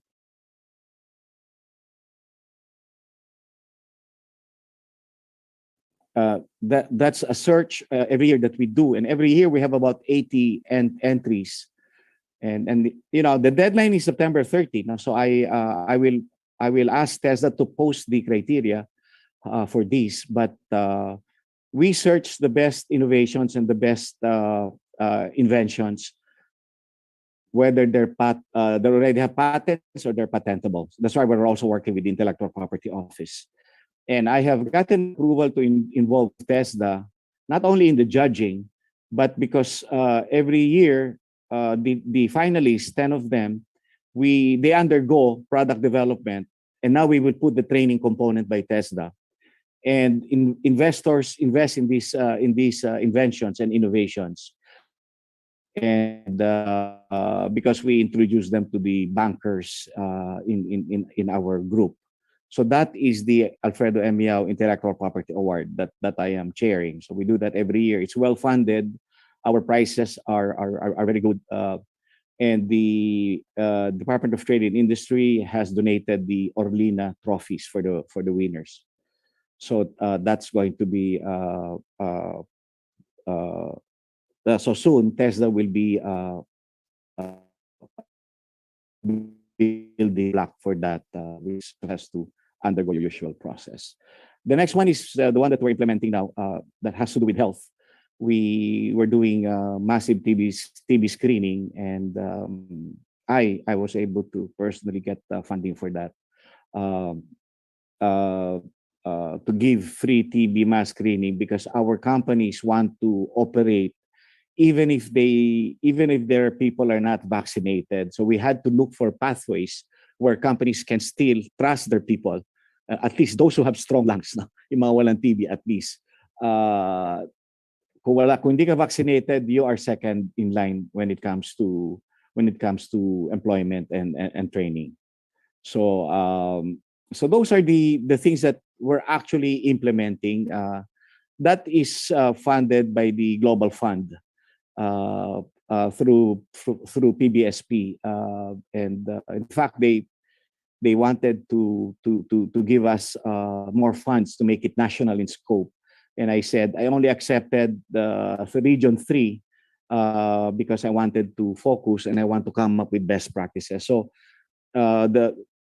just a quick one on TB. We are going to work on training of those that have been cured, and PCCI will also get them employed. So that is to remove the stigma related to those who don't want to say that they have TB. So that's just one of the pathways. So we are going to do further programs for NTTA. So I just like to stress that the reason why our eyes were opened to all this, why we look at TESDA, I don't like to say in a more serious note, in a more committed note, or in a more committed lens, it's because of the Star Awards. I saw it, and I shared my experience and my in fact some of the PowerPoint during our golf games with the leaders. I show it to them after a game, or and during the time that we have our bottle of wine. So I just want you to know that tangible manifestations of TESDA's knowledge base is very, very important. The Star Award is one of them. And this is also where I appreciated the professional or the professionalism of the TESDA bureaucracy. So I just like to emphasize that, and I just like to thank TESDA for giving me the opportunity to be part of the board of judges, whose presence and hard work is likewise appreciated amidst all the directors that work with us. Thank you very much, Secretary, DDG, and my colleagues from TESDA. Thank you very much.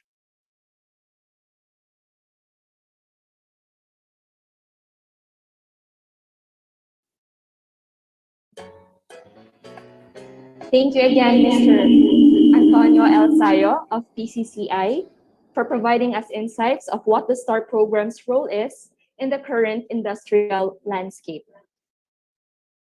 Before we proceed, may we call on Maria Susan P. de la Rama, Executive Director of TESDA Certification Office, for the presentation of certificates of appreciation to the National Board of Judges.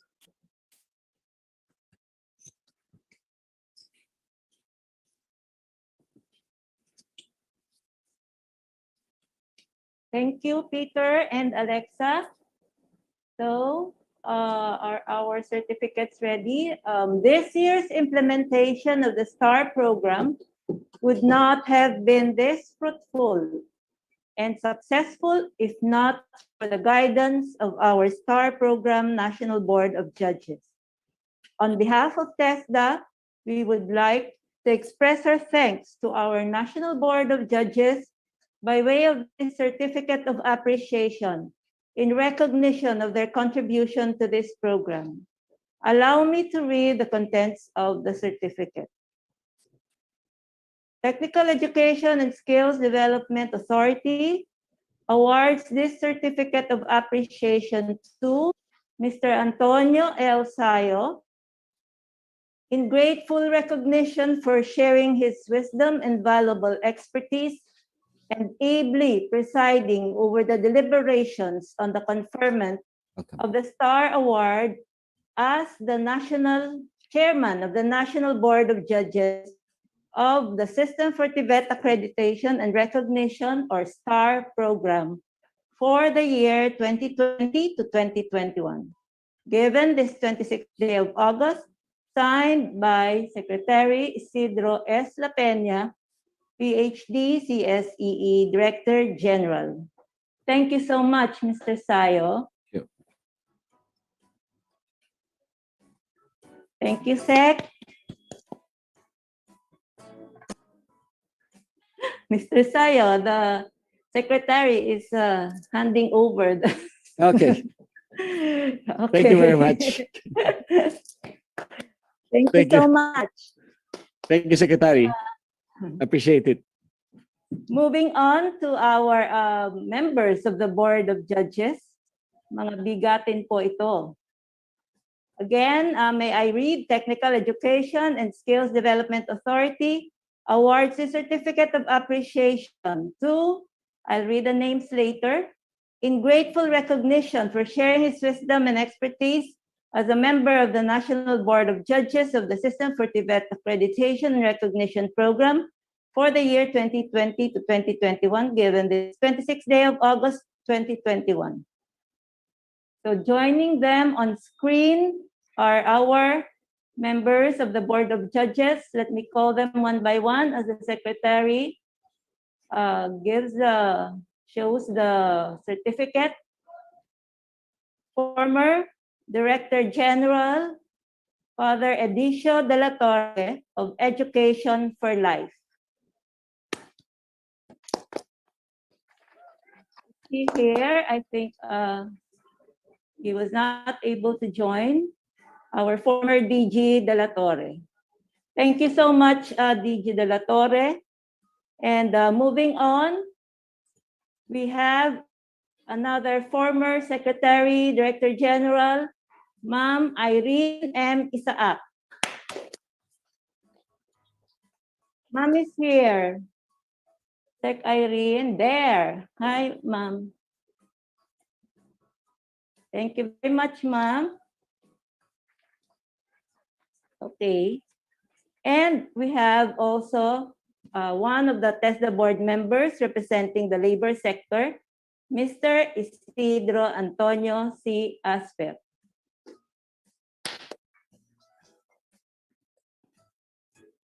Sir, yan. Thank you so much.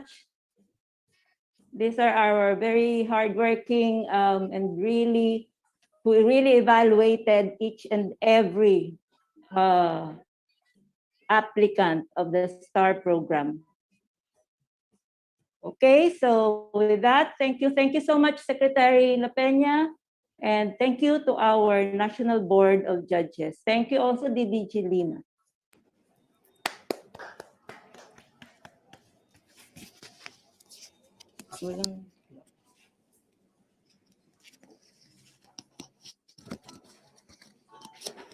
We would also like to thank our hardworking external STAR validators who generously share their knowledge to our TVI applicants during the conduct of our very first online national validation. Our external STAR validators are technical persons who are experienced and knowledgeable in technical vocational education and training, assessment and certification system, and quality assurance, who shall act as a third-party evaluator. Currently, we have appointed 17 external validators who are Philippine Quality Award Assessors, Asia Pacific Accreditation and Certification Commission accreditors, and former TESDA personnel. Again, to our external validators, thank you for your service, and may you continue to partner with us in promoting quality TVET. Indeed, the STAR program would not have been made it this past year without the support of our esteemed National Board of Judges. We hope you continuously lend a hand to improve and sustain the STAR program. Now, Sir Peter, let us proceed to the event we have all been waiting for. Even with the challenges created by the pandemic, the system for TVET accreditation and recognition program has pursued, adapted, and witnessed how these changes brought through diligence and ingenuity of our TVET providers just to cater to a new generation of learners, whether offline or online, in preparing them to be part of a globally competitive workforce.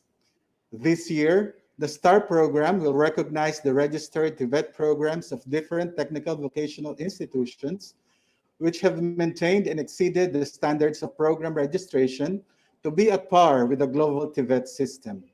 The STAR program applicants have undergone 3 levels of evaluation at the provincial, regional, and national level through the conduct of our very first online national validation.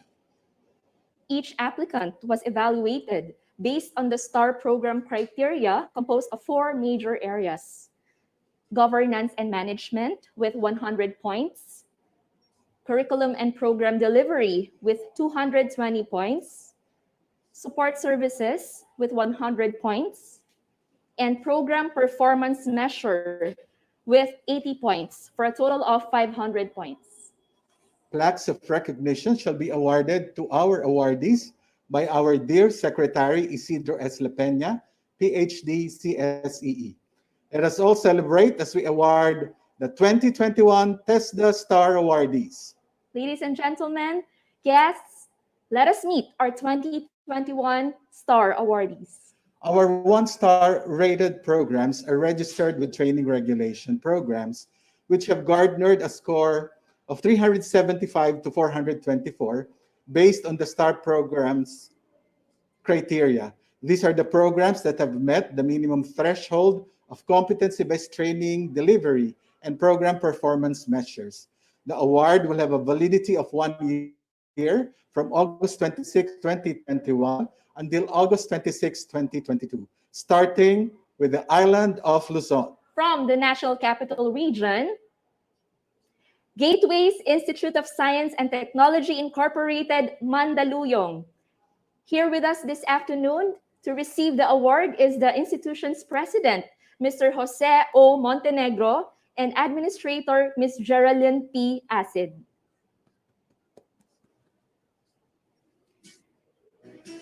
Two programs of Gateways Institute of Science and Technology Incorporated Mandaluyong have received the one-star level award. First is the Food and Beverage Services NC2. Also receiving the award is the FBS NC2 trainer, Miss Mary Ann U. Copper. Also receiving an award is their Cookery NC2 program. Joining the president and administrator is Cookery NC2 trainer, John Rudolph C. Tolentino.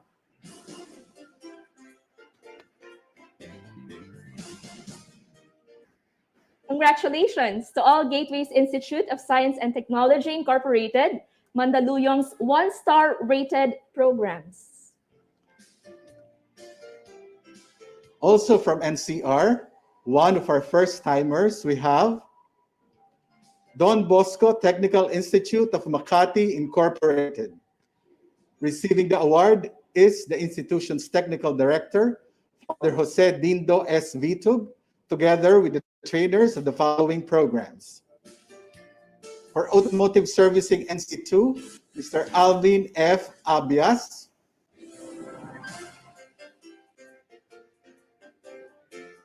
And for Refrigeration and Air Conditioning Servicing, NC2, Mr. Ariel G. Lucidos.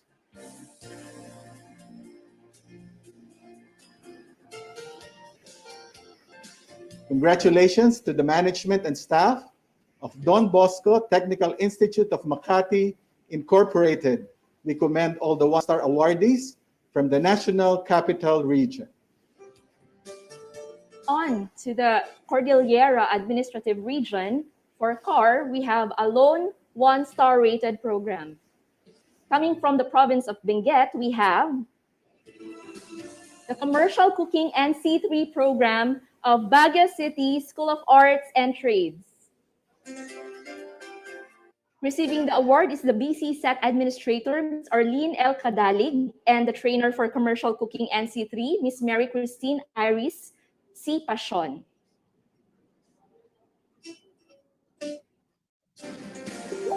Congratulations to Baguio City School of Arts and Trades. Our next awardee hails from Cagayan Province. A job well done to our applicant from Region 2, Regional Training Center 2, Tuguegarao. Regional Training Center 2, Tuguegarao will receive the one-star level award program for its two programs, Automotive Servicing NC2 and Housekeeping NC2. To receive the award, joining us is Regional Training Center 2 Administrator, Mr. Venancio T. Balisi. The trainers for Automotive Servicing NC1, Mr. Arnel Ivan A. Indong.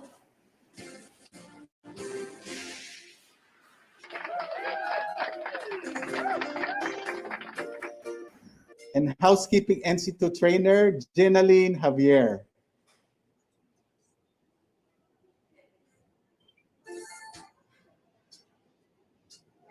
Also from Region 2, coming from the same province, let us all give a round of applause to LASAM Institute of Technology. Being a first-time applicant did not stop LASAM Institute of Technology, as it will be receiving one-star level award for 3 programs. May we request to receive the plaque of recognition the Vocational School Administrator, Mr. Dominador D. Dizon, together with the trainers. For Caregiving NC2, Ms. Abigail Philomer A. Aguinaldo. For Food and Beverage Services NC2, Ms. Rodelyn C. Abegonia. Cookery NC2, Ms. Carla Grace S. Rock. Congratulations to LASAM Institute of Technology.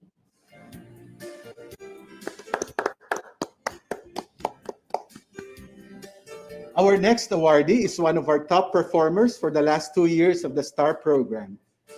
And this year will not be any different. we have from Isabela School of Arts and Trades. Representing Isabela School of Arts and Trades is the Vocational School Superintendent, Mr. Edwin P. Madarang, who will be joined by the trainers of the programs to be awarded. ISAT will receive 1-star level award for their housekeeping NC3, with their trainer, Ms. Katrina Amore M. Madarang.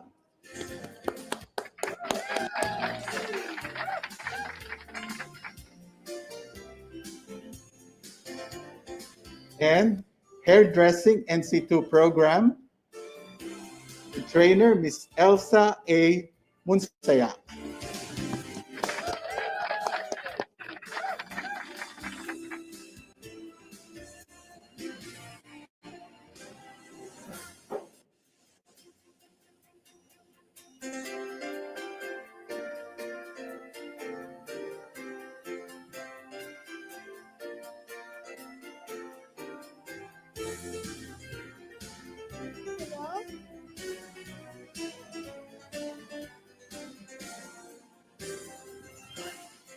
Amazing feat for Isabela School of Arts and Trades.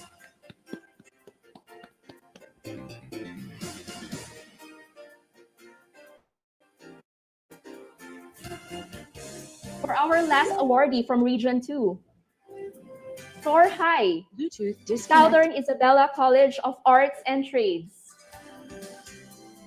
The Southern Isabela College of Arts and Trades, or CCAT, will receive a 1-star level award for their 13 Computer Systems Servicing NC2 program.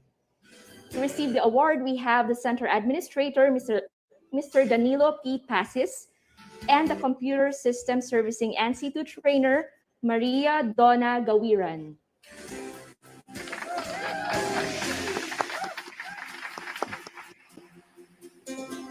I think it's not only the administrator and the trainer who wants to have a photo up with Seth, but the group.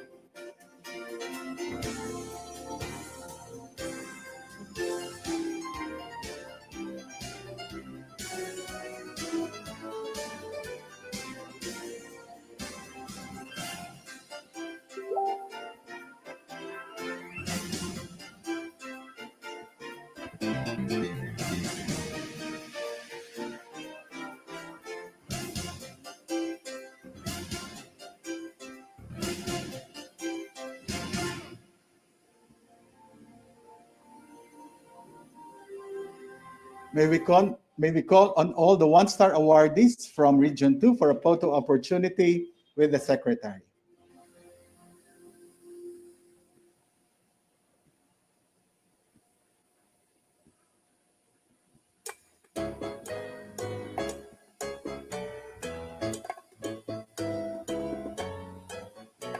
Congratulations to all 1-star awardees of Region 2.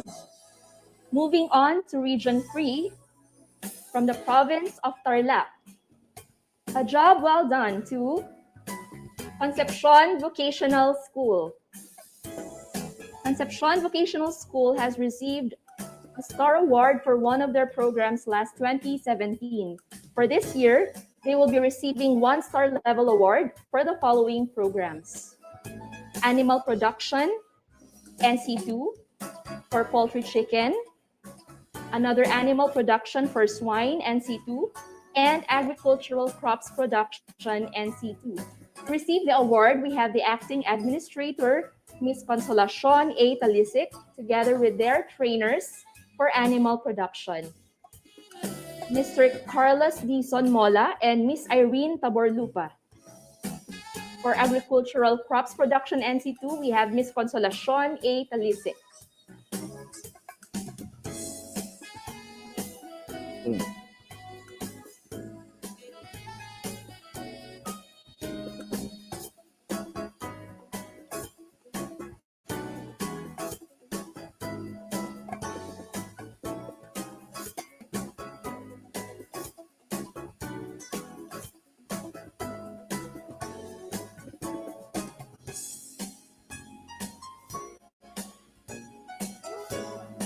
Job well done to Concepcion Vocational School. For the next awardee, also from Region 3, We have the Shielded Metal Arc Welding NC2 program of Provincial Training Center, Nueva Ecija. To receive the award, we have the Center Administrator, Mr. Esteban O. Samatra Jr., and SMAU NC2 Trainer, Orlando E. Santos.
Going south to the province of Laguna, congratulations to Jacobo Z. Gonzalez Memorial School of Arts and Trades.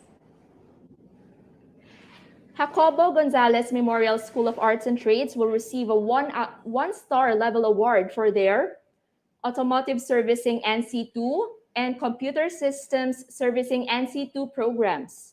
Receiving the award is the Vocational School Administrator Benito G. Reyes and the trainers.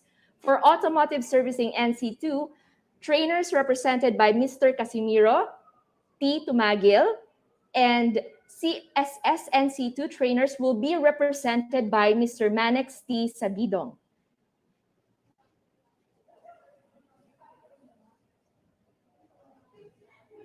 Sir, make sure that you fit in one screen for a good photo opportunity with the secretary.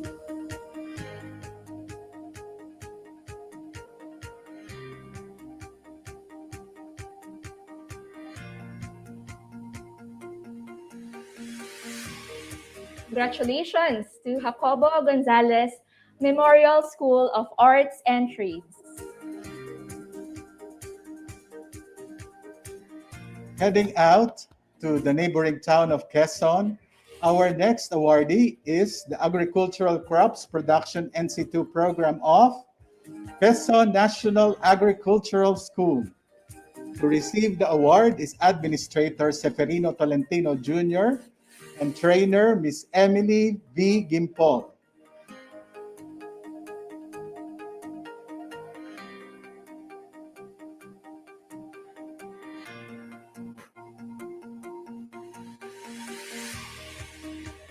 May we request the awardees to show themselves on screen.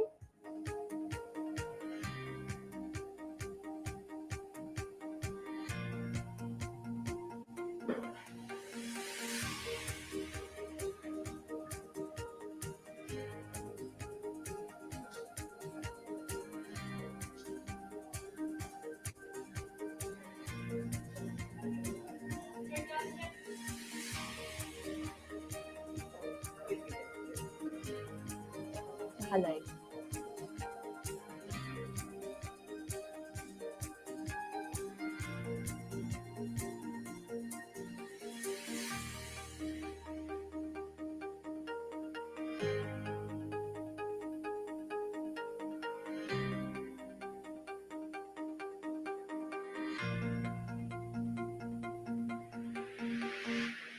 Okay, for the participants, if you will be having a photo opportunity with the secretary by group, we request you to please turn off your virtual background so that everyone will be seen on screen. Just turn off the virtual background so that you may appear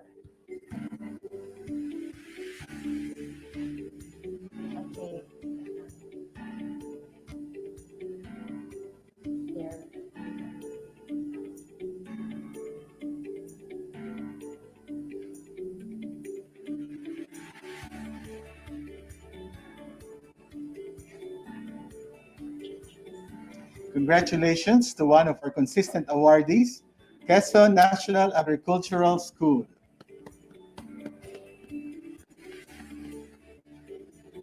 Also from Region 4A, let us give a round of applause to Regional Training Center Calabarzon. Regional Training Center Calabarzon will receive a 1-star level award for 4 of their programs. Receiving the award this afternoon is the acting administrator, Ms. Dory U. Gutierrez, and the trainers for the following programs. Servicing NC2, Mr. Jobert M. Cabaches. For Shielded Metal Arc Welding, SMAW NC2, Mr. Mandy D. Catena. For Refrigeration and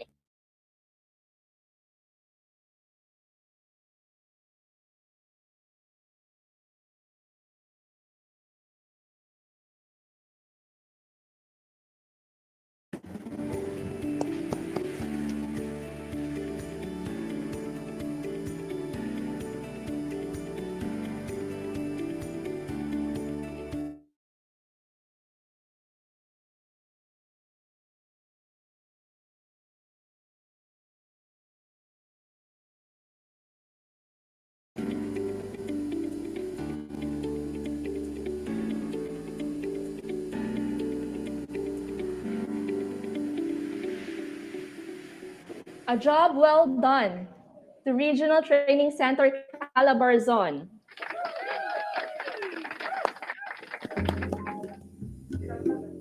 Our next awardee, still from Region 4A, our sincerest congratulations to TESDA Provincial Training Center, Rosario. TESDA Provincial Training Center, Rosario excelled this year as 3 of their programs will be receiving the 1-star award. First one is PV Systems Installation NC2, Mechatronic Servicing NC2, and Electrical Installation and Maintenance NC2. Receiving the award is the administrator, Mr. Marlon D. Hubilia. Joining on screen are the trainers for PV Systems Installation NC2, represented by Administrator Hubilia. For Mechatronics Servicing NC2, Mr. Reggie B. Palasigi. And for Electrical Installation and Maintenance NC2, Mr. Junray M. Eguna.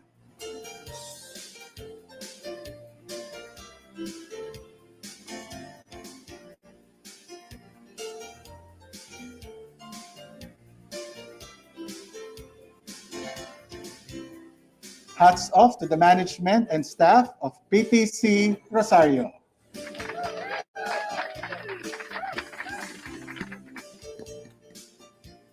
May we request all awardees to stand in front of your cameras for a photo opportunity.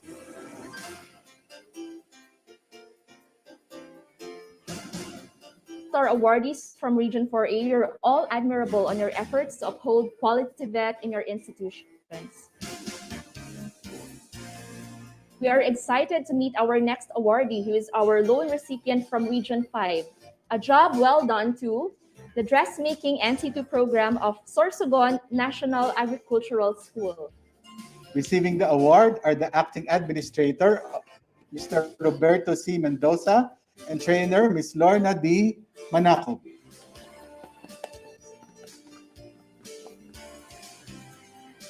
Congratulations and continue your journey towards quality TVET Sorsogon National Agricultural School.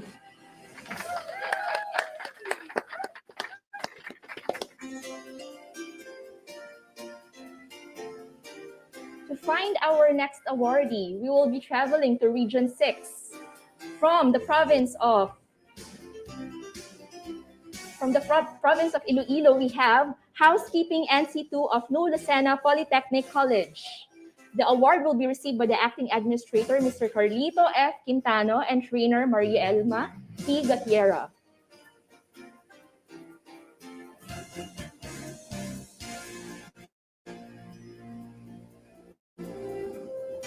Job well done to the management and staff of New Lucena Polytechnic College. Our next awardee also hails from Region 6. Standing tall from the City of Smiles, we have Negros Occidental Language and Information Technology Center. Negros Occidental Language and Information Technology Center, or NOLITC, will be receiving a one-star level award for their 2D animation NC3 program. Receiving the award is the Vocational School Administrator, Dr. Maria Cristina D. Orbesido, and the trainer, Mr. Donato D. Arado.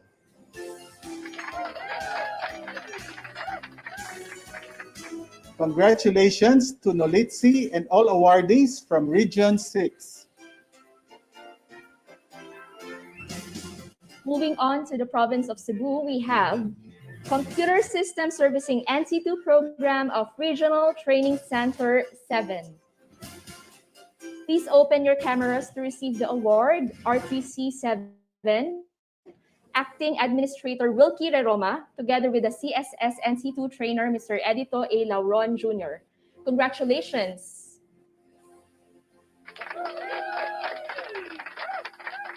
Let's proceed to the province of Siquijor. Bringing the magic in TVET is Lassi Technical Institute.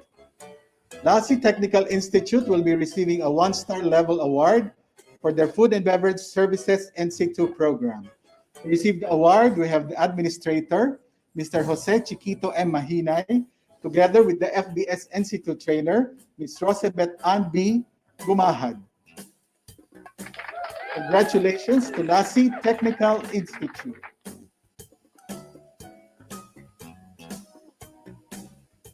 For our last awardee from Region 7, from the province of Negros Oriental, we have Metro Dumaguete College Incorporated, one of 5 private TVIs to receive an award this afternoon. Metro Dumaguete College Incorporated's Computer Systems Servicing NC2 program will be awarded one-star level award. May we call on the President, Dr. Delma P. Manila, and the trainer, Ms. April Joy D. Palahang. Congratulations to the management and staff of Metro Dumaguete College Incorporated. Our next awardee will be from Region 8. The region's only TVI to receive a one-star level award this afternoon will be Balicuatro College of Arts and Trades. They will request on screen to receive the award the Vocational Instruction Supervisor, Imelda D. Go, with the program trainers. Balicuatro College of Arts and Trades will be receiving 5 one-star level awards for the following programs. As we call the program, may we request the trainers to present themselves on screen. For Dressmaking NC2, Ms. Rosalia G. Cometa. For Shielded Metal Arc Welding NC2, Ms. Rechi Lina. For Cookery NC2, Ms. Veronica S. Bergantin. For Food and Beverage Services NC2, Ms. Eileen C. Floralde. And for Housekeeping NC2, Mr. Dominador E. Glodo. Congratulations to all awardees from the Region 8.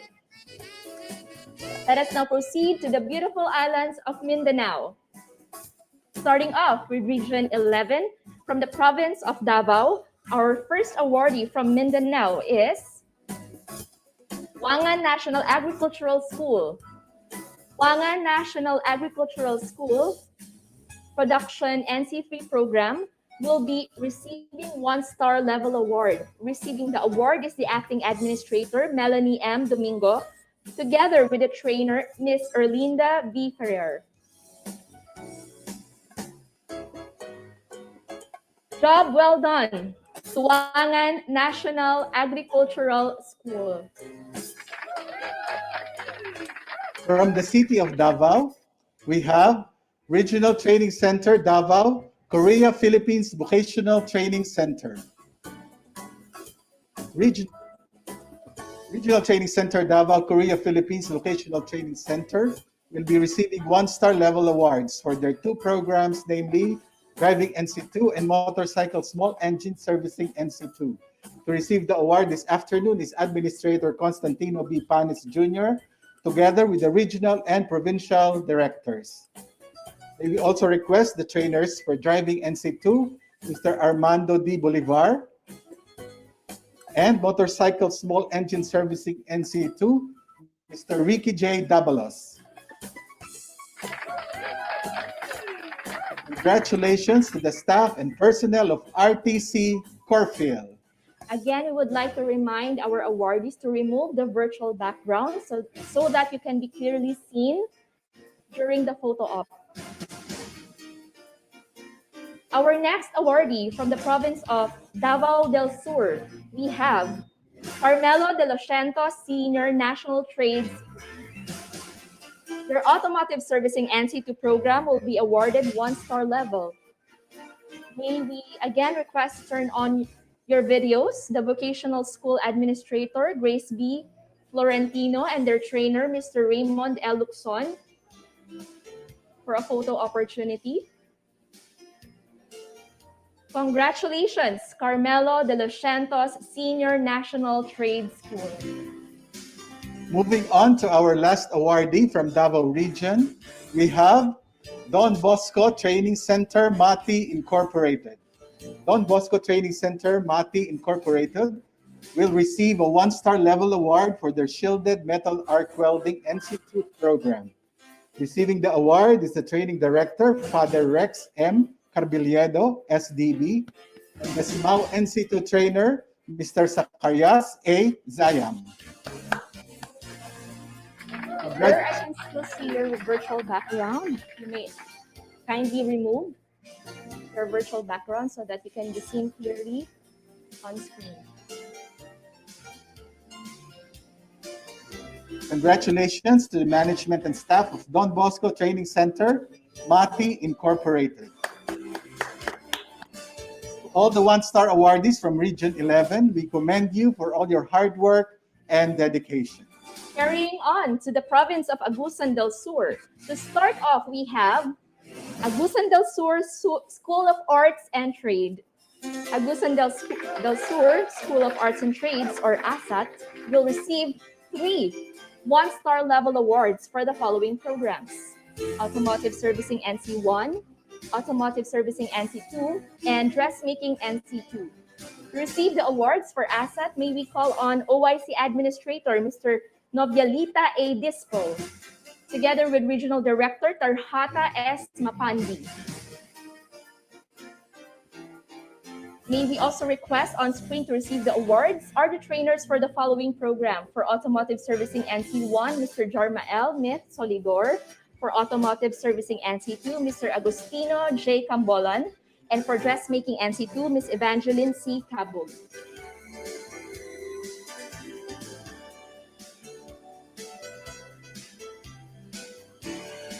Congratulations to all the staff and personnel of ASAT. Our last awardee from Caraga hails from Surigao del Norte. Ladies and gentlemen, our last 1-star awardee for this afternoon, we have Surigao del Norte College of Agriculture and Technology, Magpayang Campus. SNCAT will be receiving 2 1-star level awards. Receiving the award this afternoon is the Acting Administrator, Edwin C. Langkino, and the program trainers. May we also request on screen the trainers of the following programs: Cookery NC2, Ms. Joy T. Bayhon, and Food and Beverage Services NC2, Ms. Cheryl P. Hofileng.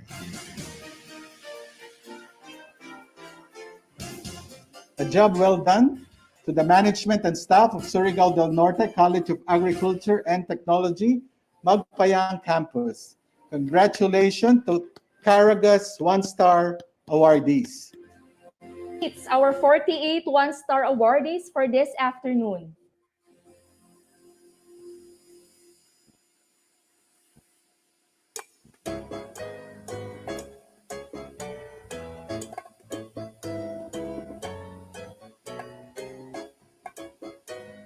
Again, we would like to request everyone, especially the awardees, to remove their virtual backgrounds as you cannot be seen, so that you can be clearly seen on screen. Thank you very much. And that completes our 48 one-star awardees for this year. So our awardees, we thank you for your never-ending pursuit of greater heights and thus better quality TVET education. After the one-star awardees, we are now about to welcome our new set of two-star awardees. Our two-star rated programs are registered with training regulation. WTR programs which have garnered a score of 425 to 474 based on the STAR program criteria. These are the programs that have met the standard substantially above the threshold of competency-based training delivery and program performance measure. The award will have a validity of 2 years from August 26, 2021 until August 26, 2023. Let us now start with Region 4A.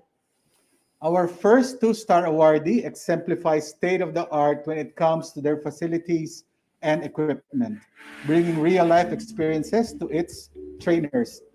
Our first-time awardee, congratulations to Toyota Motor Philippines School of Technology Incorporated. Toyota Motor Philippines School of Technology Incorporated applied for and will be receiving a two-star award for their automotive servicing NC4 program. To receive the award, may we request to open your cameras, the President, Mr. David T. Go, and trainers to be represented by Mr. Patrick Ivan M. Majus.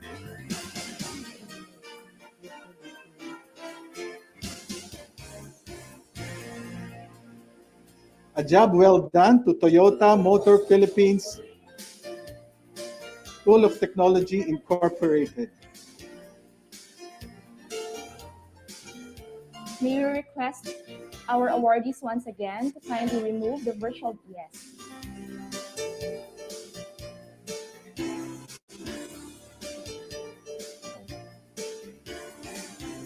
Our next awardee already received a one-star award this afternoon.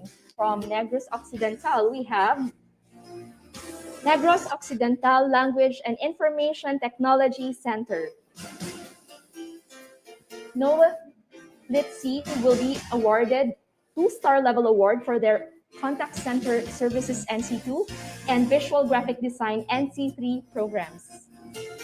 Flash your biggest smiles as you receive the award. The Vocational School Administrator, Dr. Maria Cristina C. Arbesido, and the trainers.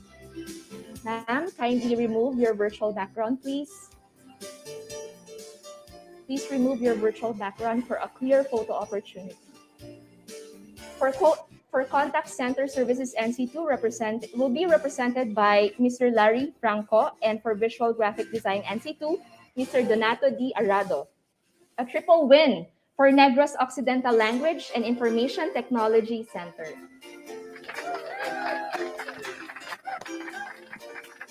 For the next awardee, the innovativeness shines through their programs and trainees. From the province of Bohol, we have the Shielded Metal Arc Welding NC2 of Provincial Training Center, Pilar. Provincial Training Center Pilar is a consistent STAR Award recipient throughout the 3 years of STAR program implementation. Receiving the award is the administrator, Mr. Jaminel A. Damolo, together with the trainer, Ms. Jennifer C. Ugayon. Congratulations, Provincial Training Center, Pilar.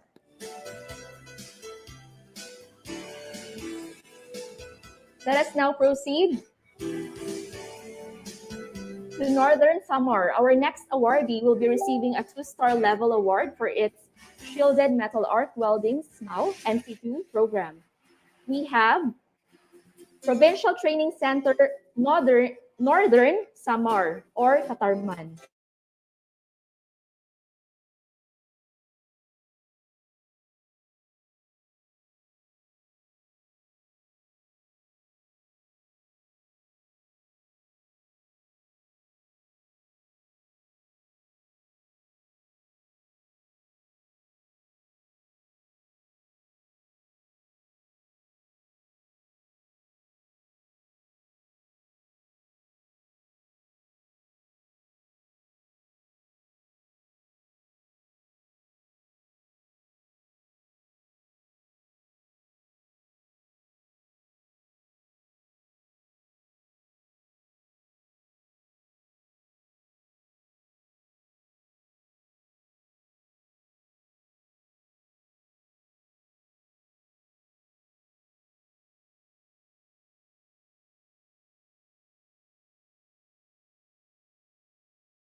A job well done, once again, to Provincial Training Center, Northern Samar. Our last awardees for this afternoon from Agusan del Sur, congratulations once again to Agusan del Sur School of Arts and Trades. ASAT managed to garner two-star awards for their electrical installation and maintenance NC2 and shielded metal arc welding NC3 programs.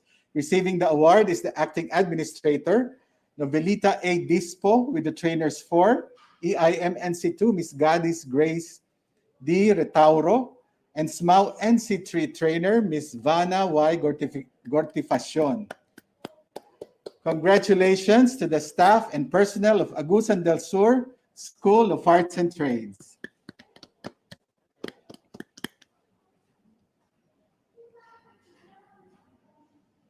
And that, ladies and gentlemen, concludes the conferment of the 2021 TESDA Star awardees.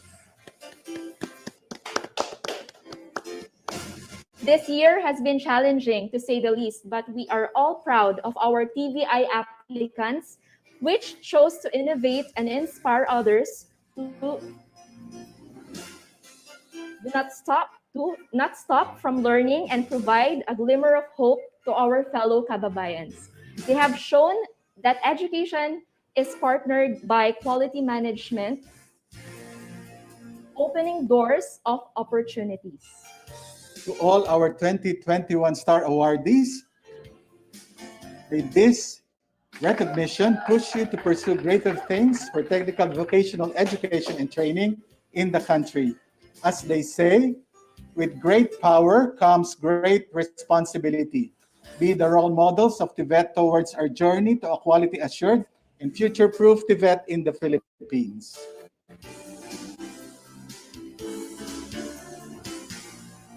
To formally close this quality forum, please give a warm round of applause for Reverend Father Onofre D. G. Inocencio Jr., SDB, Chairman, Techbox Schools Association of the Philippines Incorporated.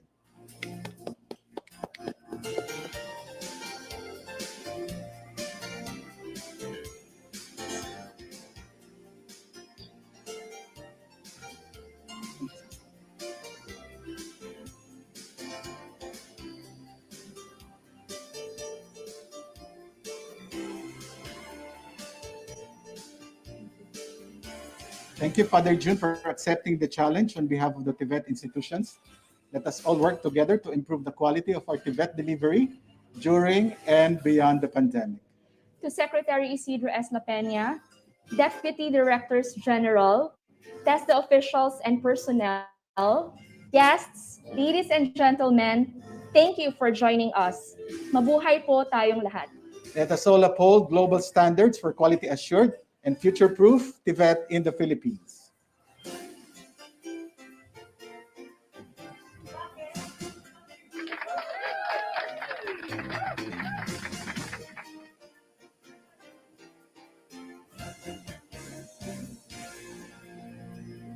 I think Father June is already there. All right, Father June, yes. You're on. You are on. Please unmute him.